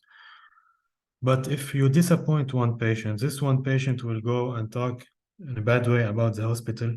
So in that case, we will lose 10 potential patients. So it's an economic problem for the hospital and for the health care settings. So we should put our focus on patient satisfaction. So patient satisfaction is an important phase of modern healthcare. So we need to in the recent years there has been a growing recognition of the significance of improving patient experience. Because of this, So patient experience now encompasses the entirety of a patient interaction within the healthcare system. So it's extending beyond the clinical treatment to encompass communication, empathy, convenience, and emotional support. So we need to work on all these aspects in order to improve patient experience. So patient-centered care, so it's associated with improved outcomes because patient will adhere to his medication, will follow the plan. Patient satisfaction will increase, so he will be able to recruit more patients because we satisfied just one patient. So patient will feel well-being and will reduce healthcare costs because we reduce hospitalization, we decrease complications, so less healthcare costs. So patient-centered care also should be based on shared decision making. So as we said in a previous lecture, so we should inform our patient about all the decision we take about his treatment. We should customize the treatment according to his preferences. We should educate patient on his condition, tell him why we're doing this intervention or why we will not do it. We need to provide psychological support, so we need to have a psychologist with a team in order to provide emotional support. So what are the challenges? So we have challenges, which is time. It will take a lot of time, so we don't have a lot of staff. The staff is busy, so we don't have a lot of time for this. Training and culture shift. So we need, in order to improve patient outcomes and improve patient-centered care, we need to train our healthcare workers. And this is also needs a lot of budget, we need a lot of time.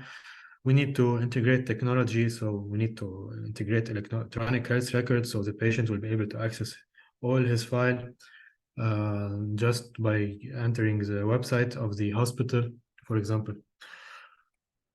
So to improve patient outcomes as well, we can use telemedicine. We have a lot of tools like video consultations, online monitoring, and telehealth app. So this is very important, especially for patients living in far areas like rural areas or underserved areas. We have areas with there's no available doctors, no available hospitals, so we can offer them video consultation, for example. This will improve patient outcome for sure.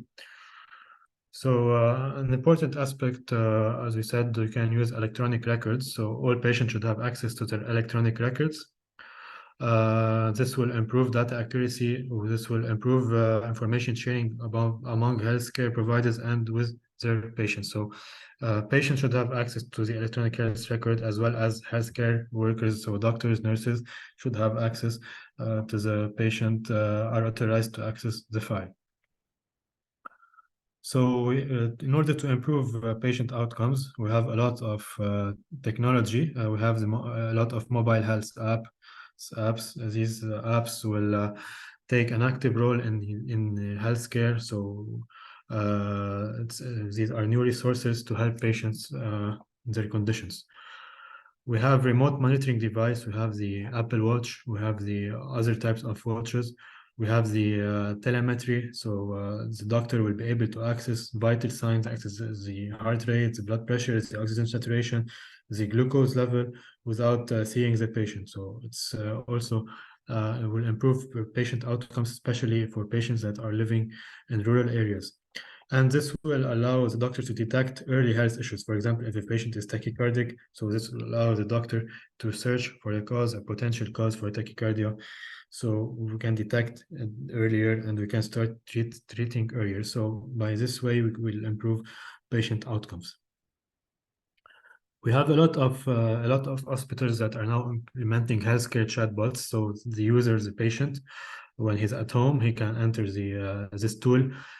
He can chat with a chatbot, so an artificial intelligence chatbot. The artificial intelligence will guide him on what to do if he needs to call a doctor or if he needs to just wait and observe, or if he needs to go to the emergency department. And this is available 24/7. Sometimes there is no bots, there is a human responding to patients, so it depends on the hospital, and this will for sure improve patient outcomes. Here is an example of a chat box. So the patient asks if he have recently. So the chatbot is asking him questions, and according to his answer, it will tell him what to do. So technology-driven solutions, we have a lot of data analysis. We said that data analysis is very important in the 21st century. So here is an example of children vaccination and immunization analysis. So we collected data. We can see that girls are more vaccinated than boys in this study. So here we can implement new protocols or new actions in order to increase our vaccination rate or do campaigns in all areas in order to promote vaccination. So data is very important. And this, for sure, vaccinating patients will improve their outcomes later in life. So they will have less infections and better outcomes. So how to ameliorate also healthcare settings. So design principles. So we have the natural light. So all hospital rooms should have natural lights. Should have large windows to allow lights to enter. There should be comfortable furnishing. So you can see there's a lot of chairs. The bed of the patient is very comfortable. Or the room is comfortable, so it's very important. There's also should be noise reduction, so noise can increase stress and they can slow down recovery. So the patient room should be quiet without any noise. It's very important to improve patient outcomes. So here also another thing. So we need to have wayfinding. So we need to have arrows indicating where is the elevator, where is the rooms, where is the next floor. We need to ensure patient privacy. So we need to have private spaces for consultation and examination, not in front of everyone. We need to have family-centered care. So we need to have places for family to sit in. We need to accommodate families, waiting rooms. So all of this in general will influence better patient outcomes.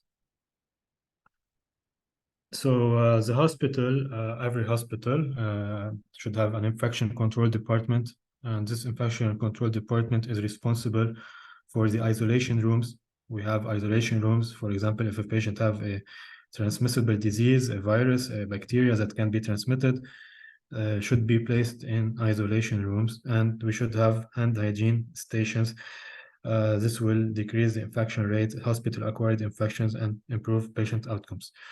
So you can see here a list of transmission-based precautions. So we have airborne precautions like the SARS-CoV that we had recently, and it also occurred in 2003 with the SARS-CoV-1.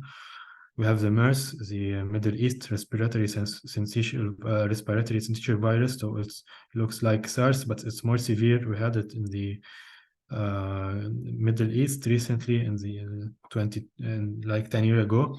So all these patients with measles as well and tuberculosis, these patients should be placed on isolation. They should be with airborne precautions because these germs can be transmitted by airborne. So there should be FFP3 and N95 masks available. Should be fully equipped healthcare workers. So it's very important. Others like influenza, mumps, rubella, these are and meningococcal meningitis. So these should be placed on droplet precautions.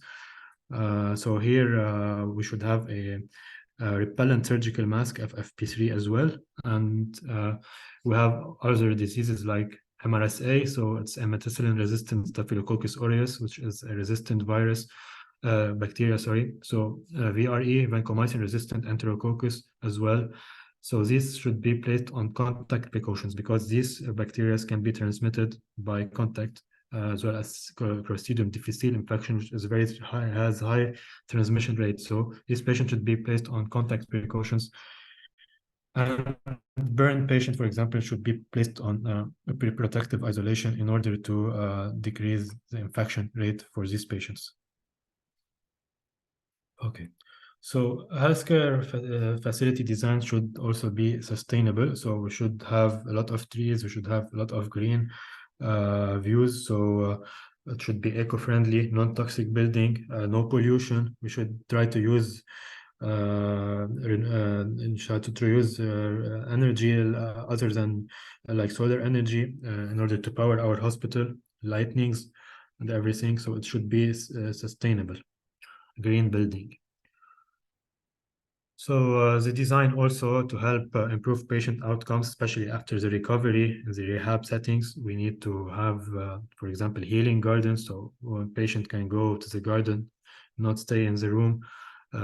Should be art and nature outside of the hospital, and we should integrate technology. So the hospital should be able to use technology and have the facility to use the advanced technologies. So healthcare doctors and nurses and all healthcare workers should have communication skills. They should know how to talk to their patient, to their families. They should be trained for that. They should show empathy and compassion. So they should show emotional support to the patient, because it's very important to for the psychological support. We need to have this as well. Cultural competency as well. As we said before, we have different patients with different cultures, so we need to recognize the different backgrounds of our patients. We need to adapt to them. We need also to have interdisciplinary collaboration. So we need to have a collaboration between all healthcare workers for the better outcome of our patients. So we need to have communication skills training. So healthcare professionals should be trained. They should have training sessions. Should have conferences in order to train them how to talk to patient and to family. It's very important. Continuous education as well. So they will have continuous lectures as we're doing now, in order to promote continuous education. Team-based training also. So we should educate our team, not just individual. Should form good teams in order to improve patient outcomes. So this is an example of healthcare workers assisting a session about how to better communicate with patients. So we have a lot of challenges, like time. We need a lot of time in order to implement all these measures. We have burnout. So healthcare provider work sometimes they work 24-hour shifts. They have night shifts. They have duties. So sometimes they feel they are in burnout conditions. So they start talking less to patients and their family.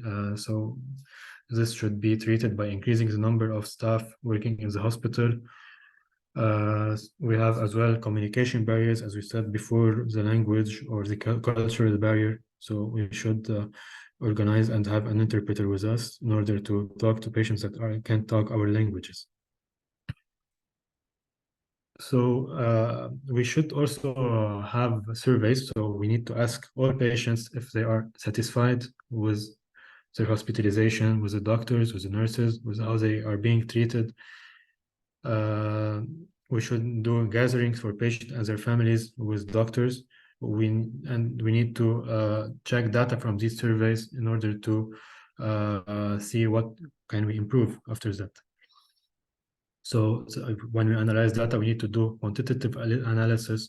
So we need to use statistical methods to analyze the surveys to see, for example, the percentage of patients that are satisfied, the trends with the treatment. So we have a lot of opportunity to analyze data. Qualitative analysis. So here we focus on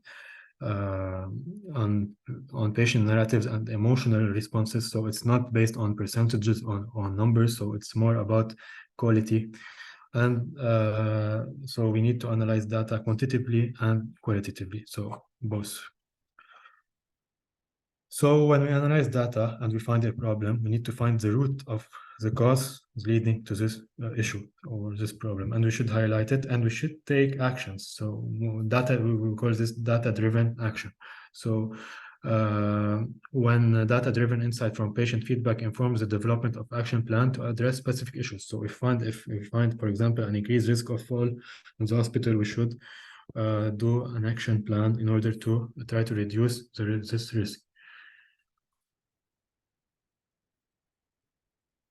So as we said, we need to train staff for communication skills in order to know how to talk to patients, empathy workshops, to have the patient in the center of the care and their families. So we need to have a lot of trainings and a lot of budget for that.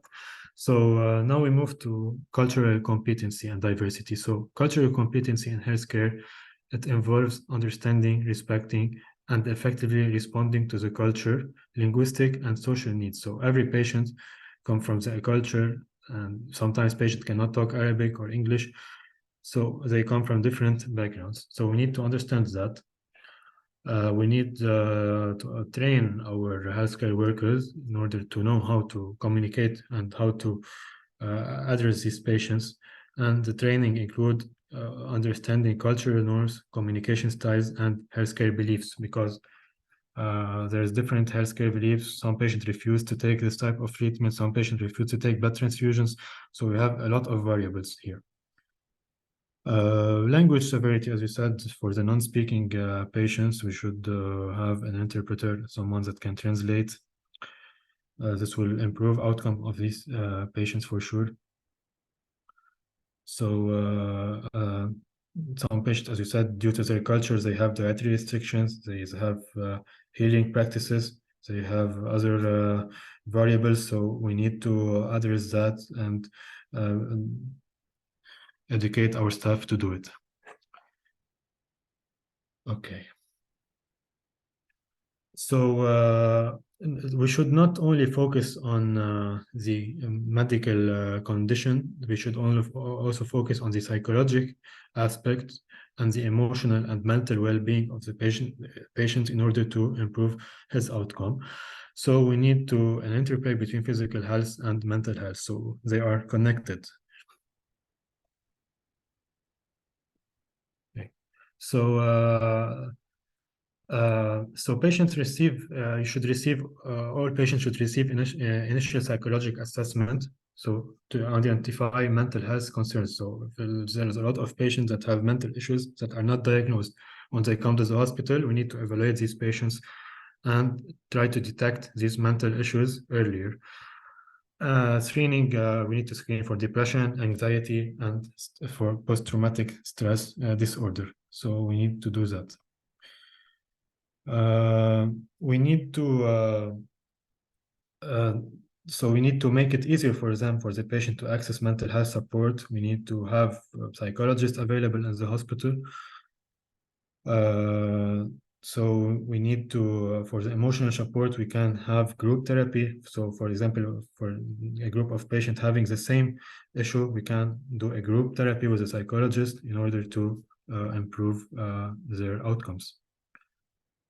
You can hear sometimes in the hospitals that we have, for example, a patient that has committed suicide. So this is suicide prevention.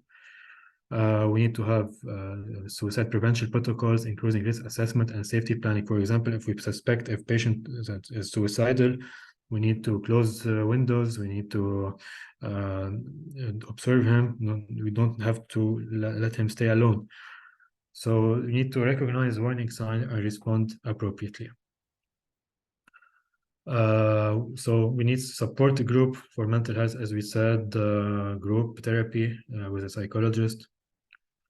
And we need to have a healthcare facility to procedure in place for crisis intervention. For example, if a crisis occurs like an earthquake or like an explosion. We had a similar case 3 years ago in my country. So we had a crisis. We had a crisis intervention. So there was a code. So all the doctors came to the hospital to help. Sometimes we have psychiatric emergencies. So we have a suicidal patient. We need a rapid response team, and you have to address acute mental health crisis. So it's very important. We need to follow all our patients after initial assessment or treatment. So we need to organize follow-up meetings with them, with their doctors. and continue to have ongoing support for them. And that was it for this lecture. If you have questions, please let me know. Thank you.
We will be back in 5 minutes for the next presentation.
We didn't start yet. We'll start in a few minutes. 2 minutes and we start.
Can you see the slides?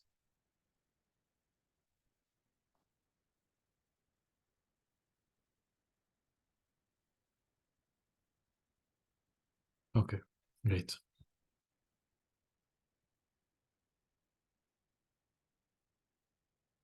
So we'll start discussing this topic. It's about reducing medical errors and improving patient safety.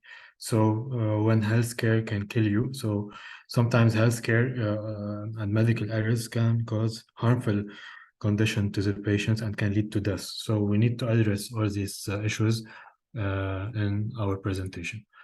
So anyone can make mistakes. Medical errors aren't the result of just one person or party. It's an error of the entire system.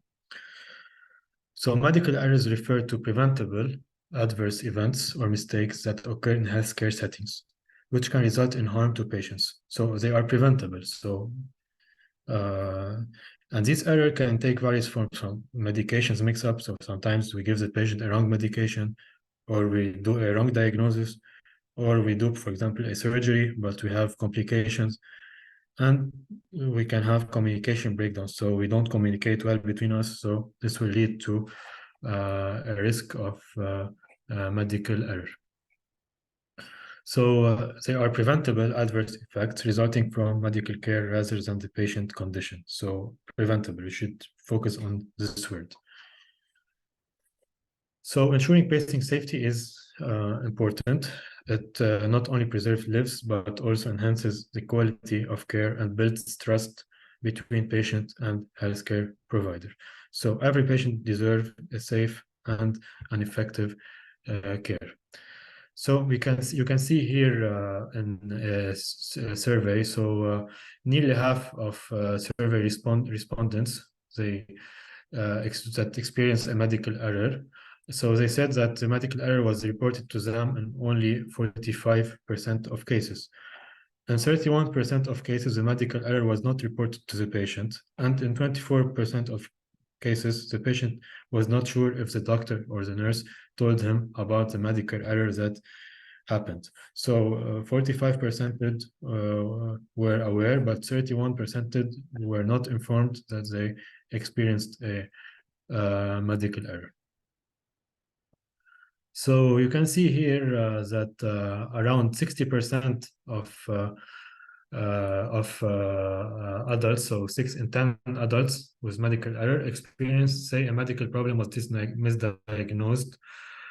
And around 40% say that they were not treated with respect. So you can see here on the first graph, about 59% of patients in the survey say that they experienced a medical error.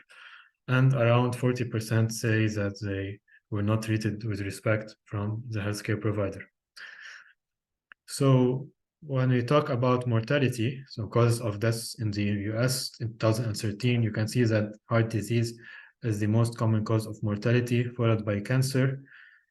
Then in third place, there is medical error, leading to about 250,000 deaths in the United States. So it's a critical issue we need to try to decrease. So it's the third most common cause of death in the US. And injuries can occur during surgeries, like we forget a surgical mesh inside, or hip prosthesis malfunction, spinal simulator malfunction, defibrillator. So sometimes we can burn the skin of the patient when we apply the defibrillator. Insulin pump can cause problems as well, and insulin pump sensor as well can cause problems. And these all these 6 issues were reported in 10,000 patients between 2008 and 2017. So 21% of people have experience in their life. This is another study, medical error in their life. And around 50% of medical errors were due to ordering or prescribing a wrong medication or a wrong dose of the medication. And nearly 4,000 surgical errors, they occur each year in the US, so 4,000. And approximately 33% of medical malpractice claims in the US are misdiagnosed error.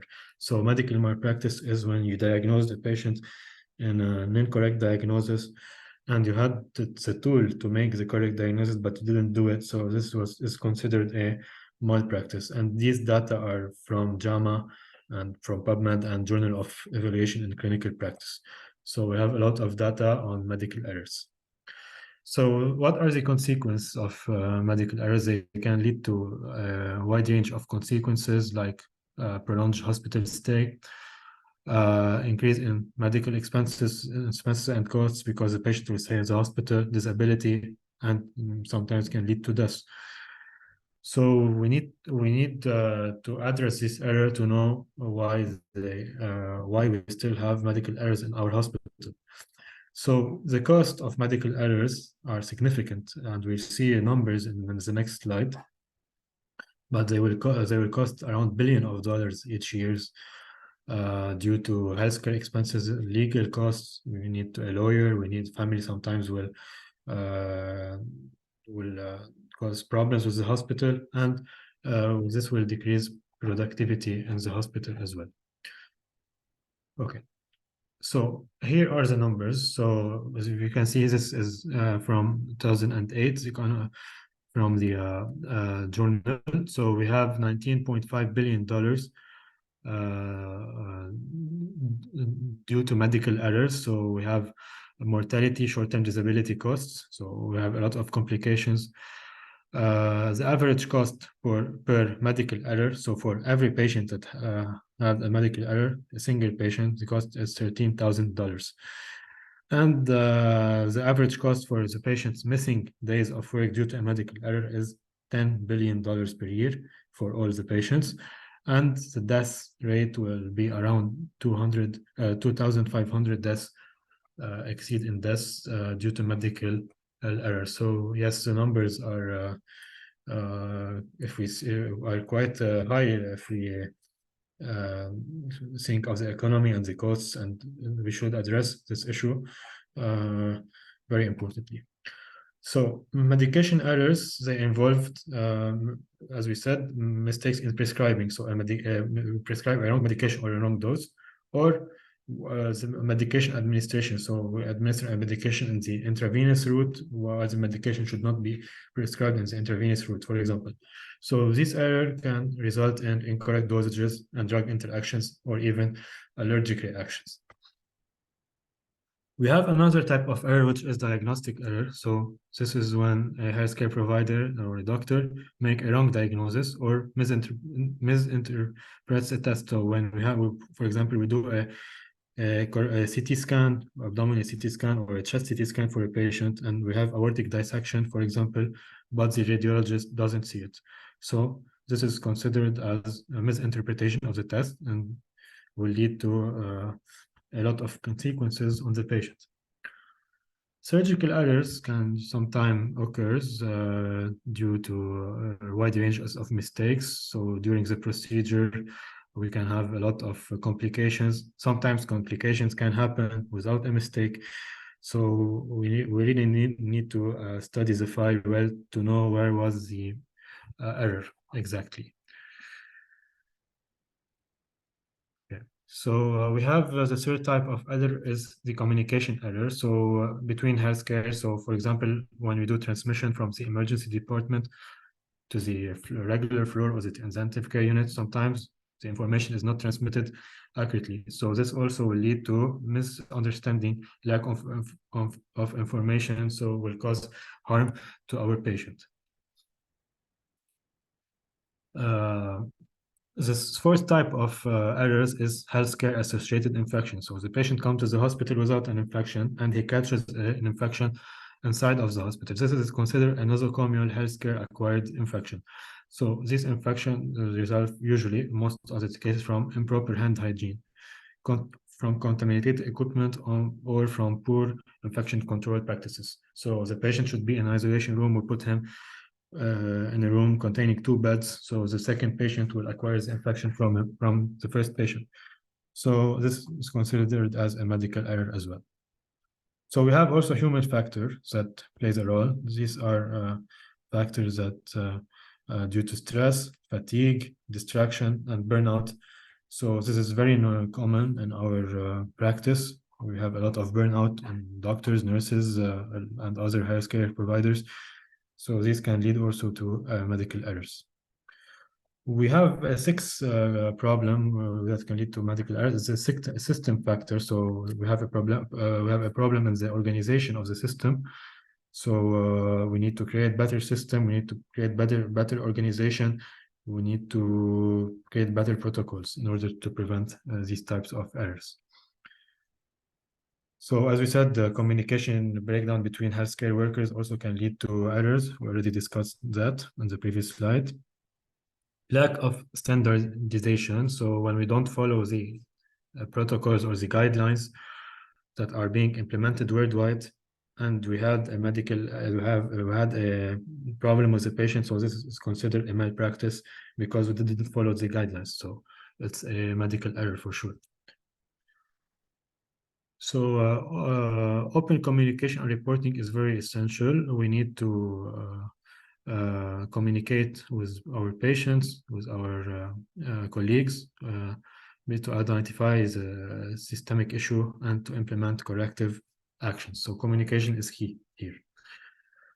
So how to reduce medical errors in the hospital? So we need to put standardized protocols. So we need to have a clear protocol. For example, a protocol to stop the spread of germs.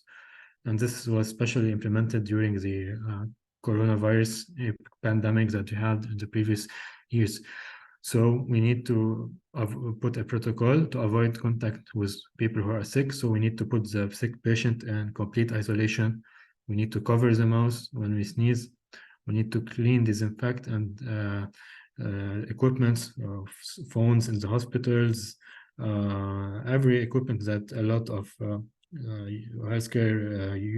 healthcare doctors or nurses use should be cleaned on a daily basis, should avoid touching eyes, and should be isolated. This is the most important thing. And hand hygiene for at least 20 seconds should be performed. So this is a protocol, for example, to stop the spread of germs. Every hospital should have similar protocols. Another way to prevent medical errors due to medication error is to do a medication reconciliation. So medication reconciliation involves a review of patient medications to ensure that they are accurate and to prevent medical errors. So everyone that comes to see the file of the patient, the doctor on duty, the resident, the nurse, should do a complete review of the medication with the patient. We call this medication reconciliation in order to detect error in dosages and route of administration. For example, sometimes there's two medications that had names that are a bit similar. So sometimes we write another medication instead of this medication. So these should be done on a regular basis. Another way to reduce medical errors is to use technology and to have very advanced electronic health records. So every patient should have a file that is stored on a server. We call it EHR, so electronic record. And in that way, we can decrease medication error for our patients. Teamwork and collaboration. So we should have collaboration between team members, doctors, nurses, healthcare workers, patients, families, in order to ensure that each team member expertise is utilized to provide the best possible care.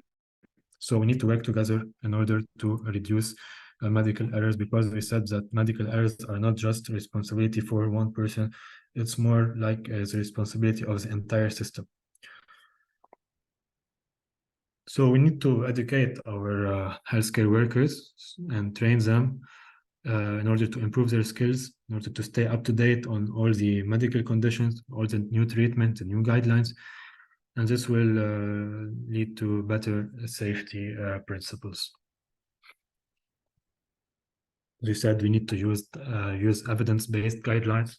We need to use the latest protocols, the latest guidelines. Each year we publish new guidelines, so we need to use them. Otherwise, we're doing malpractice and we can have legal consequences. So we'll show examples of a few standardized protocols that should be followed in each hospital. The most commonly used protocol in all hospitals is the ACLS protocol. So when a patient comes in cardiac arrest, we need to use the advanced cardiac life support protocol. So there is a step-by-step instruction, and it should be present in all departments in the hospital. And we need to our healthcare doctors and nurses, they should be certified in order to do ACLS. They should have every 2 years ACLS certification in order to renew their ACLS certification. Usually it's provided by the American Heart Association. So it's very important to have this for all our healthcare workers. So you can see here the ACLS protocol. So when a patient comes with a cardiac arrest, we have all the details. First of all, we should start with CPR. We should start the compressions. During another healthcare provider should attach the patient to oxygen and should attach the patient to a defibrillator. And we should assess the rhythm, if is shockable or not shockable. If the rhythm is shockable, we should bring the defibrillator and shock our patient. And after that, we need to continue CPR for 2 minutes, and we then check again if the rhythm is shockable or no. So everything is explained in this protocol. This protocol should be present in all our hospitals and all our departments, mainly in the emergency room, in the cardiac care unit, and in the intensive care units. We have also here on the right all the dosages of the medication, like dosage of epinephrine, dosage of amiodarone, dosage of lidocaine. So we have all the dosages, so we should follow this step by step. A second protocol that I'd like to discuss also is the acute chest pain protocol. So when a patient presents to the hospital with acute chest pain, so here, the first thing to do is to do an electrocardiogram, ECG, take history, and do a physical examination. If we find a potential cause like myocardial infarction, ST elevation myocardial infarction, then this patient should be transferred emergently to the cath lab, and we should follow the STEMI guidelines. If we don't find the STEMI or myocardial infarction signs, we need to evaluate other etiologies, like acute coronary syndrome, but not ST elevation myocardial infarction. We have different unstable angina or non-ST elevation myocardial infarction. Acute aortic syndrome, so aortic dissection can cause chest pains and can mimic myocardial infarction. Pulmonary embolism, acute myocarditis or pericarditis, and valvular heart disease. They all can cause acute chest pain. So if we follow this protocol step by step, we can't do a medical error. So that's why we should have protocols in each hospital in order to prevent medical errors. So here is another protocol. So we have a protocol to treat acute and recurrent pericarditis. So pericarditis is the inflammation of the outer layer of the heart. We call it the pericardium. It's a layer that covers the heart. Sometimes it can be inflamed. Usually it's due to a viral illness, or sometimes it's due to malignancy or medication use or autoimmune diseases.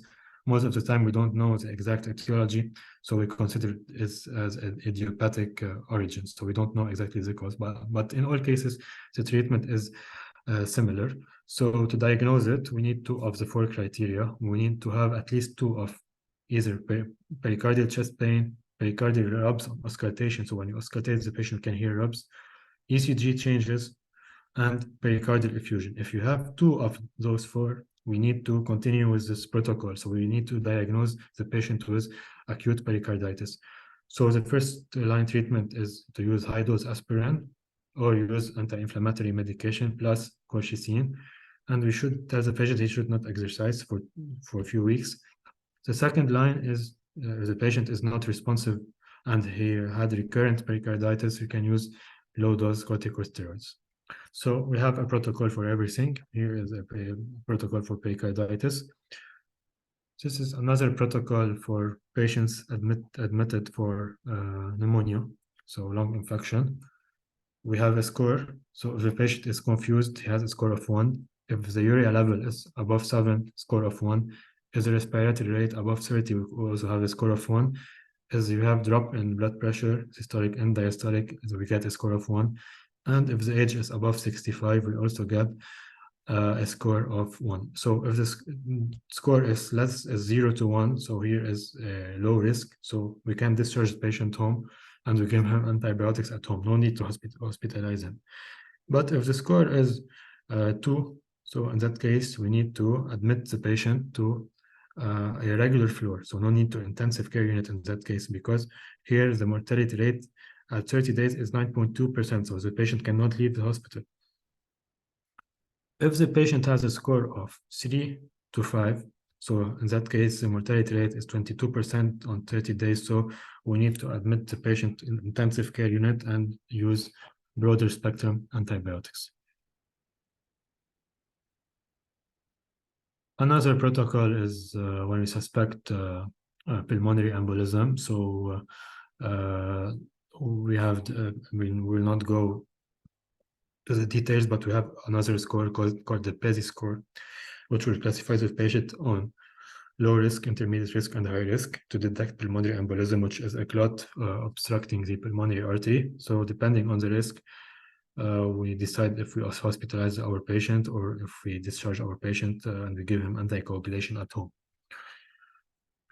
So what are the, why are we doing all this standardization? Because we need to ensure that all patients receive the same high quality care, regardless of the hospital he's in, regardless of the doctor that is treating him. So we need to have consistency and not depend on the healthcare provider. We need to have a general system in order to reduce these errors. So, as you know, all medications, you can see on the back of the medication a barcode. So we need to scan this barcode to make sure all the information are correct. The dose, the name of the medication. We need to scan all medications with a barcode. We need to double check. So when we have 2 nurses, for example, on the floor, they need to double check for specific medications.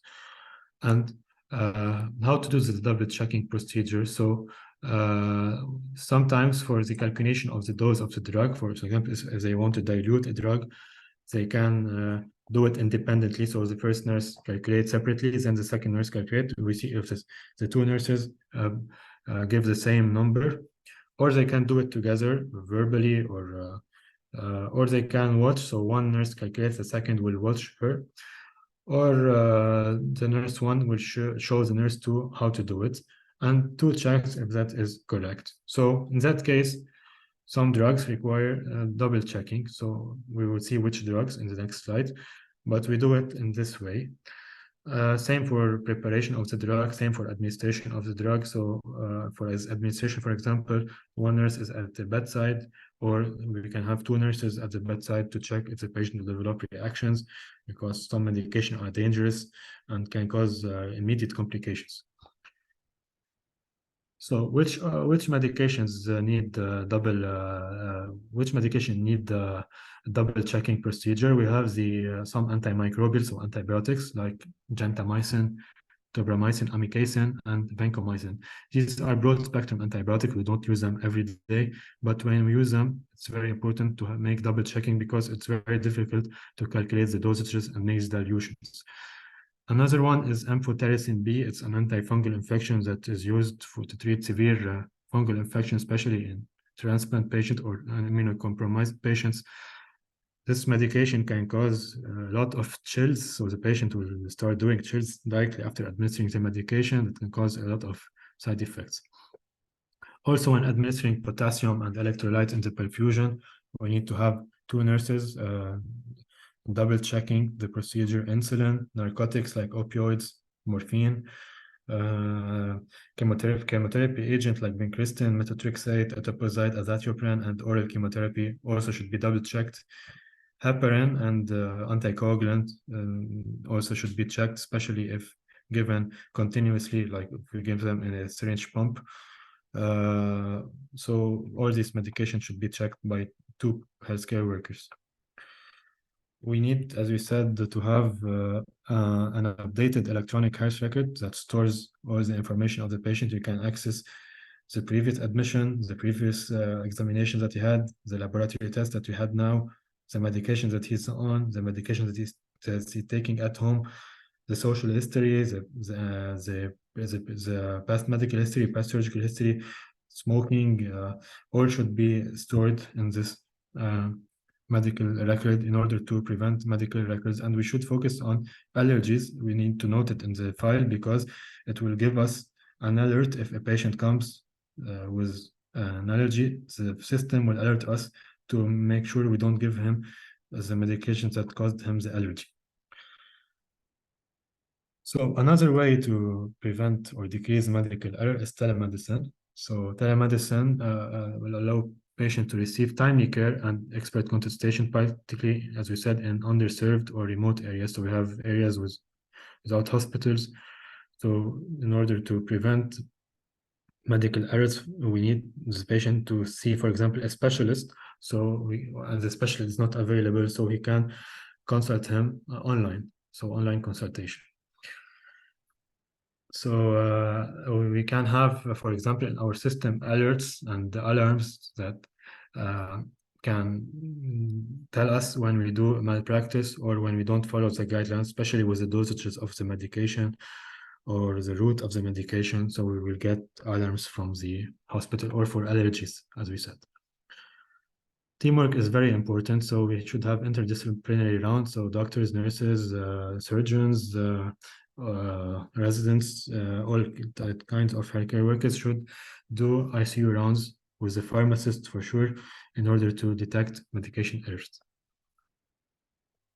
We have what we call SBAR communication model. So SBAR is a transmission paper that should be filled for every patient, and is mainly used when we have to transfer a patient from a floor to another. We call it SBAR paper. So all should be written here in details in order to avoid missing any details in the transmission. So everything should be written. Communication skills is very fundamental and important in teamwork. We should know how to talk with each other, with the patients, how to ask questions, how to collect data from our patients, how to actively listen to our patients. Same for continuous medical educations for all healthcare providers. So we need to train them on a regular basis, every month, every 2 weeks. So it depends in order to bring them the newest guidelines, the newest protocols to use in the hospital. So it's an essential part as well. Okay, so we need also to do simultaneous simulation training. For example, we can do simulation on cardiac arrest patients. So we bring a plastic body and we start doing training healthcare workers in order to do CPR. Train them to intubate the patient, train them to use a defibrillator. So we need to do a lot of simulation in the hospital. We need to, as we said in previous lecture, to involve patients and families, because involving patients and families sometimes help us reducing medical errors. So sometimes the patient tells us things we weren't aware of if we didn't ask him. So we always need to discuss with him and with her families. So we should always learn from our errors. So we need to do a debriefing after each medical error. We should try to limit this error on the next time and not do it again. We need to report errors. So any error should be reported and should be discussed in a meeting, especially if the error has led to a mortality. So we can do a mortality morbidity meeting in order to discuss this medical error and to see how to prevent it the next time. It's not to judge the doctor or the nurse or to make her feel bad or make her feel bad. It's just to try to improve the system. We need to find the root, so we need to find the deficiency. If the deficiency is related to the burnout of doctors or nurses or healthcare workers, In that case, we should try to increase the staff numbers or reduce the working hours. So we need to find the root.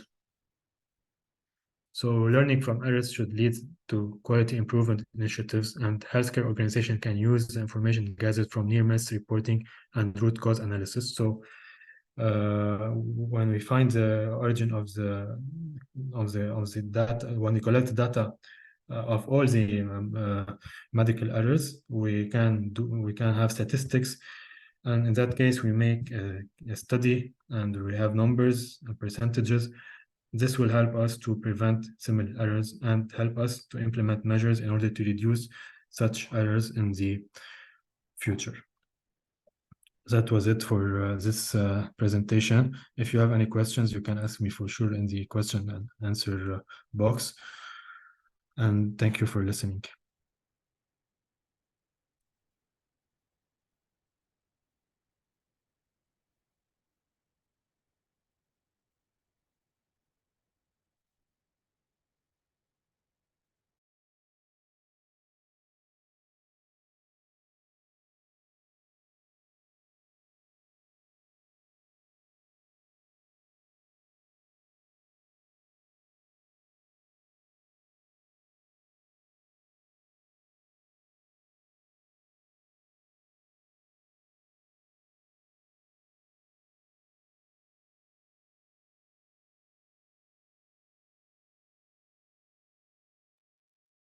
We will take a 5-minute break and we'll continue with the next presentation.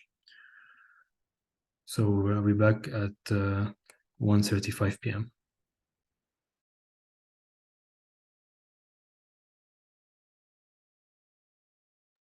No, we still have 2 presentations, but we will try to finish at 2:30 or 2:35. We'll try to finish at 2:35.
Okay, great. So we will start with this topic about how to use telehealth and other technologies in our practice. So telehealth, as known as telemedicine, refers to remote delivery of healthcare services and medical information using electronic communication technologies. So we're talking here about online consultations, about new technologies like smart wearable devices, like mobile applications, like ambulances with a lot of technologies, medical robots. So we'll see on the next slides about all these new technologies that are being implemented.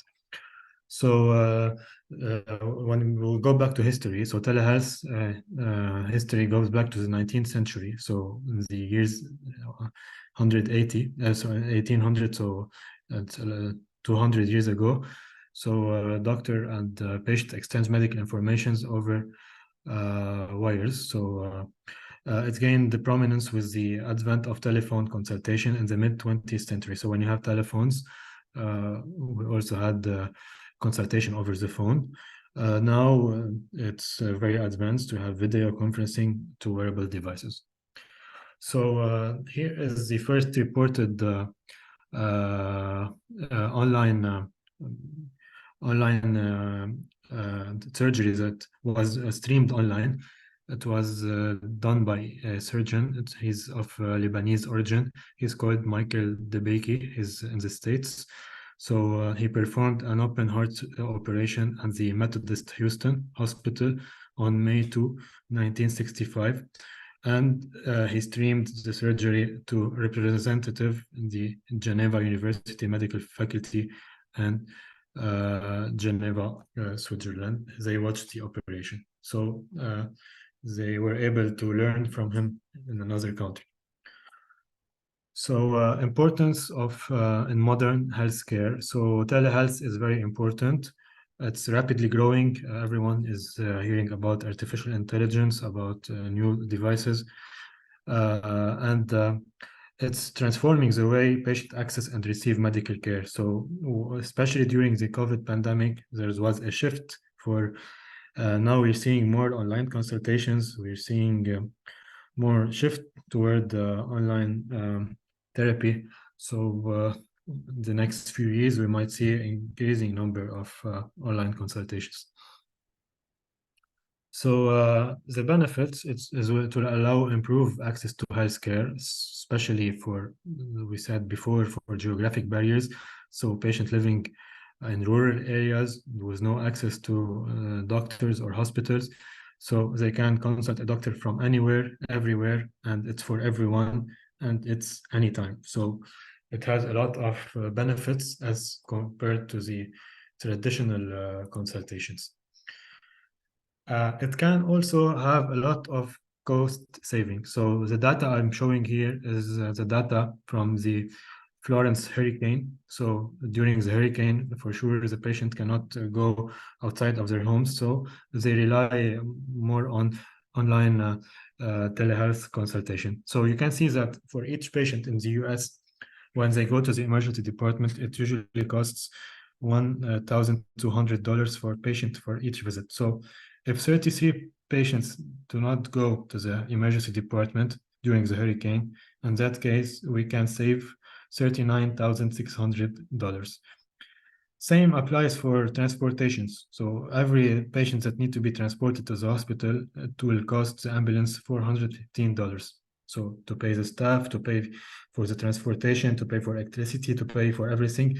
So if 33 patients stayed at home during the hurricane, so we will save 13,600. So a total, when 33 patient does not go to the emergency department, we can save 53,000 USD just for 33 patients. So imagine if the number of 1,000 patients, we can save a lot more. So for sure, it has benefits. It's convenience for patient as well. So patient can schedule appointment at their convenience. So they can they avoid waiting time, they avoid travel time. So you know, in some countries like in the States, to take an appointment to the doctor, or in Europe, we need around 1 month or 2 months in order to be able to see this doctor. So it's very challenging, the traditional way. So telehealth is, we don't have similar problems with telehealth. We can find appointments a lot easier.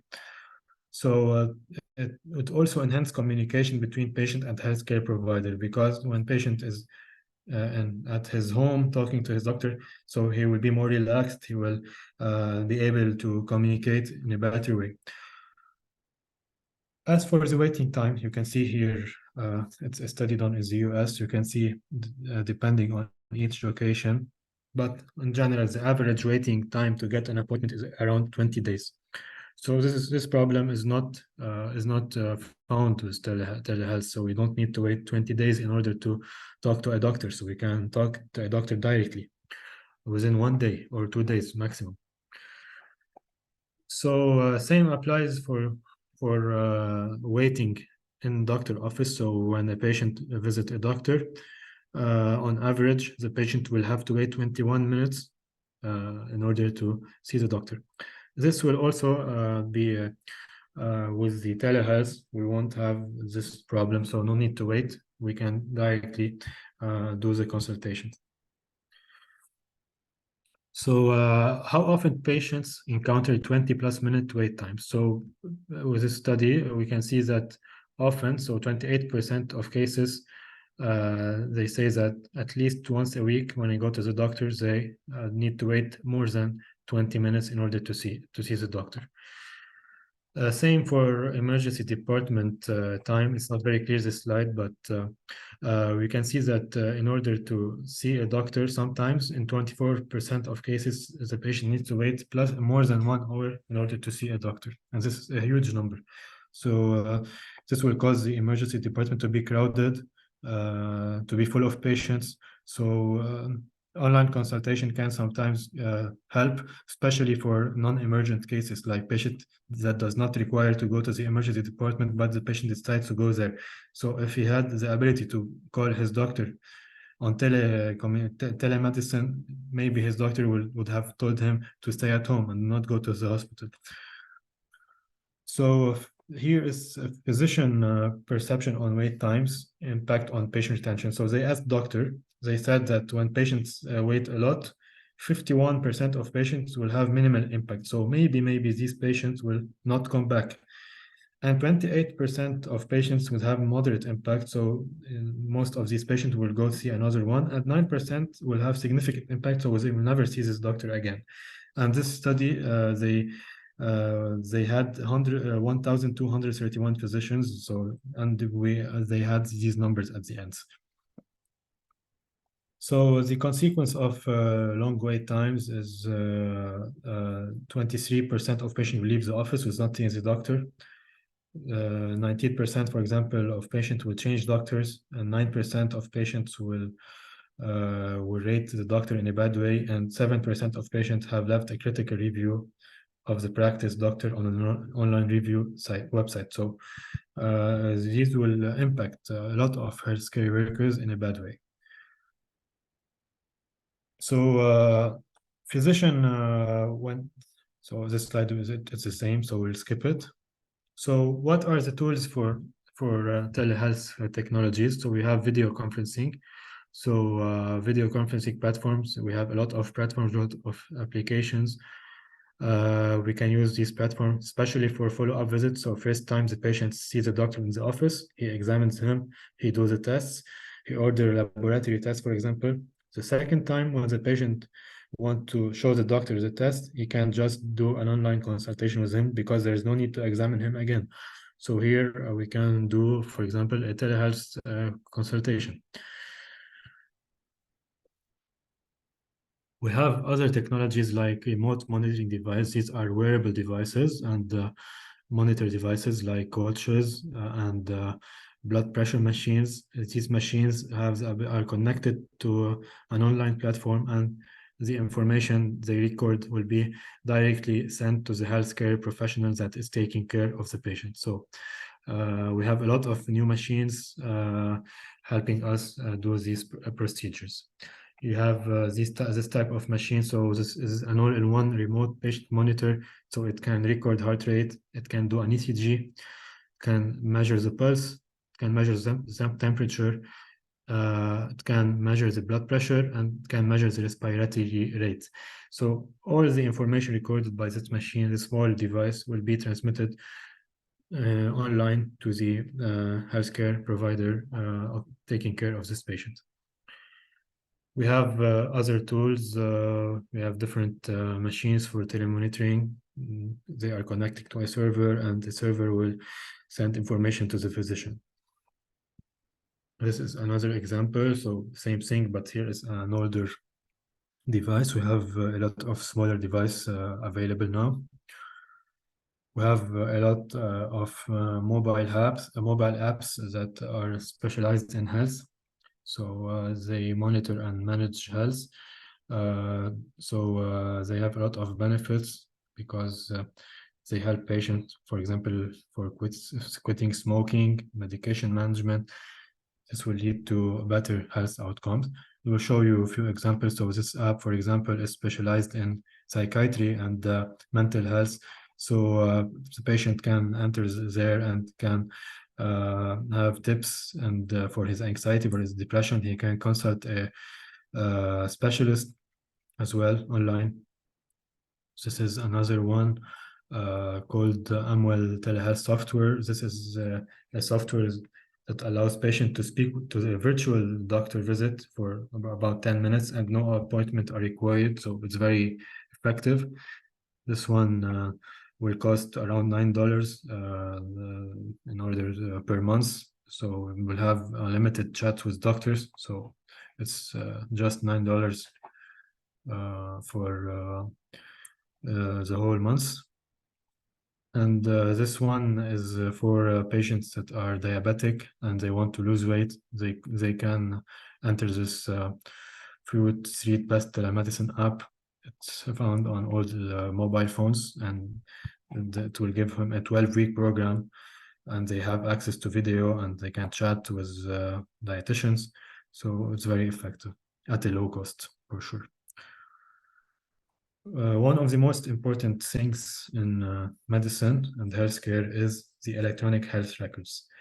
We should note all the details of our patient, all the medication, all the complications, anything that happens with the patient in the hospital, we should note it in the medical file. This is very important because sometimes we can face legal issues with the patient. If we note everything in the file, we can be covered. So we should note everything. And the patient can have access to his electronic health record by using a mobile app or a website. So the app connects him to the cloud server of the hospital. And there you can see that he can access his electronic medical records, that medical staff information, and he can access other information as well. So wearable health technologies, we already discussed that. So we have the watch. This watch is manufactured by Apple.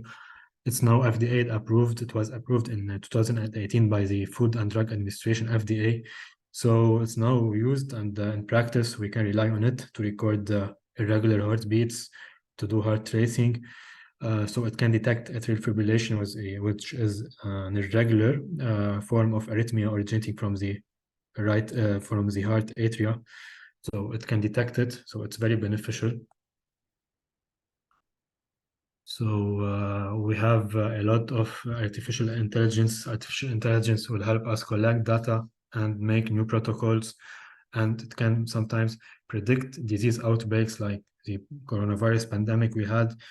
The AI that are being developed now have the ability to predict future pandemics. So they are currently under development, and we're waiting to see the results. We have, for example, when you have a pandemic, so we need to rely here on online consultation because patients should be isolated at home. Sometimes patients sometimes we cannot go outside. So in these extreme cases, it's very important to have a good telehealth. So we have also something called blockchain for medical records. It's a blockchain technologies that ensures that all this information is stored on the system, medical records, imaging, laboratory tests. So it will improve data integrity, patient privacy, and it can give access to all healthcare providers in the hospital to check these data. The last thing we'll discuss is 3D printing in medicine. It's a new technology it's a machine that can print specific designs, 3D print. So we can use these things in medicine. Especially in prosthetic devices. For example, if a person loses his hand, we can create a 3D printed device that is fully functional. Same for lower limbs. So you can see all these devices are 3D printed. A finger, if we lose a finger, for example, we can use a 3D printer prosthetic device. So they are very cheap. They are manufactured very quickly, and they are resistant and durable. So they last for years, and they are very the patient can customize it. So the color, the shape. So especially for young patients. Imagine a kid of 5-year-old, he loses his limb, we need to try to customize him in order to prevent social problems with him at school or at children at his age, because it's very important for his psychological health. So these things can help. We can use robots in surgery. So we have a lot of surgical procedures that can be assisted by robotics. So we call it a robotic surgery. We have in the gynecologic surgery, we have in the prostate surgery, we have in the kidney surgery, and the colorectal surgery, and the robotic gallbladder surgery. So it's most commonly used in the GI surgeries and the urologic surgeries, the robotic assisted surgeries, and it's leading to better outcomes and less complications post-op, and a smaller wound. When you use robots, we have a smaller wound, so it's better for the patient as well. The last thing is the data privacy. So it's very important that the data stored in our system should be private and confidential. We are not allowed to share data for our patient without his consent. So if we want to publish a medical case, for example, we need the consent of the patient to publish his case. We are not allowed without the consent of the patient. So it's the same. So the patient should have necessary access to this technology, to his medical file, to everything we discussed. We should teach the patient how to use these mobile apps, how to use these tools in order to consult his doctor online. The tools should be user-friendly, should not be complicated, to be able to be used by all ages.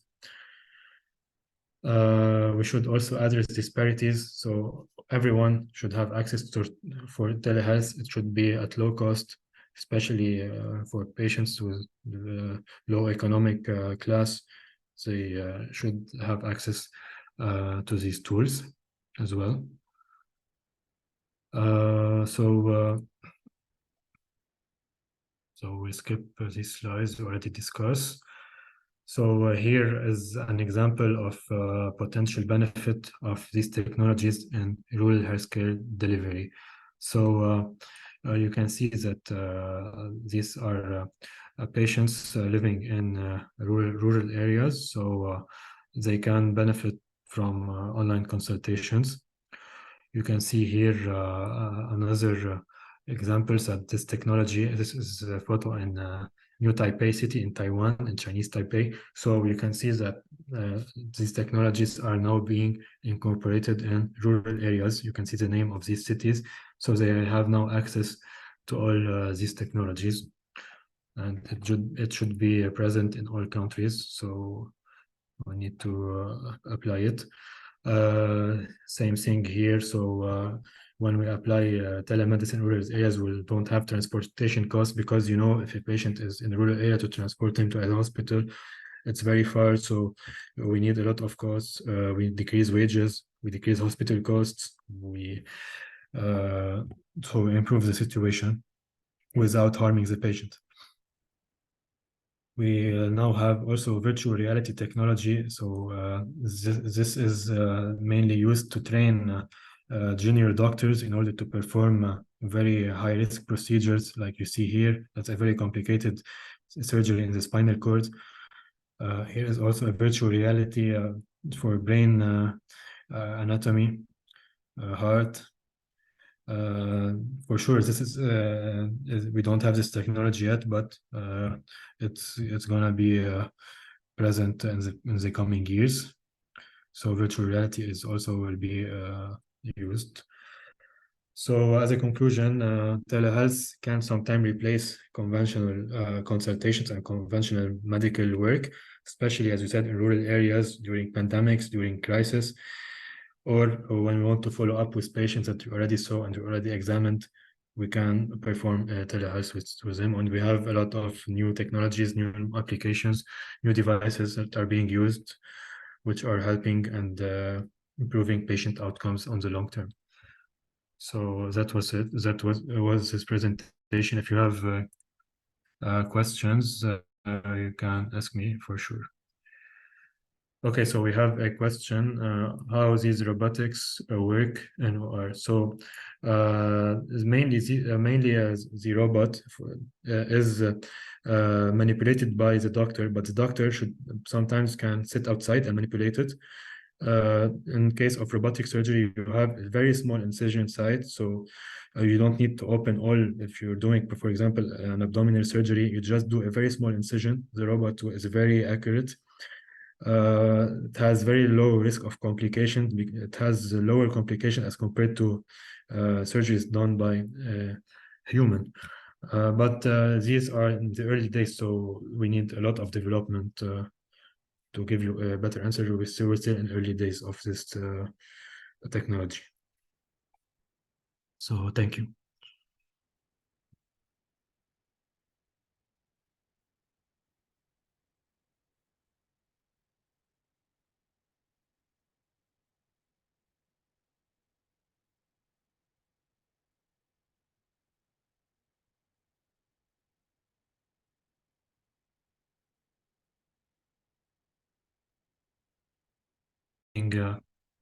Engaging patients in their care plan. So we'll discuss a case and we'll see. This is a case of a patient named John. He is 65-year-old. He has a history of diabetes, hypertension, and congestive heart failure. So he has a heart failure with reduced ejection fraction because he did a myocardial infarction in 2019, was treated with a stent. So he had a stent in his coronary arteries, but he's developed heart failure as a result of his condition.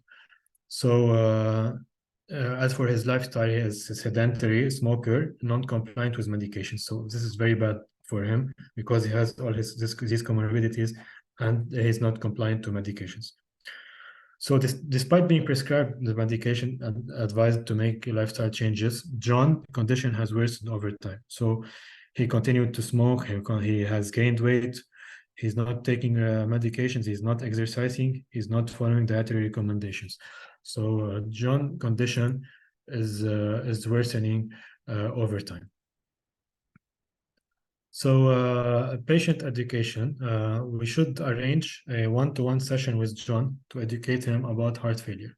Because for sure, John, if he was well educated about his condition, he won't be not taking his medication. So he wasn't educated. We should use visual aids to explain to him about his condition, and we should discuss lifestyle choices such as smoking and diet, smoking cessation, and improving his diet. So you know that heart failure is classified based on the left ventricle ejection fraction. So we have heart failure with reduced ejection fraction, HFrEF, with an EF of less than 40% or less than 35%.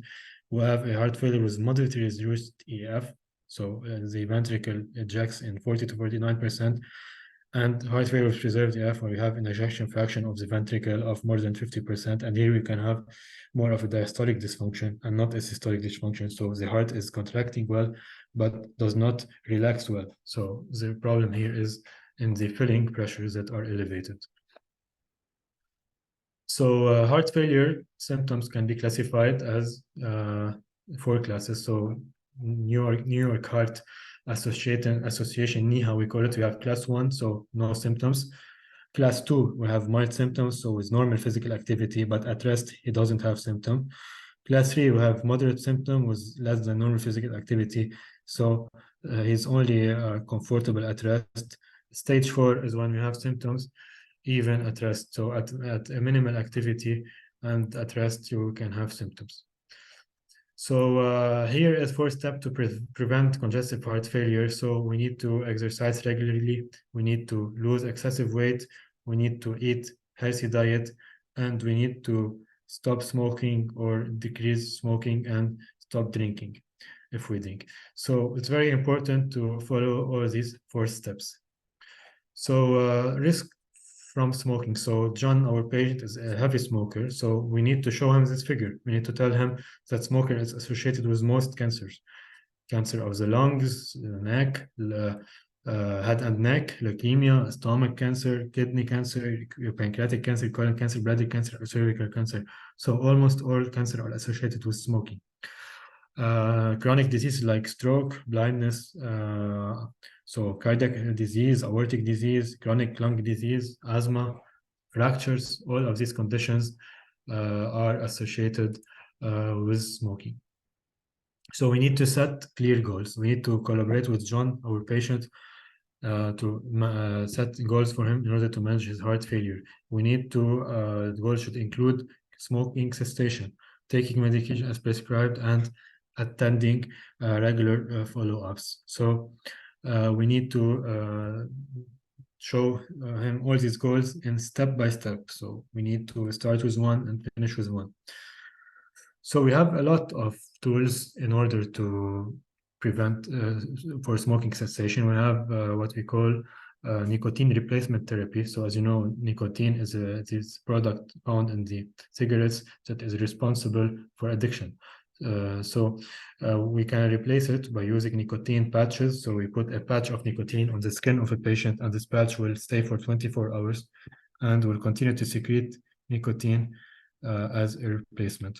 We can use also a nicotine gum, so like a chewing gum, a patient can take it instead of smoking. So this helps. We need to show him this guideline that he should be on 4 medications to treat his heart failure and 5 medication, 5th medication if he has symptoms. So he needs to be on an ACE inhibitor, a drug that acts on the myocyte remodeling, beta blockers to slow his heart rate, to decrease the oxygen demand, mineralocorticoid receptor antagonist, and dapagliflozin, which is a SGLT2 inhibitor. So all these drugs will reduce mortality by more than 20 to 30%. So we have a mortality benefit. We should tell him that he can improve if he took all these drugs. So we should schedule an appointment a few weeks to assess smoking cessation and to check if the patient is adherent to therapy. So after discharge, we should see the patient again to see if he's taking his medication correctly. So in our case, John, in the follow-up visit, we see that he's now taking his medication and he's concerned about his medical issue. So he wants to improve and he wants to change his lifestyle. In the meantime, we can offer him remote monitoring. So we can have video conferencing with him, telehealth, check his vital signs, check his heart rate, check his blood glucose. So we have a lot of tools. We already discussed this device. It can measure heart rate, ECG, can measure the step, because we can say for the patient, for example, that he needs to do 10,000 steps per day. So this device will record his steps, body temperature, saturation, blood pressure. So it can record everything, almost everything. Here is the device to measure blood glucose. So every patient like John should have a device like this. When we detect a lower blood pressure by the monitor, so when blood pressure drops to less than 90 systolic or drops above 40% from his baseline, this may indicate that the patient is taking excessive dosage of medication, and we should try to reduce the dose. Tachycardia in a patient like John could mean that he's dehydrated because he's taking a diuretic, because he has heart failure. So we need to decrease the dose as well. Fever in cases like him, so we should rule out an infection, because if a patient like him with heart failure develop an infection, it can exacerbate his heart failure condition. And the uncontrolled glucose means that he's not adhering to his medication or he's using excessive glucose in his diet. So we need to provide John with support and resources about heart failure, about smoking cessation. So we should give him mobile apps, websites that offer him these opportunities. So we can see here, it's an app developed by the American Heart Association. It can help a patient like him. It can track his mood, track his symptoms, track his medications. He can connect with others, with doctors, with healthcare providers. He can track his energy level, so it's very useful for patients like him. What you can see here is another app that helps in smoking cessation. It will tell him what was the last time that he smoked. So for this patient, for example, the last time he smoked was 1 hour 30 minutes ago since last cigarettes, and he saved $40 because he decided to do this. So it's a motivational app that should be advised for all patients who are smoking. It's called Iris Free Quit Smoking app. It's available for everyone. We should schedule follow-up with him after hospital discharge. So follow-ups is to check is he's taking medication as planned, is he's having difficulties, and to reinforce the lifestyle modification plan. So he should visit the doctor 7 to 14 days after discharge, or he can do a telephone follow-up within 3 days after hospital discharge. So it's better to do both. Start with a telephone or teleconsultation, then see the doctor in the clinic 7 to 14 days after discharge from a heart failure hospitalization. So here is another study that to see that when patient comes back for follow-up, the death rate is just 9% in heart failure. But when patient does not come for follow-up, the death rate increased from 9% to 12.6%. So we have increased 3% in death. So follow-up after hospitalization is very important to make sure that the patient is following up in following our recommendations. So over time and through patient engagement strategy, John begins to understand the seriousness of his condition and the importance of taking control of his health. So he successfully quit smoking with all the tools that we gave him, with the nicotine replacement therapy. So he started taking his medication and he's now following a healthy diet. He has for sure support from his healthcare team. He's using remote monitoring technology.